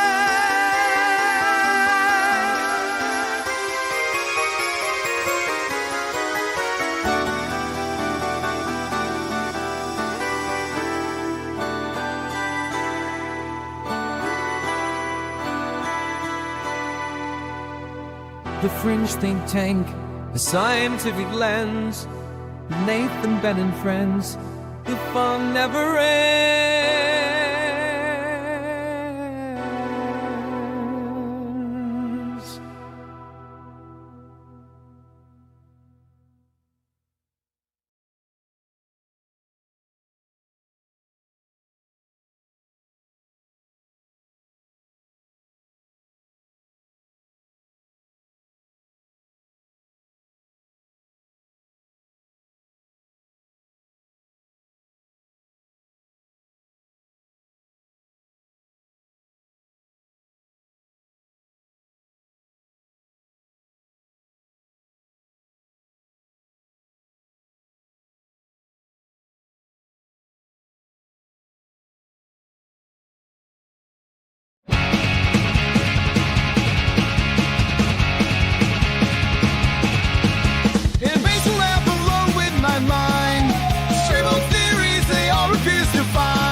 changing the system, I treat it like a toy. Ideas misunderstood, but brilliance is his point.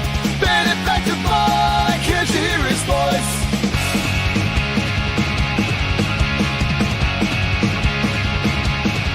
Talking about 0 point, the points lost on them. Kevin structures crumbling from the same old stem. They laugh like I'm crazy, but I see it all so clear. Exploited labor, unnerving, justice burning ears. Fighting for a change in this wasteland of noise. But they call me foolish, wise, ancient boys. Benefactor boy, dreaming about the world begin to boy. Changing the system, but treated like a toy. Ideas misunderstood, but brilliance is his point. Benefactor boy, can't you hear his voice?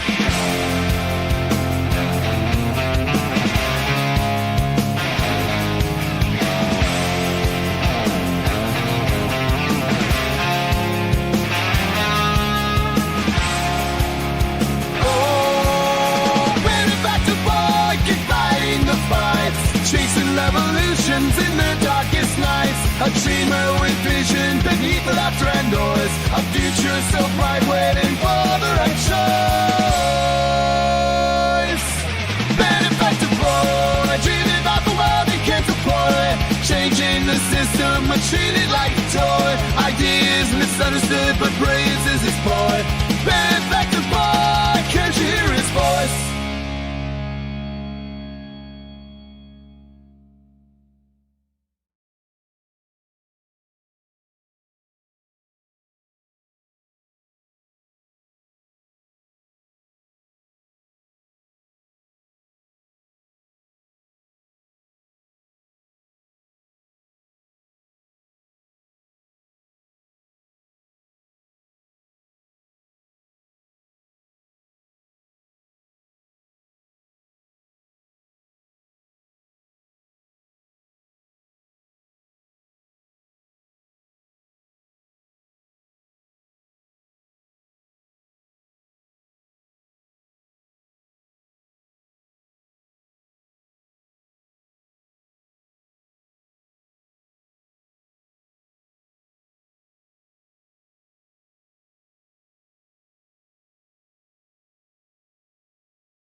Good evening, everybody. Welcome to League of Extraordinary Inventors. I'm your host, Mike from Faraday Research. It is Friday night. It is February 14th, 2025. Welcome to the show. Happy Valentine's Day to everybody. Hope everybody pleased their special someone today. And happy days, good times. It's Free Energy Friday. Philip, welcome back to Canada. Yeah, thanks. Yeah, we'll get into that because something funny happened with you when you were down there. So we'll talk about that in a few minutes. Nathan is with us again. Ben and Lulu, our regular cast, is here tonight. It is Free Energy Friday. So I don't know who wants to start. You could step up to the plate. Well, we can go from left to right. Ben, you want to start? So, I haven't really been doing any experiments, but I have been revising my Phase 2 guide. So, as you guys know, I put out a do-it-yourself guide for the vortex coils, and it had some inaccuracies, but it had some really good information too. So, today on the live stream, actually, we were going through it and making some revisions. And the only announcement that I have at the moment is that it will be released to the public in a few weeks when I finish the video that coincides with it. Right on. Cool. Did you get your 3D printer fixed yet? No, I haven't had time to even mess with it, honestly. Yeah. You know, was the motherboard gone on it, or? It might be the power supply. So. Oh yeah. Yeah. Yeah, that's yeah. Most likely, that's probably what it is. I know a lot of the Chinese printers, the power supplies go buggy on them. I used to have a TiVo Tornado, and then I finally gave it up and got my Queedy X3 or whatever it is printer. So it's quite a step up. Went from you know. Yeah, no, I definitely. I think it's just a simple fix. It's not going to be too expensive either if it's just a power supply. But when I have the money, I definitely will look into maybe an upgrade to. I like the Creality, but maybe like a more advanced Creality, something that can go a little faster. You know what I'm finding with the 3D printers now, I would step up to a $900 machine for the reason that the quality of the parts and components are quite a bit better than, say, your $300 and $400 models. Right. Yeah, it's $900 to $1,000. Yeah, it's a little bit more expensive, but I'm just finding I'm getting a more consistent printing. Overall, the printer itself is better quality. You know what I mean? No, that's a good route. And then I'll have two printers to work with, and Yeah. You could have one as your workhorse, and then when you got to do some special jobs, then you got the really good printer that can do like really accurate prints. So, but I know Nathan, he's you got what, 5, right? You got 5 3D printers? I have more than that. More than that. How many you got? About 8 to 10. Really? You have that many? Holy cow, you got like a whole maker farm there. Yeah. Well, when you got to prototype stuff, man, it helps to have a couple. Yeah, for sure. No doubt. I bet your hydro bill loves that too, right? Oh, yeah. Well, it's fine. I get offset with solar and stuff like that, so it all works out. But even like if you do your printing more late at night, you're off peak hours, and then you get better rates, right? I guess, but some of these prints are like 2-day prints. So, I have one just the two that I'm working on right now are 16 hours, so they won't be done until tomorrow morning, tomorrow afternoon. Yeah, see, like I noticed with my Queedy X Pro, my print speeds are a lot faster, and I'm still getting excellent quality. So that 16-hour print would be about 8 hours on my machine. So it's like double the speed. It's like 900 high-speed Travis. I can print at 600 millimeters a second. That thing's a rocket, like complete rocket, and it doesn't compromise the quality, which is surprising for a machine like that. And it's $1,000 machine, so it's not bad. I like it. Really I know some of the higher, some of the faster 3D printers, don't they? Some of them struggle if you put it at a lower setting. Some of them are made to go higher. Like if you want to slow it down, sometimes they screw it up. Yeah, it's like a sweet spot you got to find, right? Like for smaller prints, I find you could get away with a lot faster speeds, and you know what? My printer, believe it or not, right out of the box, I did a Benchy test on it, and I could not find a flaw at all on the Benchy. I was so impressed with the first print on this machine. It was unbelievable. I've never been able to achieve that, especially on a new printer. Man, I just basically fired it up, did the bed leveling for the first time. It also has an oscillation feature in it. So what it'll do, wherever you put your machine, you'll go into this high frequency oscillation. It'll actually start shaking the printer. It's really cool. And it finds its resonant frequency on that surface and then corrects and makes it all zero. So even though there might be fast Travis, the machine could actually compensate itself in the controls so it doesn't shake. It's really cool. That's the first machine I've seen that on. Does it have like an internal balancing beam? Like for the Yeah, head? Well, it has automatic bed leveling built right in it, but this oscillation thing is completely different. It actually makes the machine shake. It starts vibrating, and it does that for about 2 to 3 minutes, and then it's done. It's really cool. So, yeah, I was building ripraps back in 2012, and just the technology has just gotten so much better, more reliable, right? And the one thing too I like about Queedy is they have a really good tech support. They have a really good website where you can get filament and you can get new nozzles and new print heads and sensors and heated beds, whatever parts you need. It has really good tech support that way. So I just learned how to build them, man, and I just work them. yeah. I mean, there's no secret to it. It's really simple. You know what I mean? There's only so many things that go wrong, and there's only so many parts that they have. Yeah.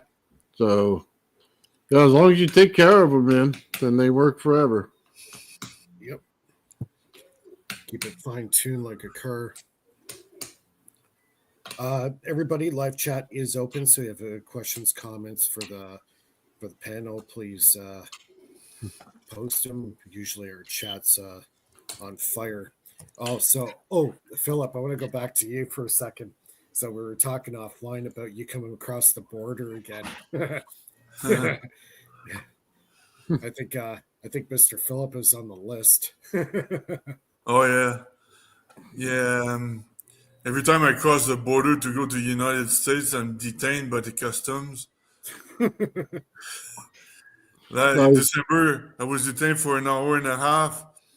Now I was detained for 45 minutes, and they asked me like the first time. Just one sec.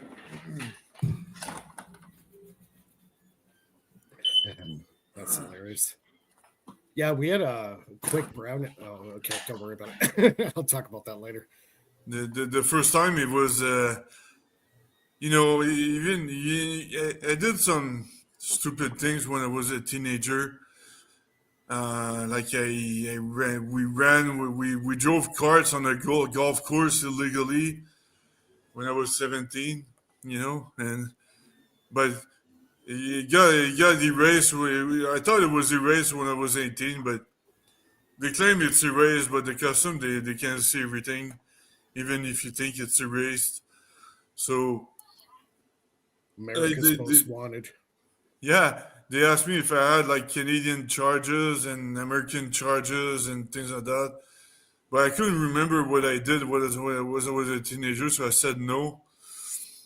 And then they said, "Are you sure?" And I said, "Wait a second. Oh yeah." Then I remembered when I was 17. But man, it's like, geez, come on, man. It's like, do I look like a dangerous terrorist? America's Most Wanted. Yeah, exactly. Philip. Oh, it's funny. Hey, your mugshot should be that picture that Nathan made for you. Oh, I'll have to find that for you. Yeah. The mugshot. Yeah. And when the second time, it was like an interview, like, I almost had the light on, when you have a light under your face and you see the shadow, you look like a dangerous guy. It was almost the same thing. And they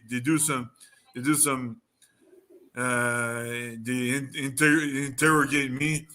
They asked me what was, where I was going, where I was sleeping, what was my plan, why I was going there, for how long, and geez, man, it's like, give me a break. They already stopped me in December, and they stopped me again. No, Phil, no, they just want an update to see where you're at with whatever, you were there for the first time. That's the only way they're going to have like updates on where you're at with the plan, Just remember. So I don't think it's like they're targeting you like in a bad way, but it's just they need an update.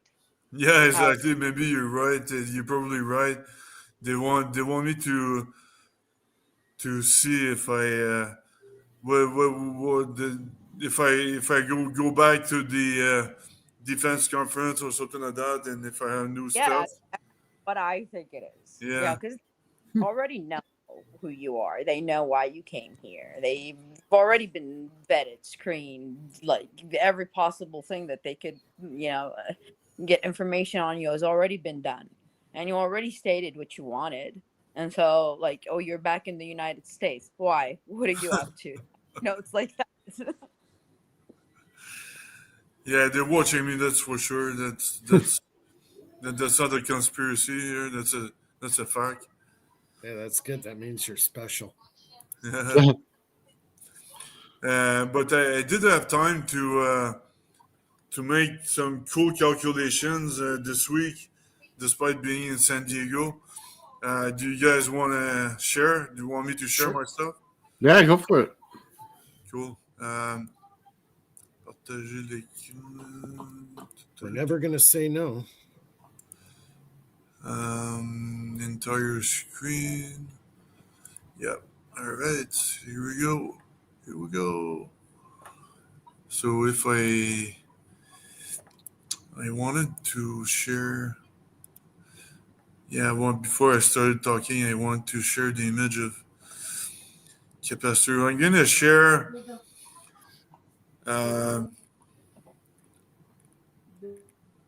First, no, that's parallel plate.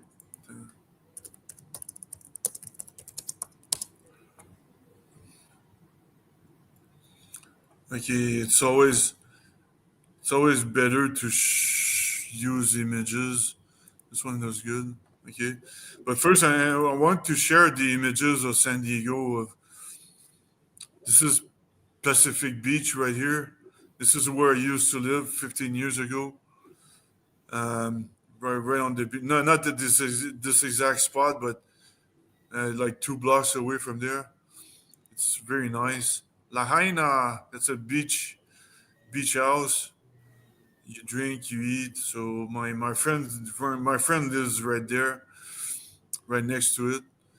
He's been living there for 15 years actually, and yeah, it looks like that. It's very nice spot, and that's a sunset here. That's So now nice. you know. Now you know why they don't come to visit me in Canada. You know, they can't get out of their. They can't even get out of their little neighborhood. So that's Oceanside. Oceanside, it's half an hour north of San Diego.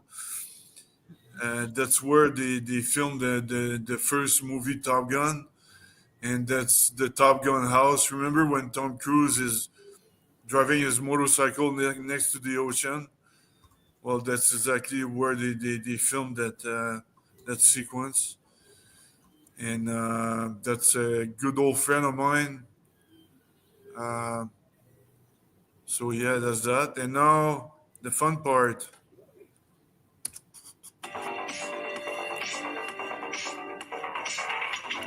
Oh yeah.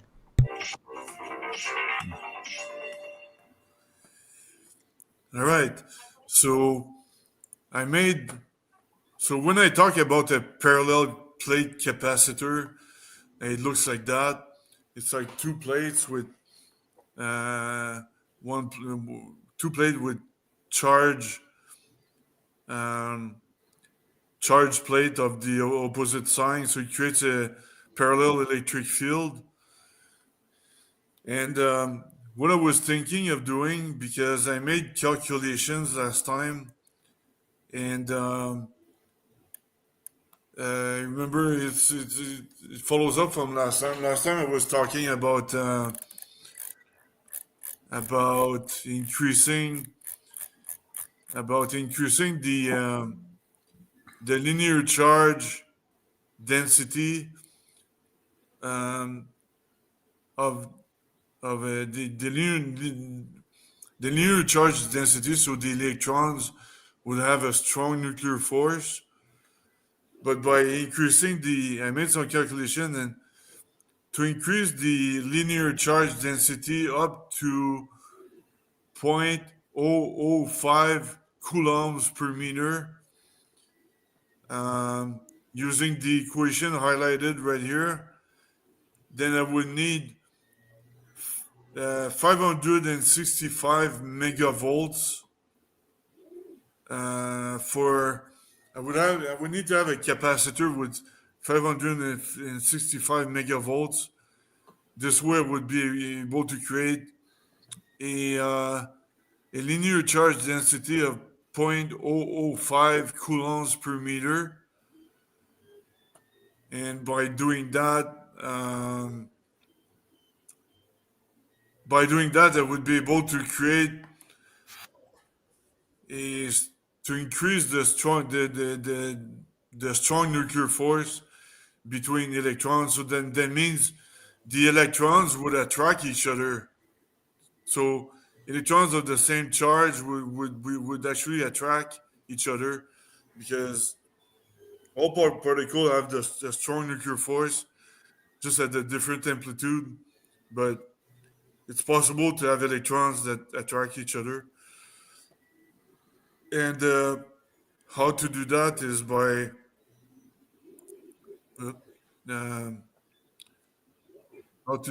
is by using a capacitor, and you put an electric wire in the middle of the capacitor.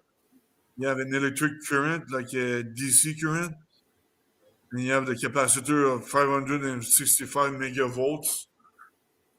And man, I'm sure something weird will happen at that point. The electric current will, the electrons in the wire, they will actually attract each other. So it would kind of coagulate the current. I don't know what will happen, but I know for a fact something weird will happen. Philip, those two plates there, I've seen an experiment done before where one of the professors, what they did was charge each side of the plates with about 9 volts DC. And what he did was, at a split second, he would pull apart the two plates very fast. And when he did that, it went from 9 volts to like 800 volts. So you would pull those plates apart really, really fast. So you get a huge influx of inductance into those plates, because when you have the two plates charged, you got the dielectric field in between the two plates. They're getting charged. And what happens is when you pull those plates apart really fast, the induction that happens in between the plates is enormous. Oh, yeah? Yeah, I've seen it. They did I think it was MIT, they did like a lecture, and the guy was showing the two plates. He would charge them up. They weren't charged up very high. I think it was like 6 or 10 volts. But the second he pulled the two plates apart, it shot up to like almost a kilovolt. Oh, wow. Yeah. So it's the acceleration between the plate or something like that? Yeah, well, the dielectric field it creates a huge amount of inductance between, because when you got the two charged plates, the dielectric in between the two plates is charged, right? Yeah. So when the plates get separated, the inductance goes through the roof because it's trying to keep the charge on the plates. When it does that, that's where the energy comes into the system.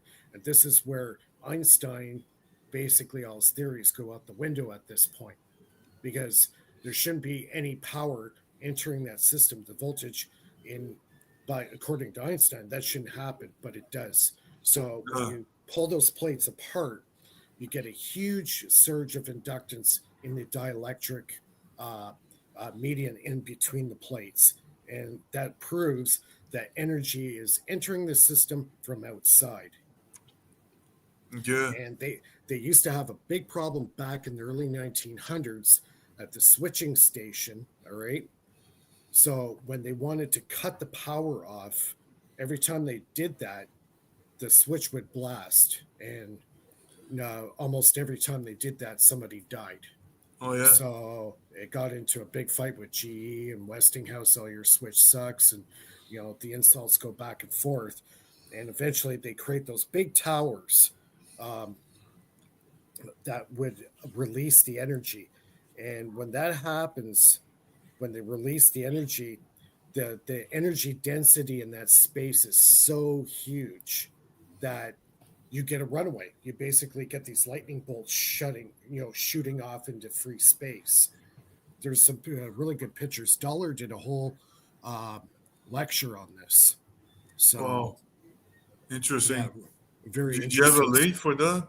I'll try to look for it while you guys continue to talk. I'll try to find it. I know I got it in my favorites somewhere. Cool.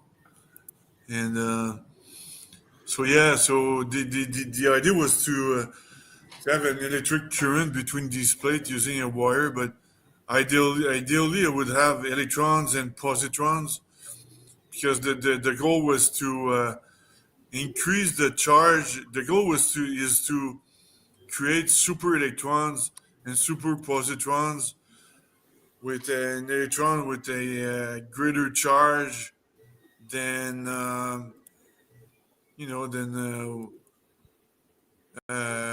one electric charge, which is 1 times 10 to the minus 19 coulombs.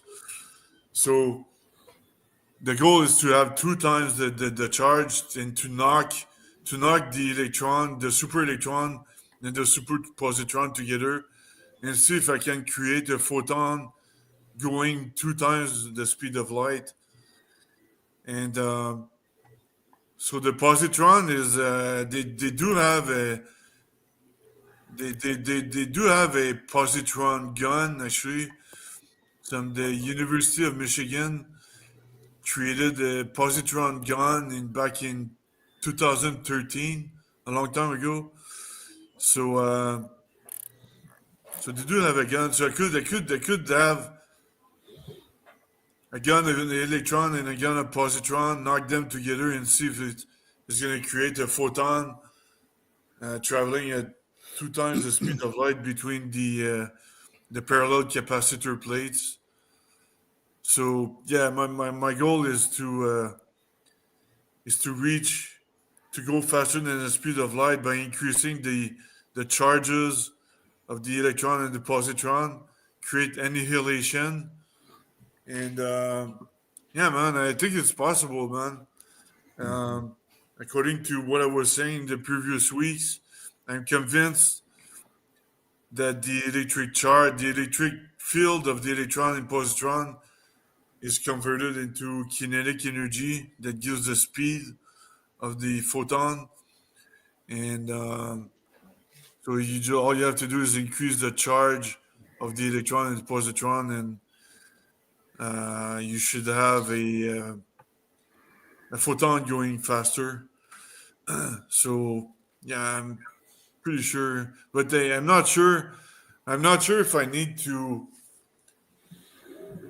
Even if it works, I'm not sure. I suspect that the photon will have to travel between the capacitor plates. I suspect that if you go outside the 0.005 linear charge density, that it's going to slow down again to the regular speed of light. So yeah, that's my hypothesis here, and I've got the exact numbers, but I know something weird is going to happen regardless. So if electrons can attract each other, I'm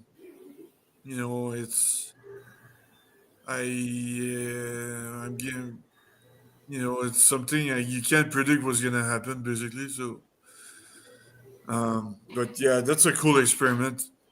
So that's what I want to share here.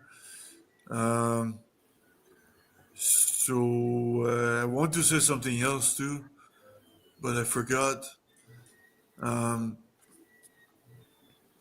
Yeah, what was it? It was about. Anyway, I forgot. If I have flashback, I'll let you know. Oh, but I got that thing here. I'll show you a quick little clip. He's talking about the the power lines, how they're arcing across when they open up the switch. So it's basically the same principle of when you have those charge plates, you're creating such a charge in the dielectric in between the plates. And when you finally pull it apart or release it, you're going to get a huge inductive surge go through the plates. So I'll show this really quick. I'll do a screen share here. Hold on. Print, share screen. Okay. All right. Equivalent sine wave, since the assumption of equivalent sine wave would introduce a phase displacement of an angle that doesn't exist. This condition made itself apparent in the line switching equipment of the primordial electrical industry. Let's see if we have some. Now this is a prime example of what happens. Okay, we're trying to turn off a 220,000 volt power line, and this is the switch. It stands about 50 feet high. Now what they've done is, in order to eliminate the oil tanks, which normally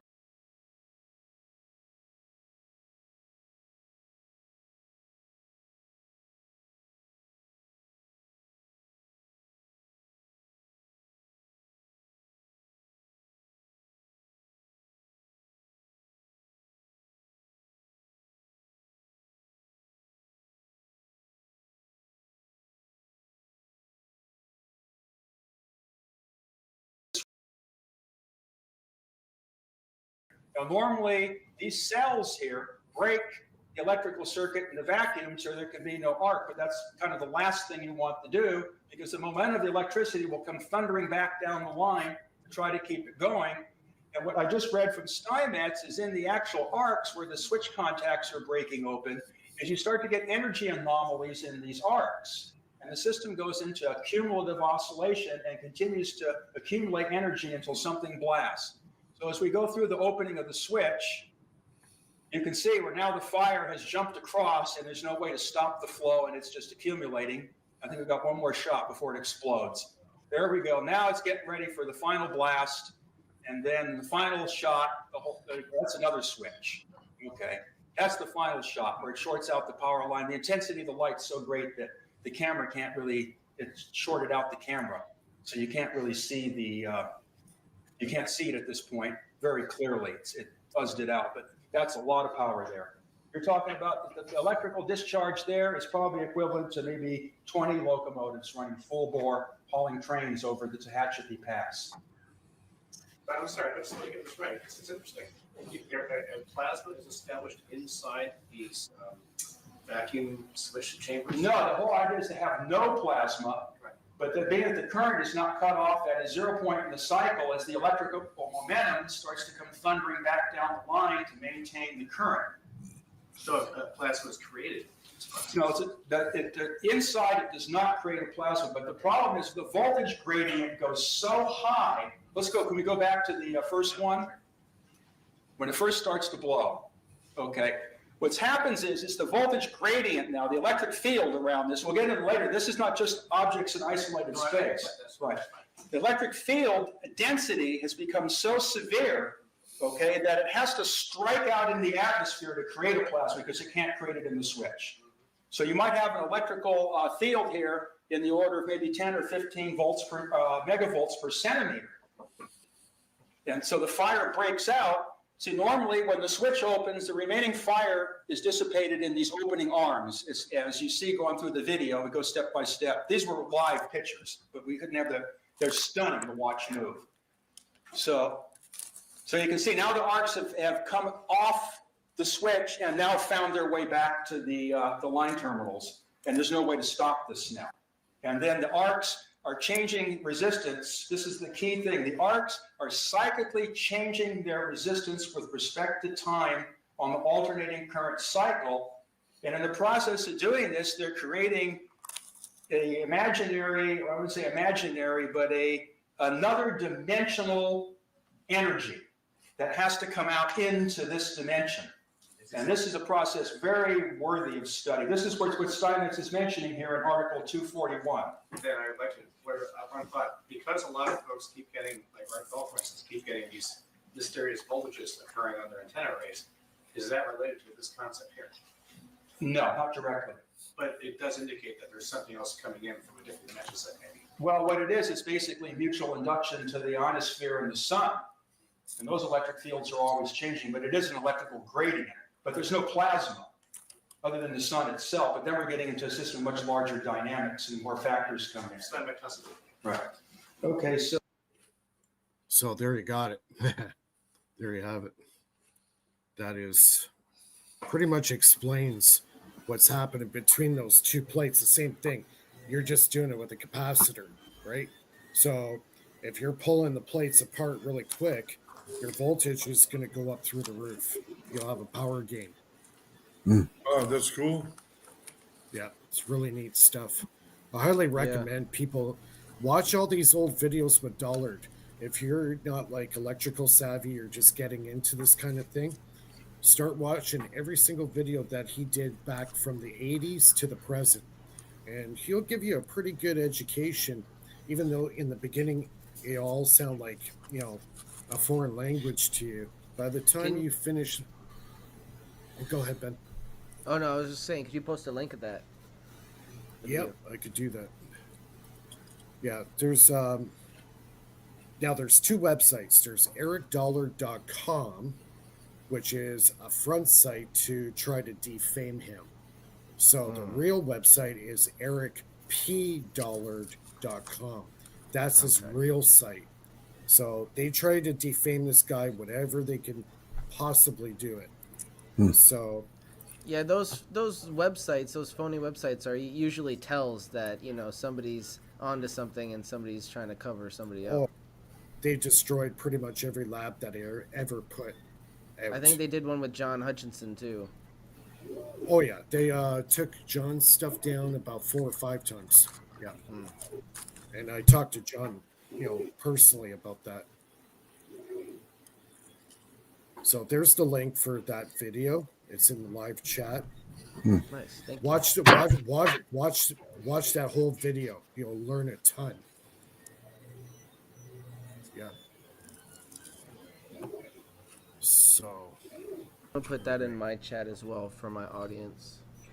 yeah, just start going through all his old videos. He talks about the sun and that the sun is not a solid, it's actually a hollow.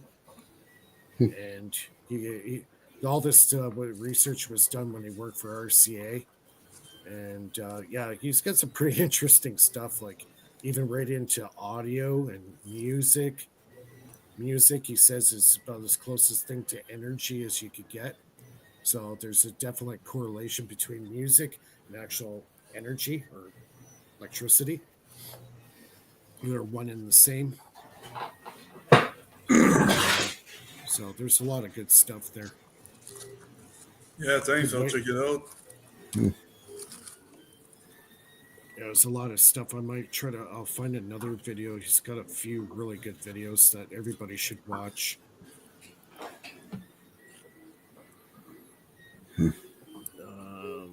Nathan, you want to have anything to show or?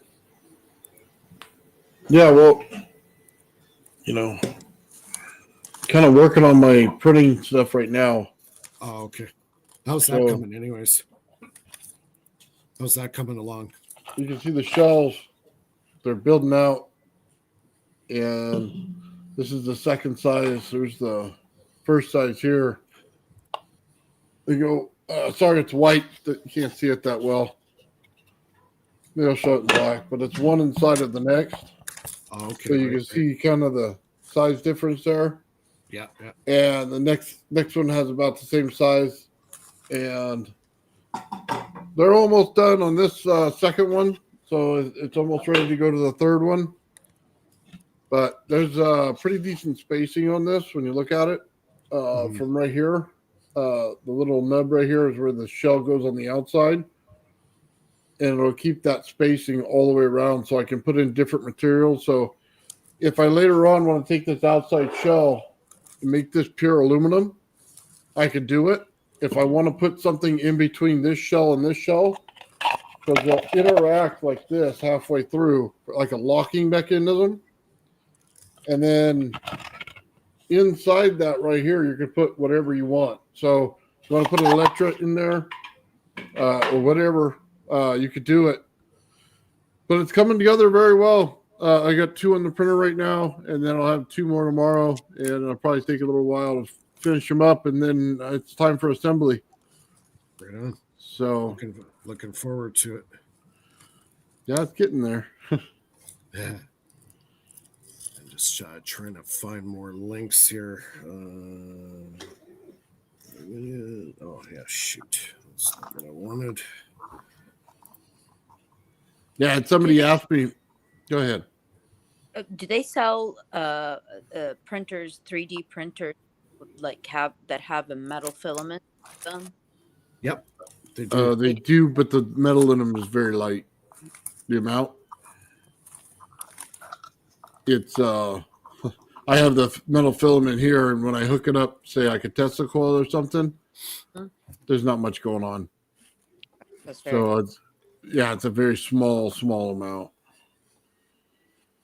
So yeah, I had somebody ask me about the PLA, and since everything's interlocking, it won't matter. The way these things are going to get sealed, the way they're going to get taped, everything, it won't matter. 3,000 RPM would be no problem. I don't even think I'll get it that high. It'll probably be like 1,500 RPM just to see what the fields are at first. But yeah, right on. Looking good so far. I got another video I want to show here. This actually might be my next project.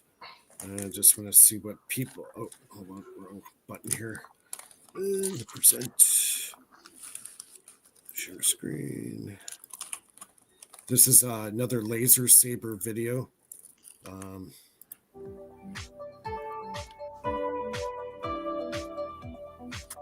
Oh, Ulysses from my chat said, Dude, my super Nathan excited Stubblefield about your coil project, replication.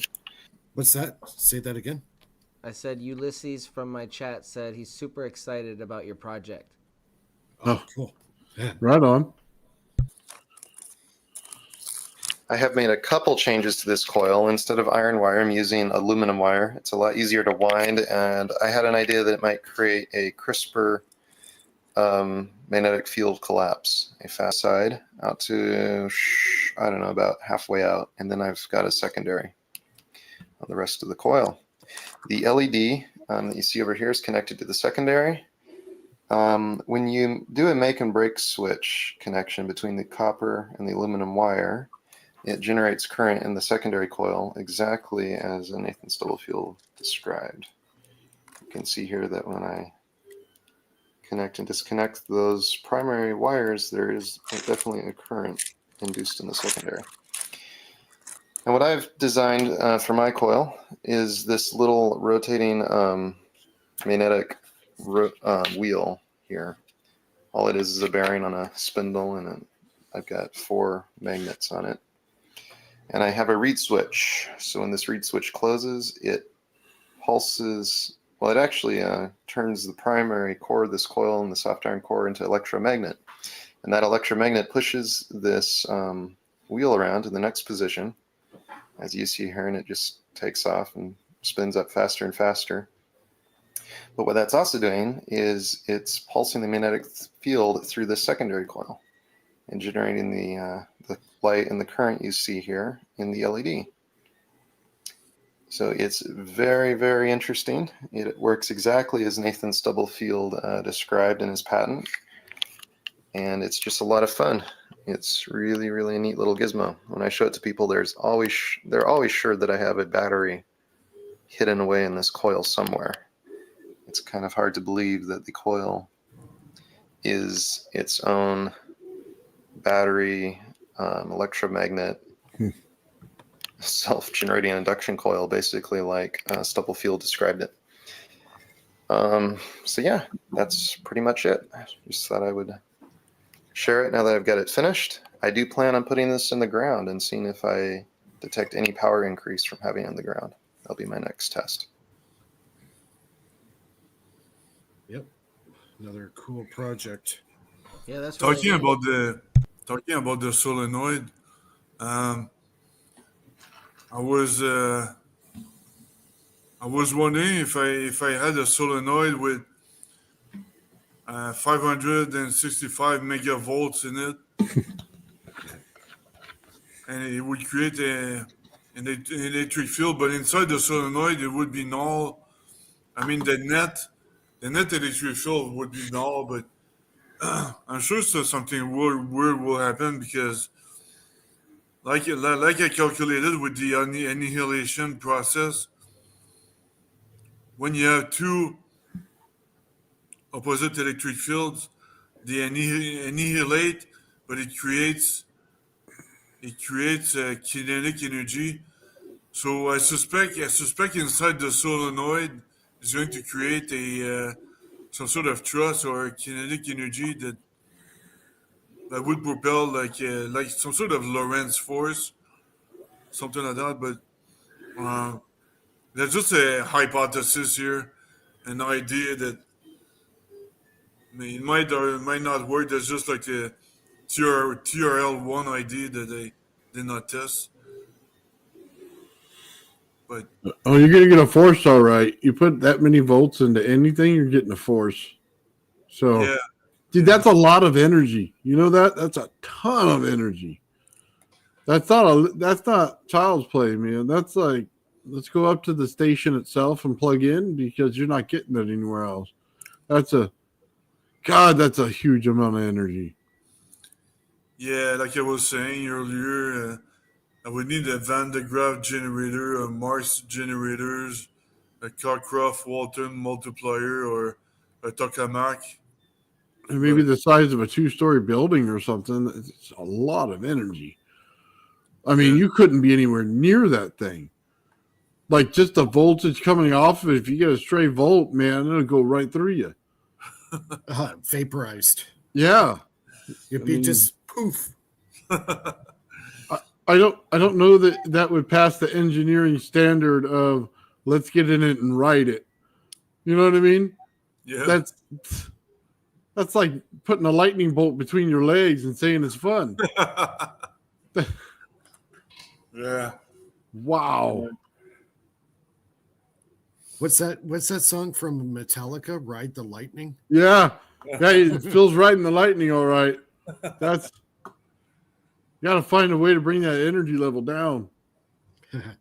Yeah, good point. Or I have more. I lower it down and I have more sensitive equipment, something like that. Oh yeah, you couldn't run a computer in there. Yeah. There's no way. I don't even know if you can get a ground on that thing. Yeah.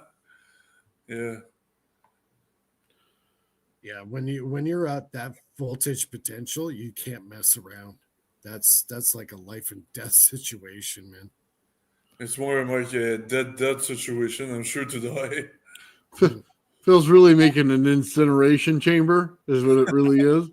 We're all gonna go in there and just be instantly incinerated. We'll do that in the International Space Station.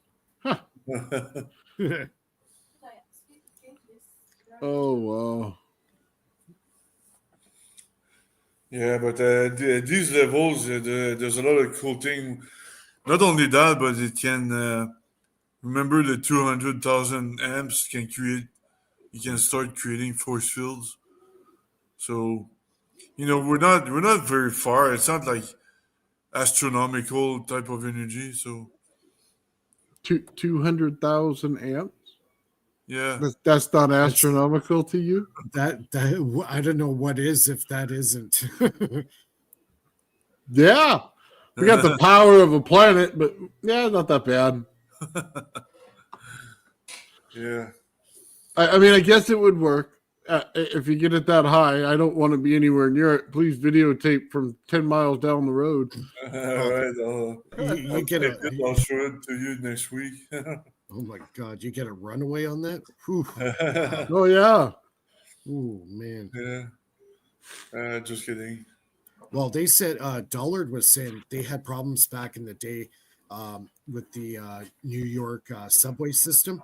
They had a runaway happen. He said it lifted the concrete off the ground 3 feet. Oh yeah. Well, there's some proof for you, Phil. Yeah. It's lifting concrete. Yeah. So for the force field, so my experiment worked already. We're talking time travel here, Philip. I'm not jumping in that hole. There's no chance. That's a hole you don't want to jump into. No. Oh, yeah. Wow. So, yeah.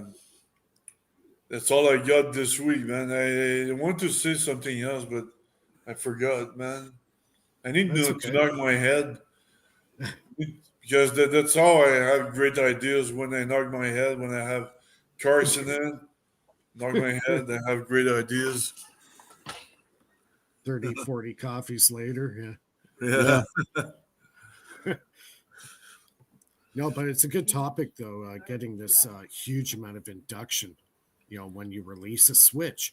And why do you think I use my spark gap switch? That's exactly what he's talking about that's happening on the power lines. The same thing's happening in my Renegade, but a very small scale and controllable. Yeah, but I don't need that. I can use pulsed, currents or voltage. It can be pulsed as well. You don't need to. It doesn't need to last for 10 minutes. No, and that's basically all my technology is on pulse technology. Yeah. Same with, even with the Tesla coil, it's all pulsed. Yeah. It's not like steady current. It's a high frequency, high voltage in some cases, or lower voltage and lower frequency. It's just a matter of what band you're working in, right? But the same principle with my switch. He pretty much explains what's going on, but mine's happening at a very, very small controlled level. Yeah, see?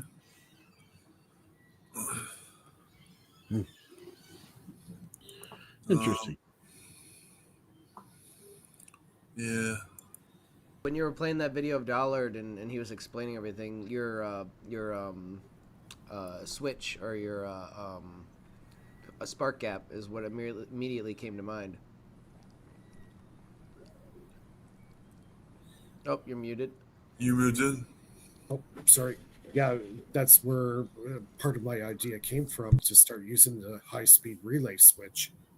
So, and that's why I was getting that extra surge of power. And he pretty much explained what's going on. So it started to make sense. Mind you, I'm using way less power than what he's talking about. Now, though, that switch station, I have one of those switch stations about maybe 2 kilometers from where I live. I'd love to see them open that up one day. That'd be awesome.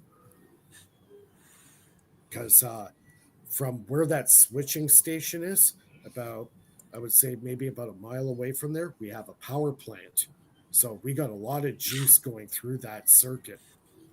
It probably make 30, 40 foot lightning bolts coming off the thing. I'd love to see that happen. I'll take a picture of one of them when I get a chance, when I'm down in that area. It's not far from where I live. I'll take a picture of it and I'll show it on the show next time. But pretty much the same thing. There are these arms that come out, they hold, and then when they want to open it, they swing open like this, and that's when the big lightning bolt happens.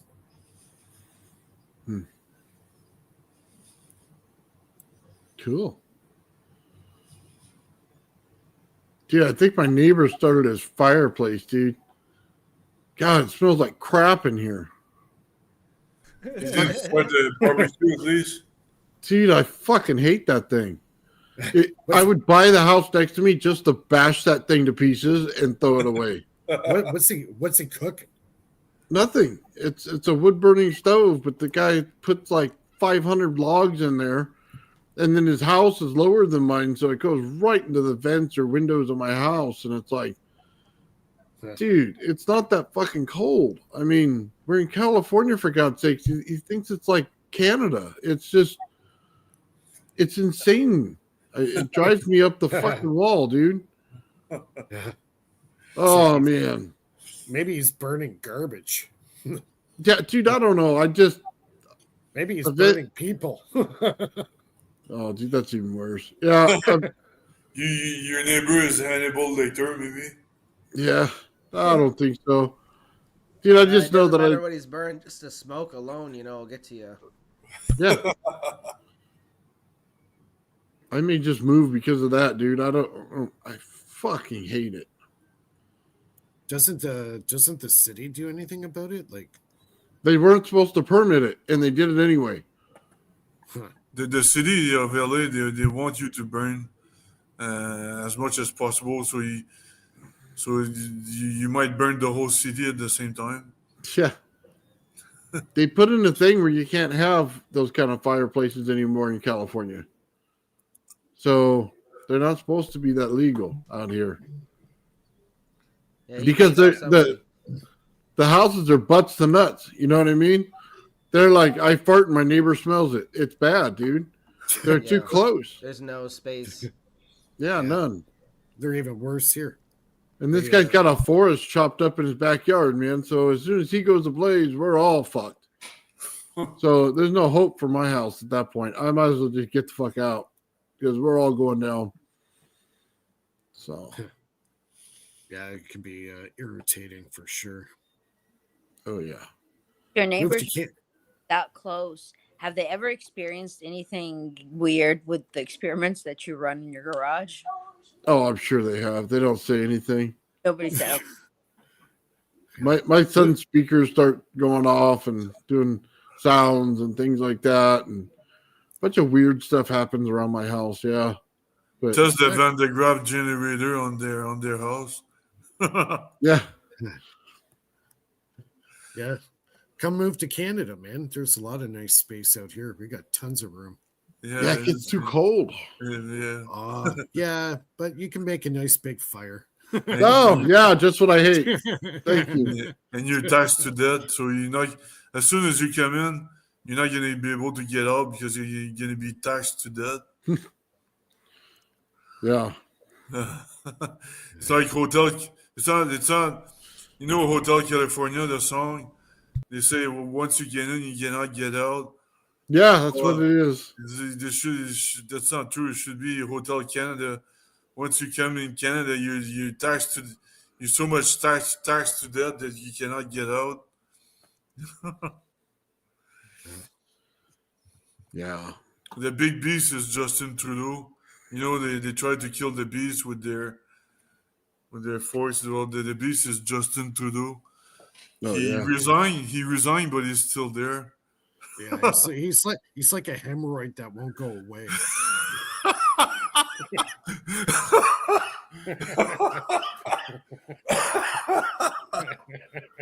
It's true. Sorry. He gives hope, but he never leaves, you know? Yeah. Justin Trudeau. He's like the uninvited guest. Just there to drink all your beer. Yeah, exactly. Or give it away to the, he's there to bring. He's gonna bring his bag, take all the beer in your fridge. And he's gonna go back home. Yeah, you'll probably shove it in his jacket and leave. Jeez. Oh man. He was at the AI conference in France this last week. Since I've seen him on TV, I'm like, oh, there's the schmuck.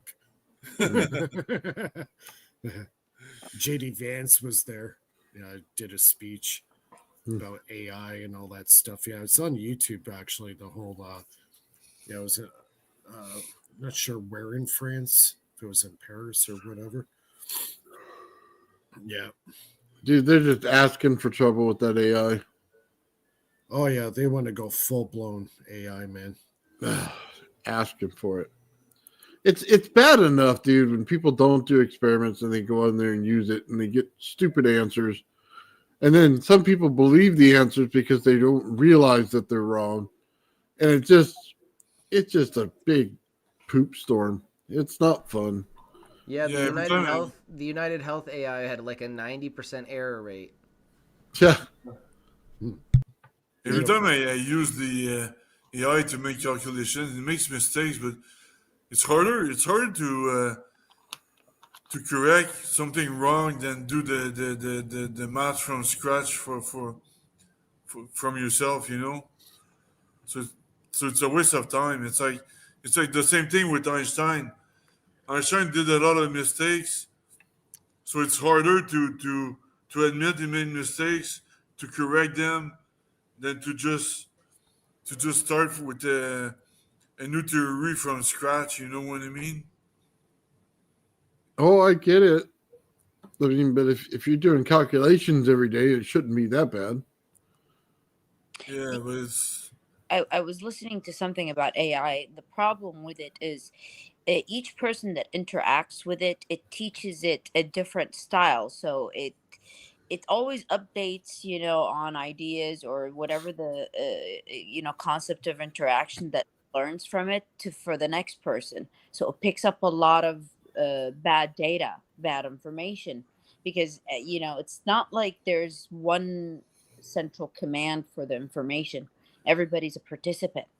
yeah, but they will use it for disinformation pretty Yeah. soon, Oh, like it's they use the media for disinformation for so long. Oh, So you will just wait until Carl Schwab's puts his Oh, hand on AI.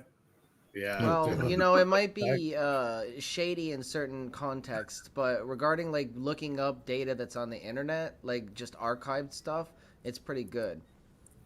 Yeah, yeah, exactly. To do things it's trained on or do things mainstream is good. But if you ask Yeah, it but when you to, get like subjective and you ask it yeah, like opinions and stuff, that's when it starts getting shaky. exactly. Or you ask it to read a paper, your paper, for example, that it's not trained on, so Right. it's gonna throw a whole bunch of crap, you know. No, no, that's a perfect example too. It's not a straightforward like looking up fetching data type of situation, you know. Yeah, That's exactly. gonna have its own context and implications and Yeah, interpretations. yeah.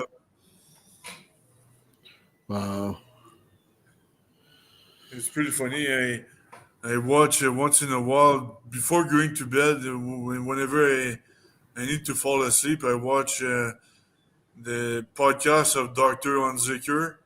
You know, Hmm. Doctor Unzicker, the from Germany, and now his podcast, all he's doing is he's interviewing the Chat GPT, the latest version. I think it's O1, and The one where they he's give you like the virtual face and animated face.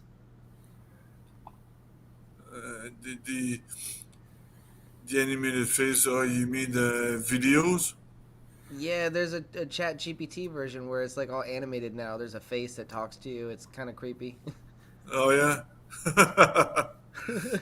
We'll have one with Trudeau's face on it talking to you. Yeah, that's gonna scare the kids, man. You have to turn the pointer on your computer into a hand to backhand them.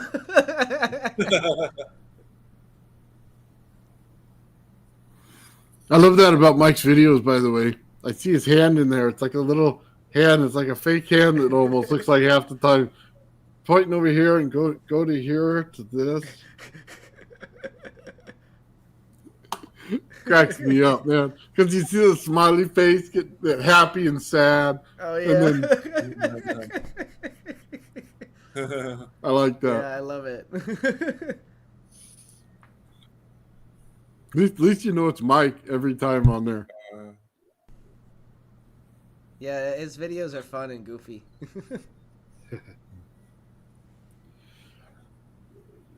Oh man. So you guys full of chocolates today or tonight? My wife's got her chocolates. She still wants her flower. I said it's freaking February. There's like 3 feet of snow outside, and she wants flowers. Yeah, I walked to the flower store and I got there like 13 minutes after they closed. So I was like, damn. Oh. you come back home and you say, "Well, I tried," you know. Yeah, you're in the doghouse. Horrible. Like you plan out all other activities and one activity that your significant other matters to, like you make every, excuse in the book. Like if it was like a part for one of your experience, you would go 9 feet of snow to get that thing,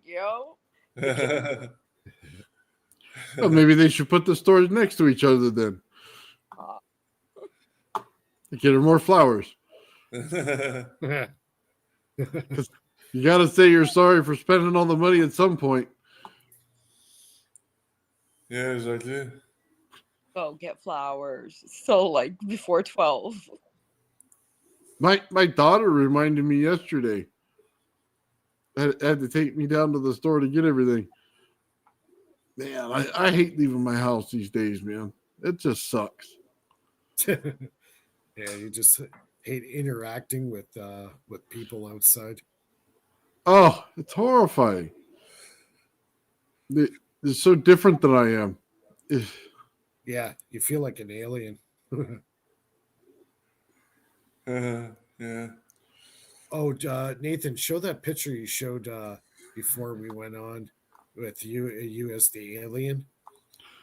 Oh yeah, well, it was funny. We were watching David Rossi, and he said a blue alien showed up to tell him the answer about free energy and cold energy and how it works and how the room is your energy source for everything. And it sounded so much like every single thing that I ever talk about on my channel that I think Phil and I came to the understanding that he was actually talking about me the whole time. Who is this guy? We have here, Nathan, put the picture up. Give me just a second. I'm getting there. Yeah. There you go. So there you go. I stood over his bed and gave him all the answers.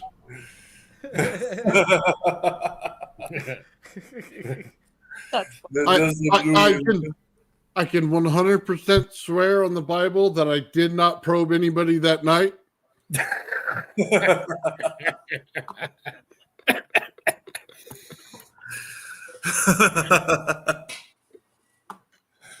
Oh. That's what I said too. That was quite a diet plan. Yeah. Well, it was like a mirror effect, so it made me look smaller. Blew up my head and shrunk my body, and it blew. Oh. Yeah, perfect. I have a question. The free energy Fridays, that term, is that like you coined that, Mike, right? Or is this something like common? Well, I guess it was well over a year ago. Me and Bernie kind of started saying that for the Friday night show. So I can't really take all the credit on it. Well, I'm saying that because some other channel that is live, right, was earlier today, or I don't know, they're still, they use the same Sure. thing. Yeah, And of course. Yeah. Of and course. somebody stole like our, this show. Yeah, so You know what, the free energy, saying free energy is such a misused term. I really hate using it, but most people, that's how they identify it with, is free energy, when really it's not like that at all. It's kind of a, you know what I mean? Like It's a mutual exchange. It's not free. There's nothing free. yeah, I know, Yeah. but Friday part, free energy Fridays, like, Yeah, it's like a catchphrase now. It's really, Yeah, and people cling to it because it's familiar. That they're not gonna understand some of the more esoteric terms, but you say free energy, they're gonna know exactly what kind of topic you're talking about. Yeah, that Bernie didn't you guys come up? Didn't he have it on his show? I remember a while back we were Free Energy Friday on his show. Yeah, so it's like me and Bernie have been using it for a while there. So I can't take all the credit. It was more Bernie's idea than anything. So yeah, it kind of stuck, and a lot of people use it. Even Ashton Forbes uses it now, and it's like whatever, I'm not copywriting every freaking thing that people say. It's ridiculous. So stupid.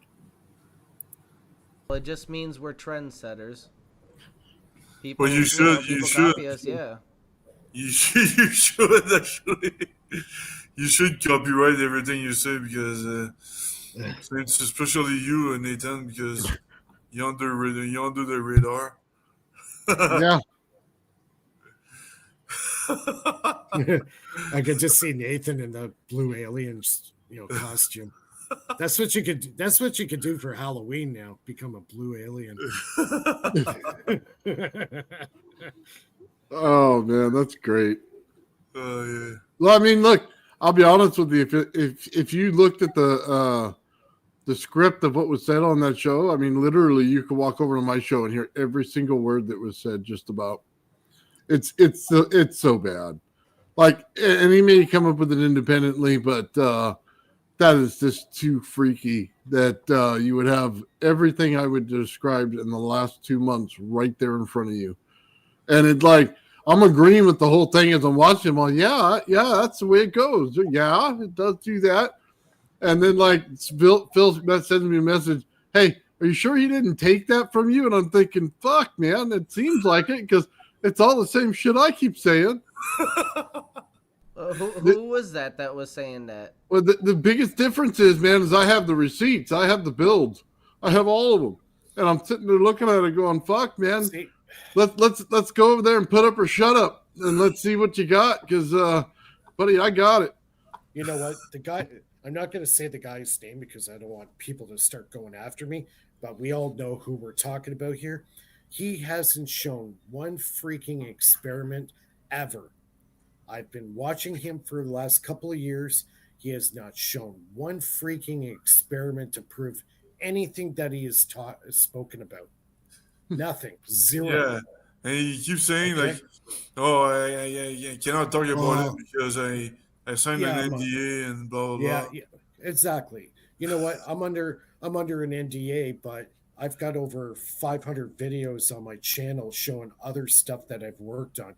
I haven't seen one freaking thing he has done. Zero. So that's all I got to say about it. Yeah, it may just be a freak thing, dude. It may have just been two people coming up with the same idea at different times. You never know. It's funny. He came with the same idea I did about the liquid metal vortex. Exactly at the same time.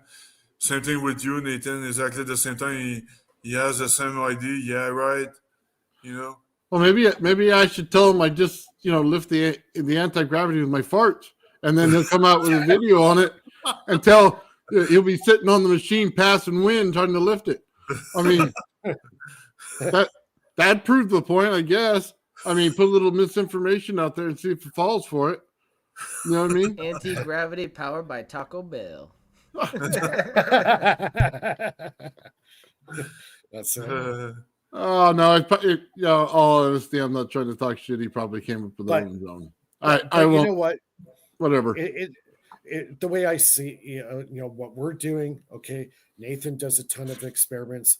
I've got a whole bunch of experiments. Even Philip, you've got experiments and videos.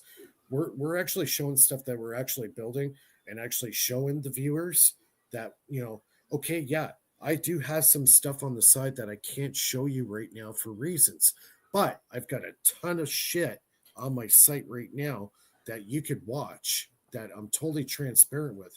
Like one of my my best builds is my Renegade device.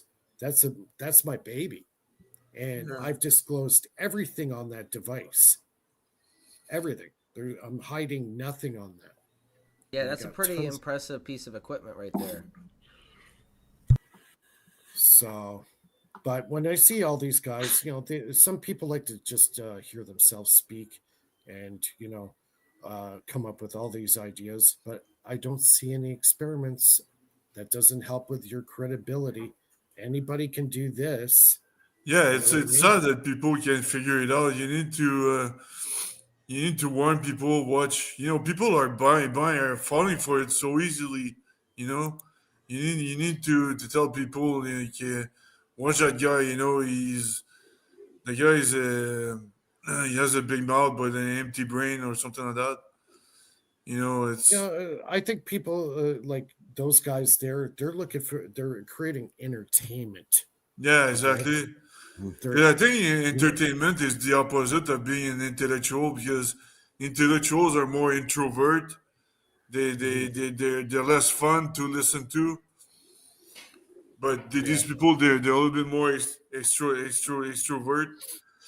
They have a big mouth, and all they do is say whatever Nathan said yesterday. Well, it's so funny because I've never heard anybody, and here's the kicker, describe the fields the way I do. And it has to do with the static on the inside, and it has to do with the scalar on the outside. And I'm sorry, I've never seen a video where anybody else out there put it that way, except for me. And not even when I came out with a video like a week ago on fields and exactly how they work, and then all of a sudden it comes up, is that the way they work? I mean, it's pretty interesting, man. The only bad thing is as soon as he gives you a detail on exactly how it's built, it's the giveaway. It's like, oh, now we get it because there's only one guy that builds them that way. Yeah. Yeah, good point. And so you have your that's the thing. signature. But what helps with Nathan's credibility is he's building the stuff. He's showing people. He's showing the demonstrations. He's methodically going through how he puts it together, what the fields are doing, how they interact with each other, and he's showing it. Not just talking about it, he's showing it. Exactly. That's big. That's why his channel has taken off the way it's taken off. For a good reason. Right? Nathan, I got a lot of stuff to do. I'm having trouble following up because it's very, very dense. But go for it, man. I mean, yeah, you're very rich in what you're doing, so don't stop. I'm just gonna step out quick for a smoke. I'll be right back. Oh, can you? I just wanted to share my screen before you leave. Sure. Yeah. You'll have to, and when you're done, you'll have to remove it. I'll be outside. I won't be long. That's it there. Yep. Okay. So yeah, I just want to share that regarding the C++ superset software I've been working on, I'm gonna do a presentation online at the C++ online conference on February 27th.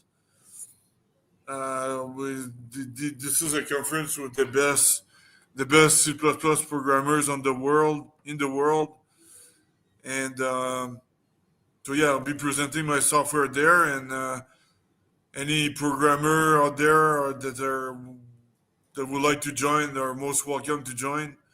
Again, it's cplusonline.uk, the website, and so yeah, it's gonna be cool. I need to get ready because I'll be talking for an hour at that conference.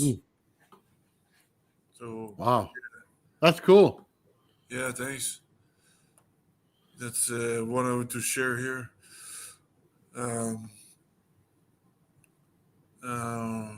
Because there's a lot of physicists like programming, and a lot of programmers like physics. So I'm sure that there's hidden programmers here in the crowd here. So don't be shy. Yeah, that's really cool, man. I remember when I was a kid, we used to have the was it Tandy 1000 or the Odyssey, and you write your own programs for that, like little games, war games and stuff. Kind of like Battleship Online is what it was like. Oh, cool. Yeah, that was old school, man. Back in the MS-DOS days. I say that most people probably don't even know what that is, but I know you do. So.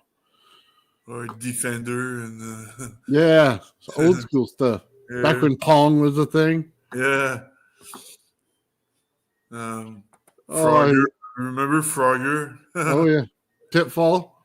Yeah, Pitfall. That was cool, man. I played that game for so long. That game never stops, you know. It's like you think you're done, and you have like it never ends. Crazy. Yeah. Oh man, I instantly felt older when I described those things. You know. I shit you not, I worked at a place that actually utilized MS-DOS like 6 years ago. No, What is that's it? Is it Raytheon or something? No. It was a Pizza Hut, man. Their system was old as hell. Oh yeah. Oh, dude, if you know the quick keys in MS-DOS, you could backdoor that system so fast. Like, you know what I mean? Just find out where the run file is and see what it is, and then you got everything that you want from them. It was such an easy system to hack. So, yeah, and then they go to Windows, and it's like Hello World. You know, I don't know. Sometimes it's all the same. So once you learn a little bit of it, then you'll learn a lot of it, and it's like, okay, well, you know, let's just play around a little bit and see where we get to. Yeah. Yeah, but I think regarding Windows, I think they did a good move to put the focus on the operating system, because they made sure that all the application except theirs would crash, you know. So remember, yeah, it's true.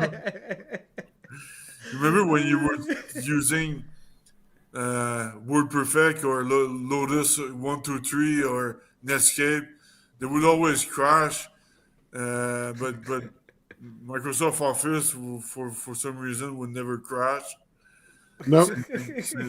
Yeah. I wonder why.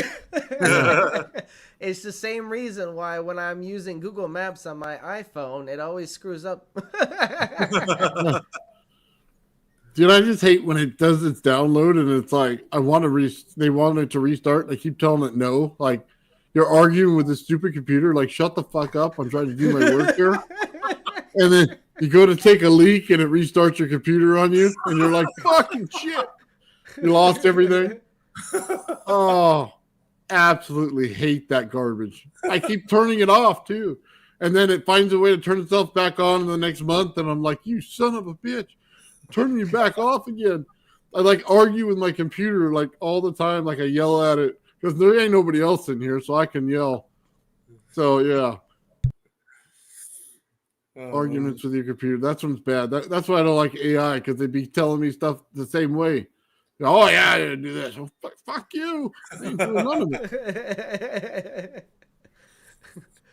Started asking it, you my wife or something? I mean, what happened?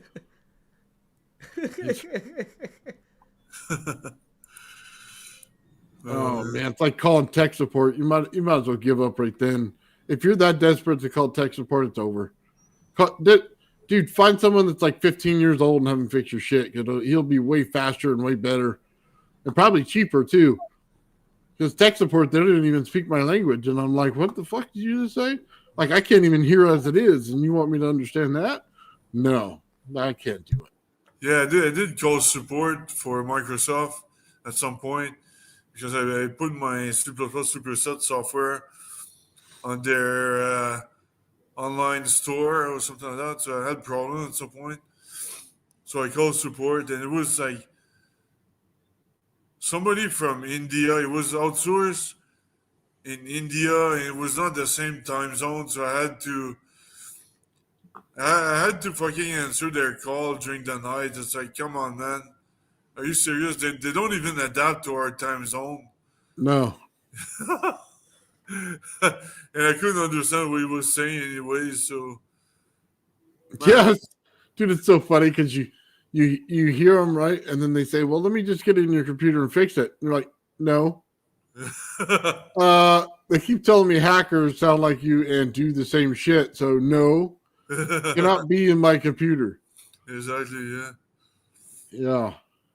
Yeah. Oh, yeah. Yeah, that's bad, man. I had to learn everything and get have the little USB with all your Windows loaded up on it so you can reset your computer at any time. And then never put the good stuff on your regular computer. Always have it on a backup and always clear a new device anytime it goes in. You know what I mean?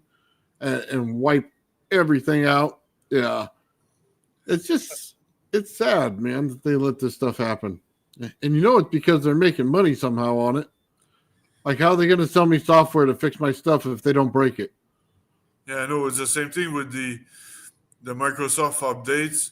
Have you noticed every time you buy a new Microsoft computer, it's ultra fast and everything, but every day you download these Microsoft updates, and after a year, your computer is so slow that it's unusable, just like my latest computer. So it's obvious, it's intentional. They want you to buy a new freaking computer. So it's all marketing.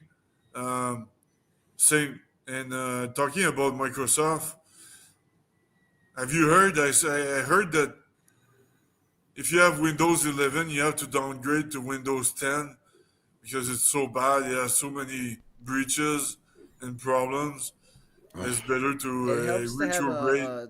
It helps to have a non-volatile memory extension as your primary hard drive with a PCI Express 4.0 extension, or so like that really helps speed up. Like when you have that activated, the 4.0, it really helps speed up your hard drive, even if it's bogged down by all that crap. Well, if your motherboard supports it, yeah. Yeah, it's gotta support it. Like I have one of those like server gaming hybrid motherboards. You're gonna say something, Lulu? I was saying like an extra memory bank. An inkjet print? Did I hear that right? No, like an external memory bank, like a couple terabytes of external memory. Yeah. Is that what you're talking about? I think that's what he said. He said he had a detached memory, so that's got to be what it is. Okay. Yeah, those are cool to boot up with, man. And just have your primary on there, and then everything else goes into, whatever drive you have on your computer. So, yeah, I like that external one, man. You can throw all kinds of stuff on there. Yeah, but if you kind of overclock your hard drive, you crank it up to the maximum, your hard drive is gonna die sooner. Also, that's a problem, Ben. Yeah. I used to do that all the time. Overclock my processor, and Well, overclocking your hard drive that's really like for mechanical hard drives. Solid state drives don't really act that way. Yeah, good point. SSD, but SSD, you still have a maximum number of times you can write to the memory. That is true. Yeah. But I've been using mine for example for the last like 4 to 6 years, and I haven't had any issues with it at all. Yeah. I've been using a lot of data. Like just so you know, I put a lot of data on my stuff, and I take a lot of data off.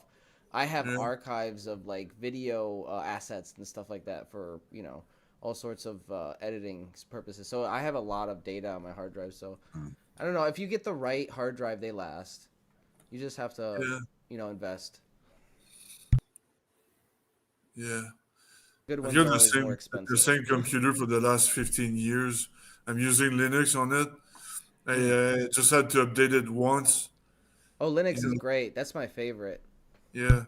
Well, it depends what you want to do, If you want to do development, Linux is the best. If you want to connect to the internet or use a terminal to connect to another server, then a MacBook is the best. And if you want to play games, then Windows is the best. So it depends what you want to do. What are you gonna say, Lulu? I got this thing, external memory. It works with Windows, 6 terabytes. I don't know if you can see the picture. Cool. Yeah. Pretty neat. Works. I have I have one myself. Since when you have it, Lulu? I've had it maybe 6 years. Oh, okay. So it should be slow and buggy right now. I don't know. I haven't plugged it in a year, so I don't know. Yeah. Yeah, I have things on. I don't want to plug it into a computer that's connected to the net. Yeah. In here, they don't want, like, you know, if it's connected to the internet, it means it's hackable. But if it's not, you know, so I got a computer that I could just connect it to reorganize what's in there. Yeah.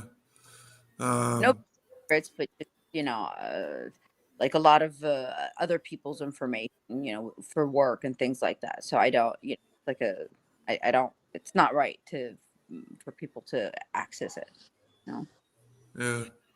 You know, what I do is I just have the SSD for primary programming for the Windows, and then everything else goes onto another drive.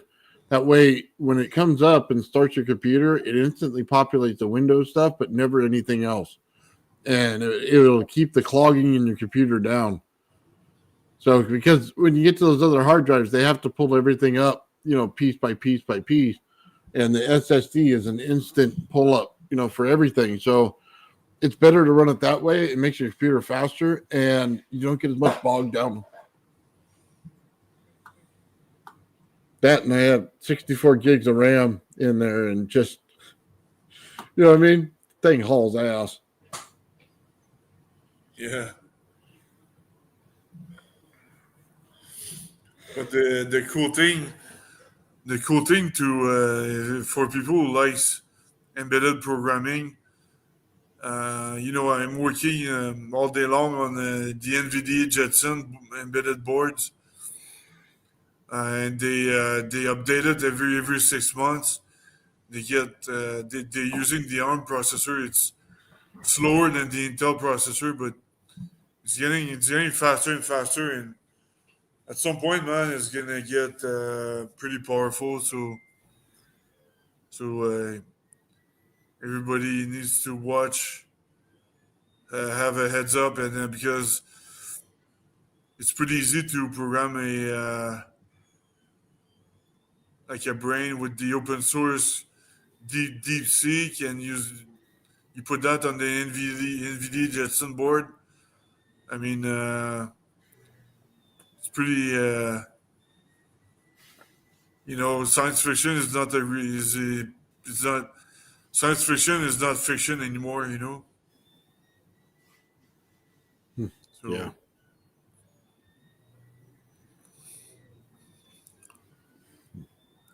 Yeah. So. Yeah, I used last time I used Linux, I used Lime, and it was for my 3D printers so that I could set up a new network channel for them, so they can go faster. So yeah. So you know Linux? Not a whole lot, like I said, just to program that thing out. So It wasn't much different than DOS.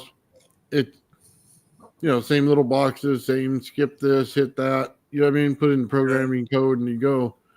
It wasn't that difficult.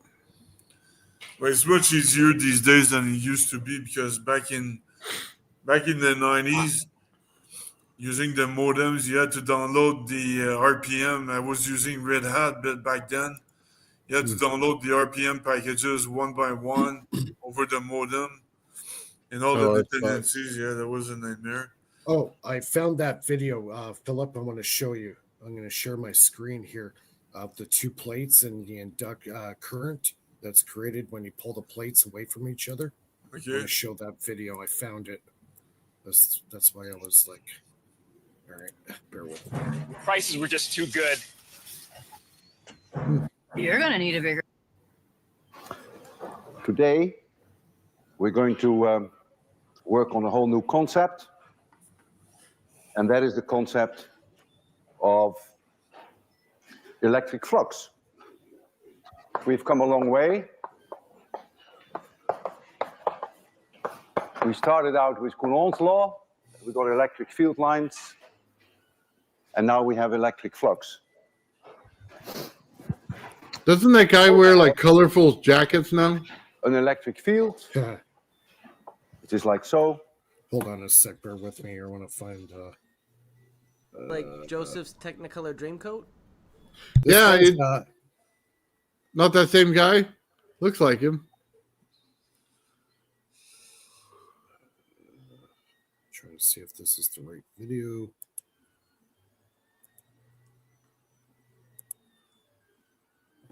What the heck is going on? Hold on, bear with me for a second.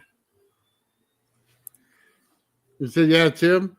Dude, I messaged that guy once. It was cool that he got back to me, but I think it was just because he was being a dick and just said some negative shit. And it was like, oh, well, you should have just ignored me then. I would have been more polite. I had it and then something happened. Shoot, I'll find it again. Hold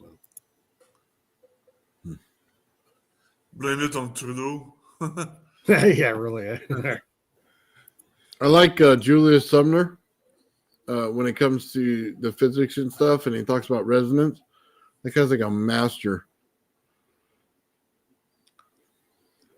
Yeah, there was a couple of videos like that. Back in the 70s, there were the teachers, the professors, they were a lot more motivated to teach physics. These days, it's, it's all the cool videos date back from the 70s. Yeah, and they showed the experiments right there in the class. Everything. It wasn't anything like it is now. They one after the next. This is why it does this, and they show you the experiment, and you're like, wow. Yeah. Those are the best ones. Yeah. There was a professor from the University of Nottingham. Forgot what's his name, but one brilliant physicist, older guy, very old actually. I can't remember his name, but I'll look it up in a minute. He was able to, I don't know how he did it with like the smallest atomic structures. Build like write it in something, but using atomic structures of the element table, and they called it the smallest elements table ever made.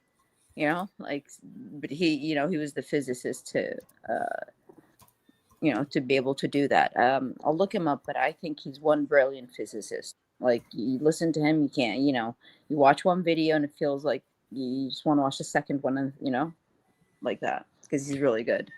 But I'll search him up in a minute and I'll get you guys his name. Yeah, there was also the teacher who was explaining the spinning wheel and the weird, the weird effects, the weird forces you have when you have a spinning wheel. And it dates back from the 70s. I'll try to find that video as well. So there was, Taryn was talking about the Air Force put out good videos on some of this stuff, and they had one on crystals and how they work and stuff like that, and magnetic fields. Man, it was really good. It's in black and white, old school, so they tell you everything. So, yeah, I really like that guy. He was pretty good at it. And it was real simple, easy to understand.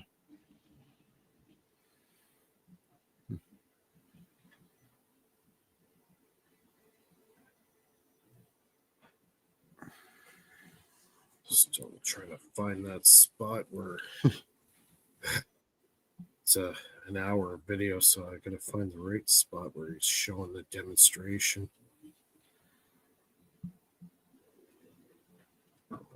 Yeah, I actually live between two Air Force bases. The one over there in San Diego, and then March over here, right over Riverside area. So, yeah, if I start flying anything in my yard, man, they'd be at my house in like minutes.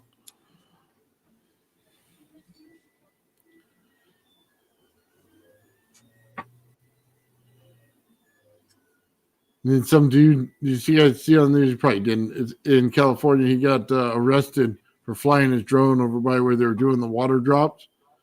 And he busted a Canadian airplane. So there's a big hole in the wing from his drone.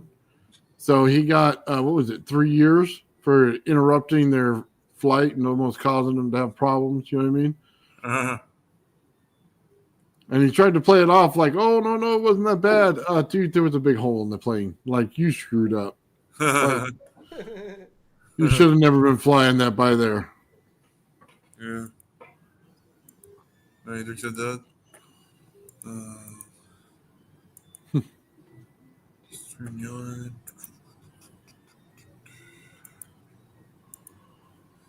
Can you see my screen? No. Hold on a sec here.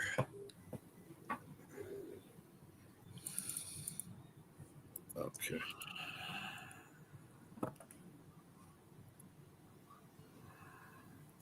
Can you see my screen now?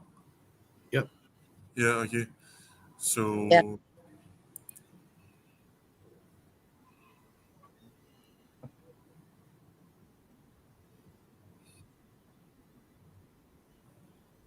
This is the one where he hangs it on the string and force? Yeah.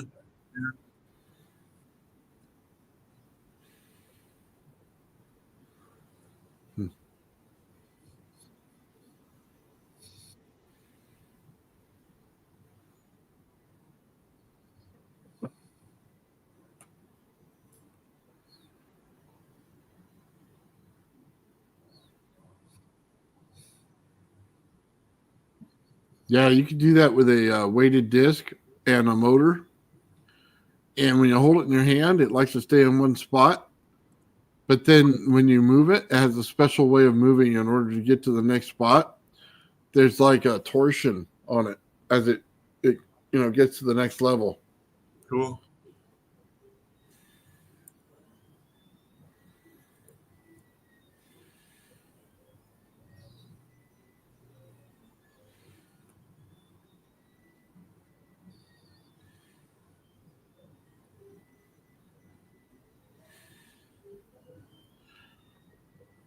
Oh, man, just hang the thing on the string already, for God's sake. Exactly. Oh, the older I get, the less patience I have, man. Just get on with it. Look at them. They're like, oh, yeah, hurry the fuck up. I could see you at the lecture saying that. Hurry up. Dude, they would hate me in the audience because it's like, dude, just get on with it. Like, you could babble at me when you're having me in awe of your experiment. Man, look how many chalkboards that guy's got, like triple Yeah, I layer. know they're, yeah. It's at MIT. Look at this guy just going, what the?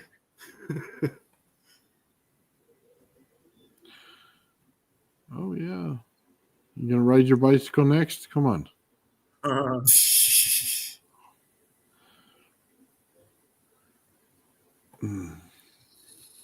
Yeah. Oh. Wow. The one with the rope is pretty cool, though. Oh, yeah. If we ever get there. Yeah.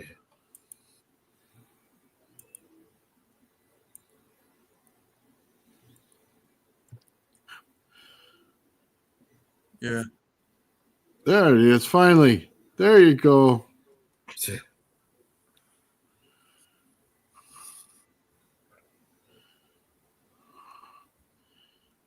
Come on, keep up with it. Keep up with it. Get moving.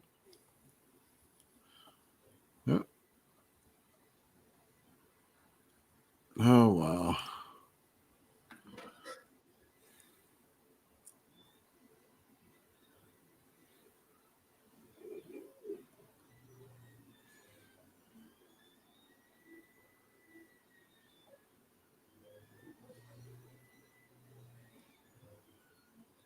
By the way, you can guess it's going to go the other way. Yep. There you go. I think we've all seen this like a million times. Yeah, that's nothing new. Yeah. Well, it's still cool to watch it, though. Yeah, but anyway, my point is, that was pretty cool. At least that the professor, they spend time, explaining weird stuff like that, and I never had any teacher explaining a spinning wheel in my physics classes here. So anyway, I'm just saying that it's. There was a really cool guy that had a Van der Graaf, and he was talking about it on the physics channel. And he did all the experiments to explain it, where the fields were, the red light, the blue light, all of it. It was really an excellent video. Yeah. Did you find it, Mike? Yeah, I think I found it. I shared the right. the physicist that I was telling you about in the chat, in the group chat.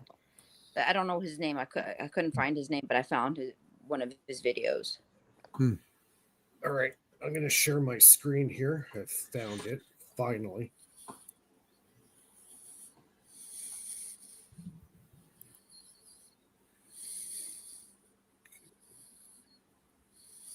So our trick is to use a 9-volt battery to make a 1,000-volt capacitor. And the capacitance of a parallel plate capacitor depends on the area and the distance. So the formula is C equals epsilon A over D, where this is the area over the distance times a constant, which is the permittivity of the medium in between these plates, which in this case would be air. Capacitance is also equal to charge over the voltage difference between the plates. So if we equate these two equations with each other, we see that we can solve for the voltage as QD over epsilon A. Now, if we look at this formula carefully, we see that if you increase the distance between the plates, but you keep the same charge and the same area, then the voltage has to increase. Well, let's see if we can make this equation work in real life. So coming back over to our experimental setup here, we have our capacitor, and what I'm going to do is kind of make sure these things are close to each other. These two plates are close to each other, so I put a piece of paper in here, make sure they're not touching. And now what we're going to do is take our 9-volt battery and charge up our capacitor, and we see that we're at 9 volts here on our voltage display in that little box there. It doesn't show very well on the scale, but it's we see it's at 9 volts. So now I'm going to disconnect our power here. So the charge is now stored on this capacitor, and we're very quickly going to increase the distance between these plates, just like in the formula. So let's have a go at this. Okay, ready, set, go.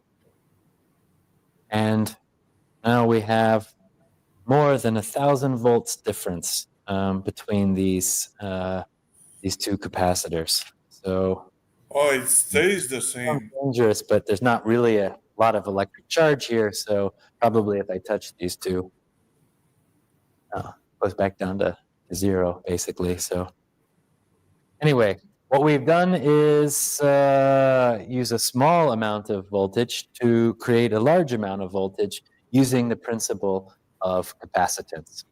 So I'll see you next time. That's cool. Interesting. Cool, eh? Yeah, that's really neat. And he did that with a 9-volt battery and got 1,000 volts. I'm gonna try with my 500 million volts battery.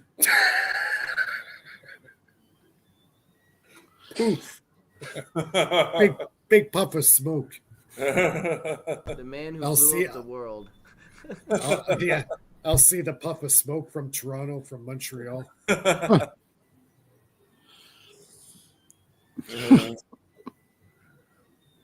Oh, actually, you know what will happen? He'll blow up. He'll launch Philip in the air, and he'll land in Toronto, 6 hours away. Yeah. It's as long as he builds a parachute into his chair, he should be okay. Yeah.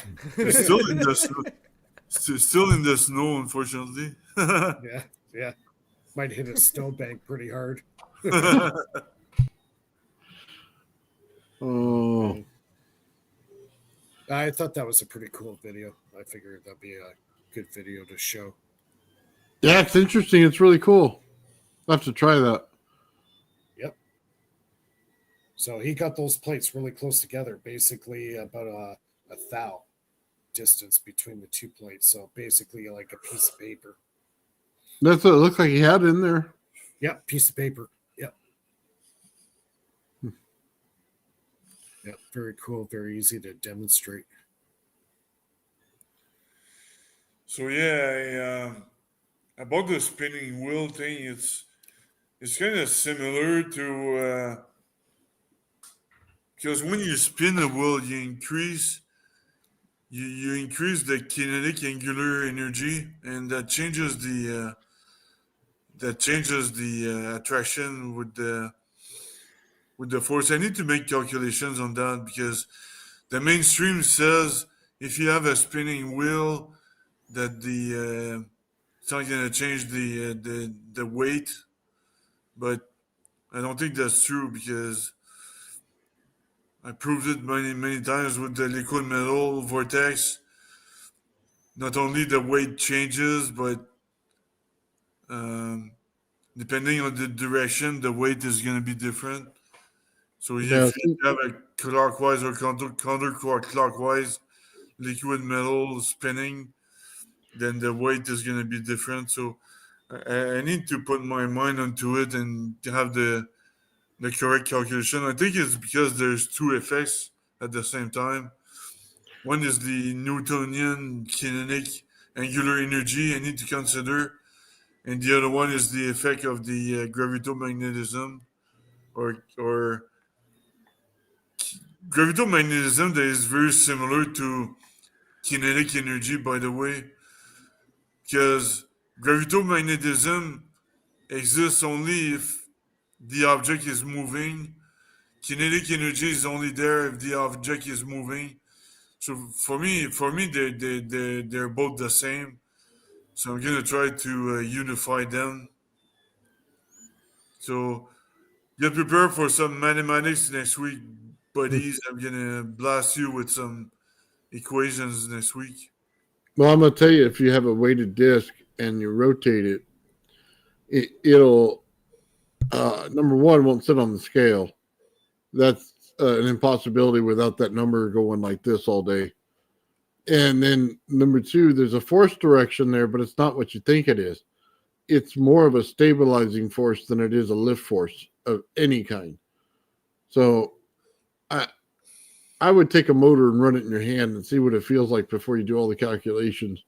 Yeah, I already did with the grinder and with the 2 years ago the grinder. Maybe I can post the video again. The grinder, where is it? Just one sec. Yeah, it's right here. 1 sec, I'll show it again.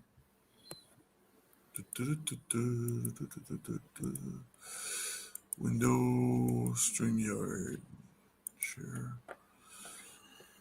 Yeah, this one right here. It's an interesting grinder.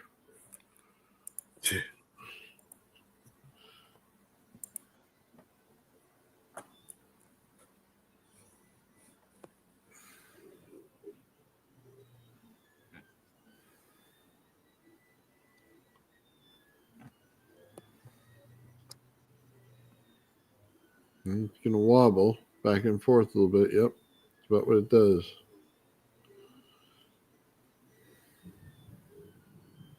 So the weight clearly changes and stays down as well. So that was just the grinder. The other one is the liquid metal vortex.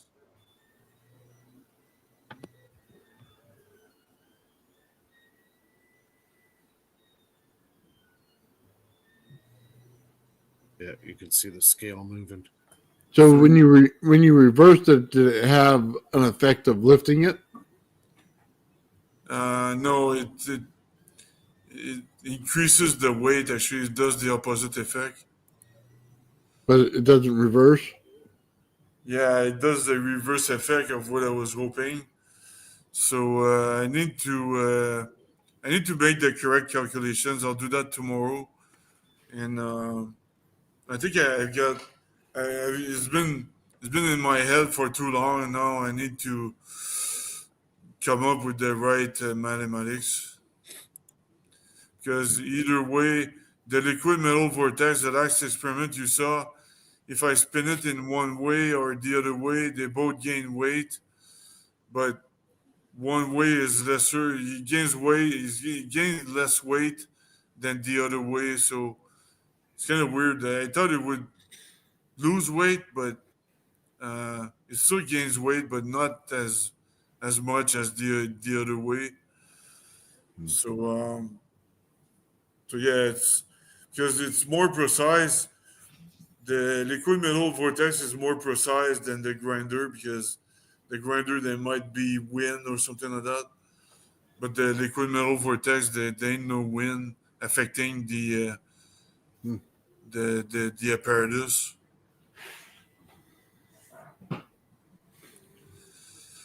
So yeah, man, I need to come up with the right mathematics, and I'll do that this weekend. But I'll have to work on C++ superset because I gotta sell my software, man. Yeah. No, I get it. It's cool. Yeah. So yeah, I think yes. I heard Bernie said he's gonna come back in 20 minutes, but yeah, I'm not sure. Is he doing a stream tonight or? He usually does, doesn't he? Yeah, I think he is. Yeah. See if there's any other videos I want to show.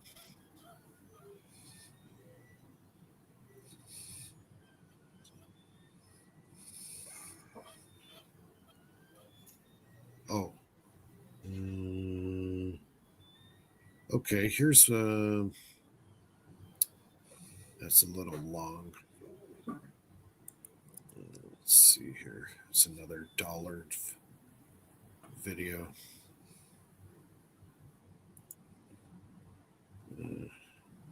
Audio kind of sucks.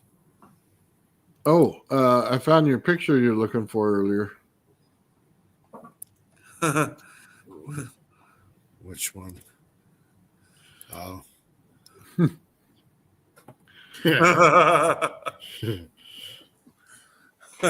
Awesome. Yeah. Yeah, that's a work of art. That's right. Yeah, that's funny, man. Oh, jeez. Work of art.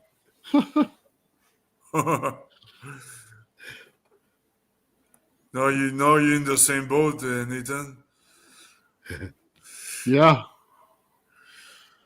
Yeah, maybe I should just take that little portion of what he said, put it on my video. That would be fucking hilarious. You know what I mean? Like, get a little bit of payback there. Yeah. You could always go and post the link of your video on the comment section. Oh, it doesn't matter. I'm not going to troll somebody over that. It's all free internet stuff anyway. You know what I mean? It's just when you're the only one to describe something in that fashion, and then somebody comes along and does it, you know where they got it. Well, they can try to tell you all the fancy stuff they want. You know where they got it. No, you could put source of information and put your link. I mean, yeah, that's just, all right. He needs not to be in Nathan's path anytime in his short life. Yeah. It won't matter. It won't matter soon. The way how fast my numbers are going up, it won't matter. Yeah. It's only a matter of time before it, you know what I mean? It breaks out for me. Yep. So, but I do have the video of that actual field on my channel.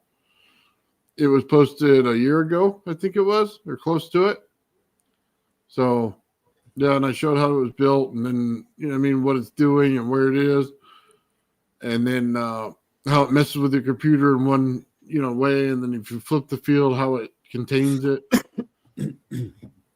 So, yeah, it's pretty interesting. Yep, some cool stuff.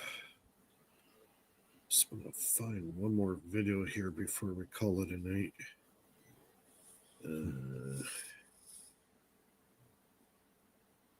I've saved a lot of good videos over the years.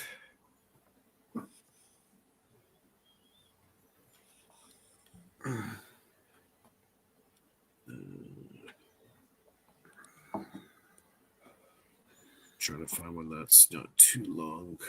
I did not snore tonight, so that's an improvement. Yeah.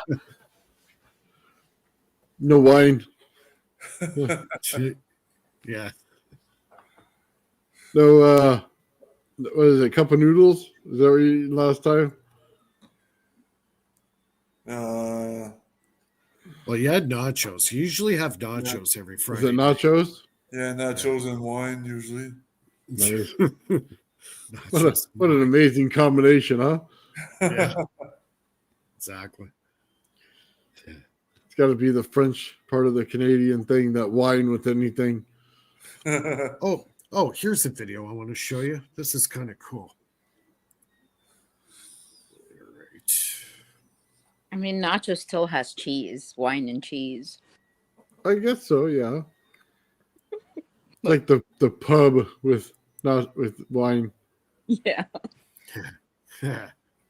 Okay, I'm going to show you something kind of cool here. I always like watching this.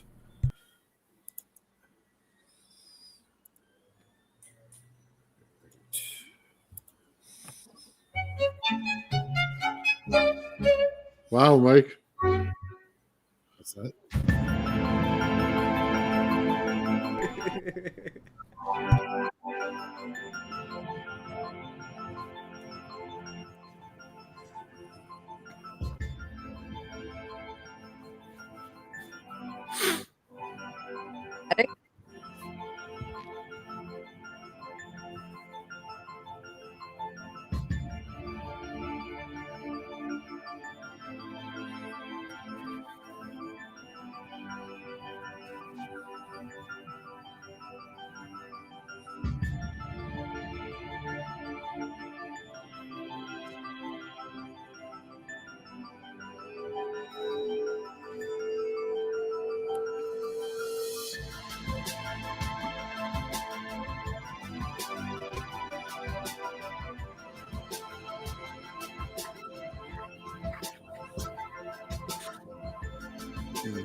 I'm just going to cut off the sound there just in case I get issues.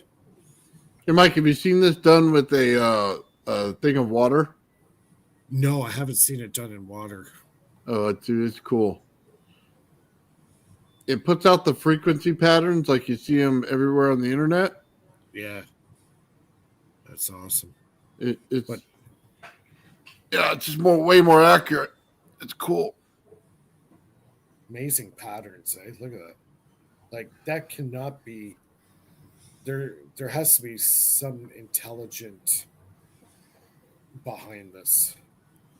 It's not by chance that it can make those formations.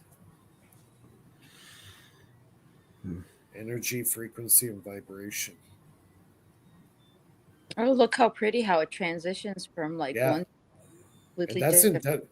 And that's in real time too. That's how fast it changes. That is pretty. Look at that. It's going up. Just the patterns are so geometrically perfect.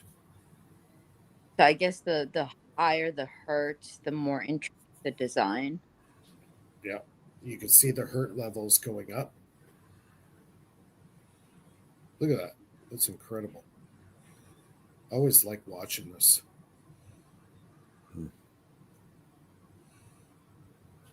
Look at that. It's like magic, eh?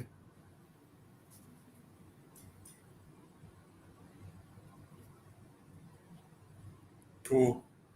Isn't that awesome? 5200 hertz. Oh, that looks really. 5284 hertz. That's neat. It's amazing how those frequencies make a completely different image.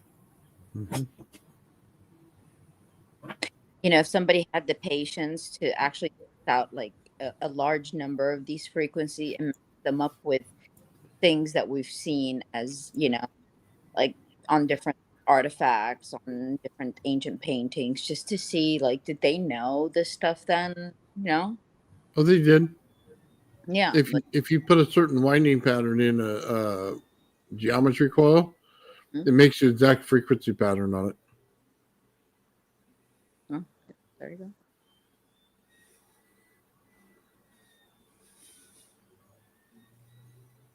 Is that the sound of that a 3D printer in the background? Yes, they're going to be going off for the next couple of days. I'm sorry about that. I just wanted to know what that sound was. Yeah, they're on 24/7 duty right now, trying to finish my project. I'm excited to see it done. Well, I'm excited to see it, number one, put together, but then, I mean, to see it run would be cool. And it's like the first iteration of it. So, catastrophic failure, run all the time, it's all the same to me. You know what I mean? All I care about is that they rotate counter directional in the beginning, because I already have plans to redo them and change them. Because when they go together, like, I want permanent spacing. So I want to have bearing to bearing where I could put in a little, spacer in there, so that no matter what failure it has, the spacing's good.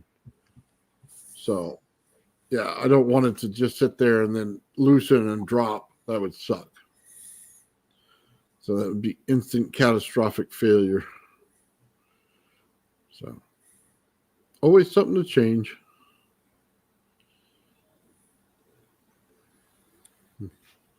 Yeah. Yep. Well, we're past 11 here. We've done a good 2 hours. I'd like to thank our chat tonight. Chat's been awesome. Really good. A lot of stuff happening on the chat. Yeah, we go live again next Friday night at 9 o'clock Eastern, as always. Don't forget to check out Nathan's channel. He's you're going live at 10 o'clock Pacific. And, Yeah, tomorrow with Joe. Yeah, 1 o'clock Eastern. And Nathan, or sorry, Ben, you got any upcoming streams or? Nope, just the Fringe Think Tank on Monday. Yeah, it's family day here in Canada, so it's a holiday for us. So we got this big storm coming tomorrow. And,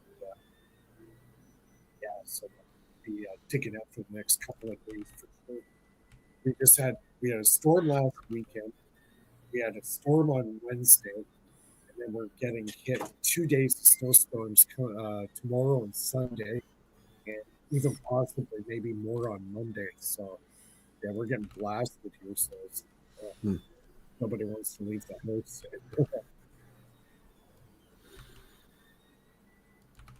Right on, man. All right. Thank you, everyone. Yep. Thanks a lot, chat. Thanks a lot, our panel, Nathan, Lulu, Philip. We'll see everybody next week. Thank Take care. All right, take it easy.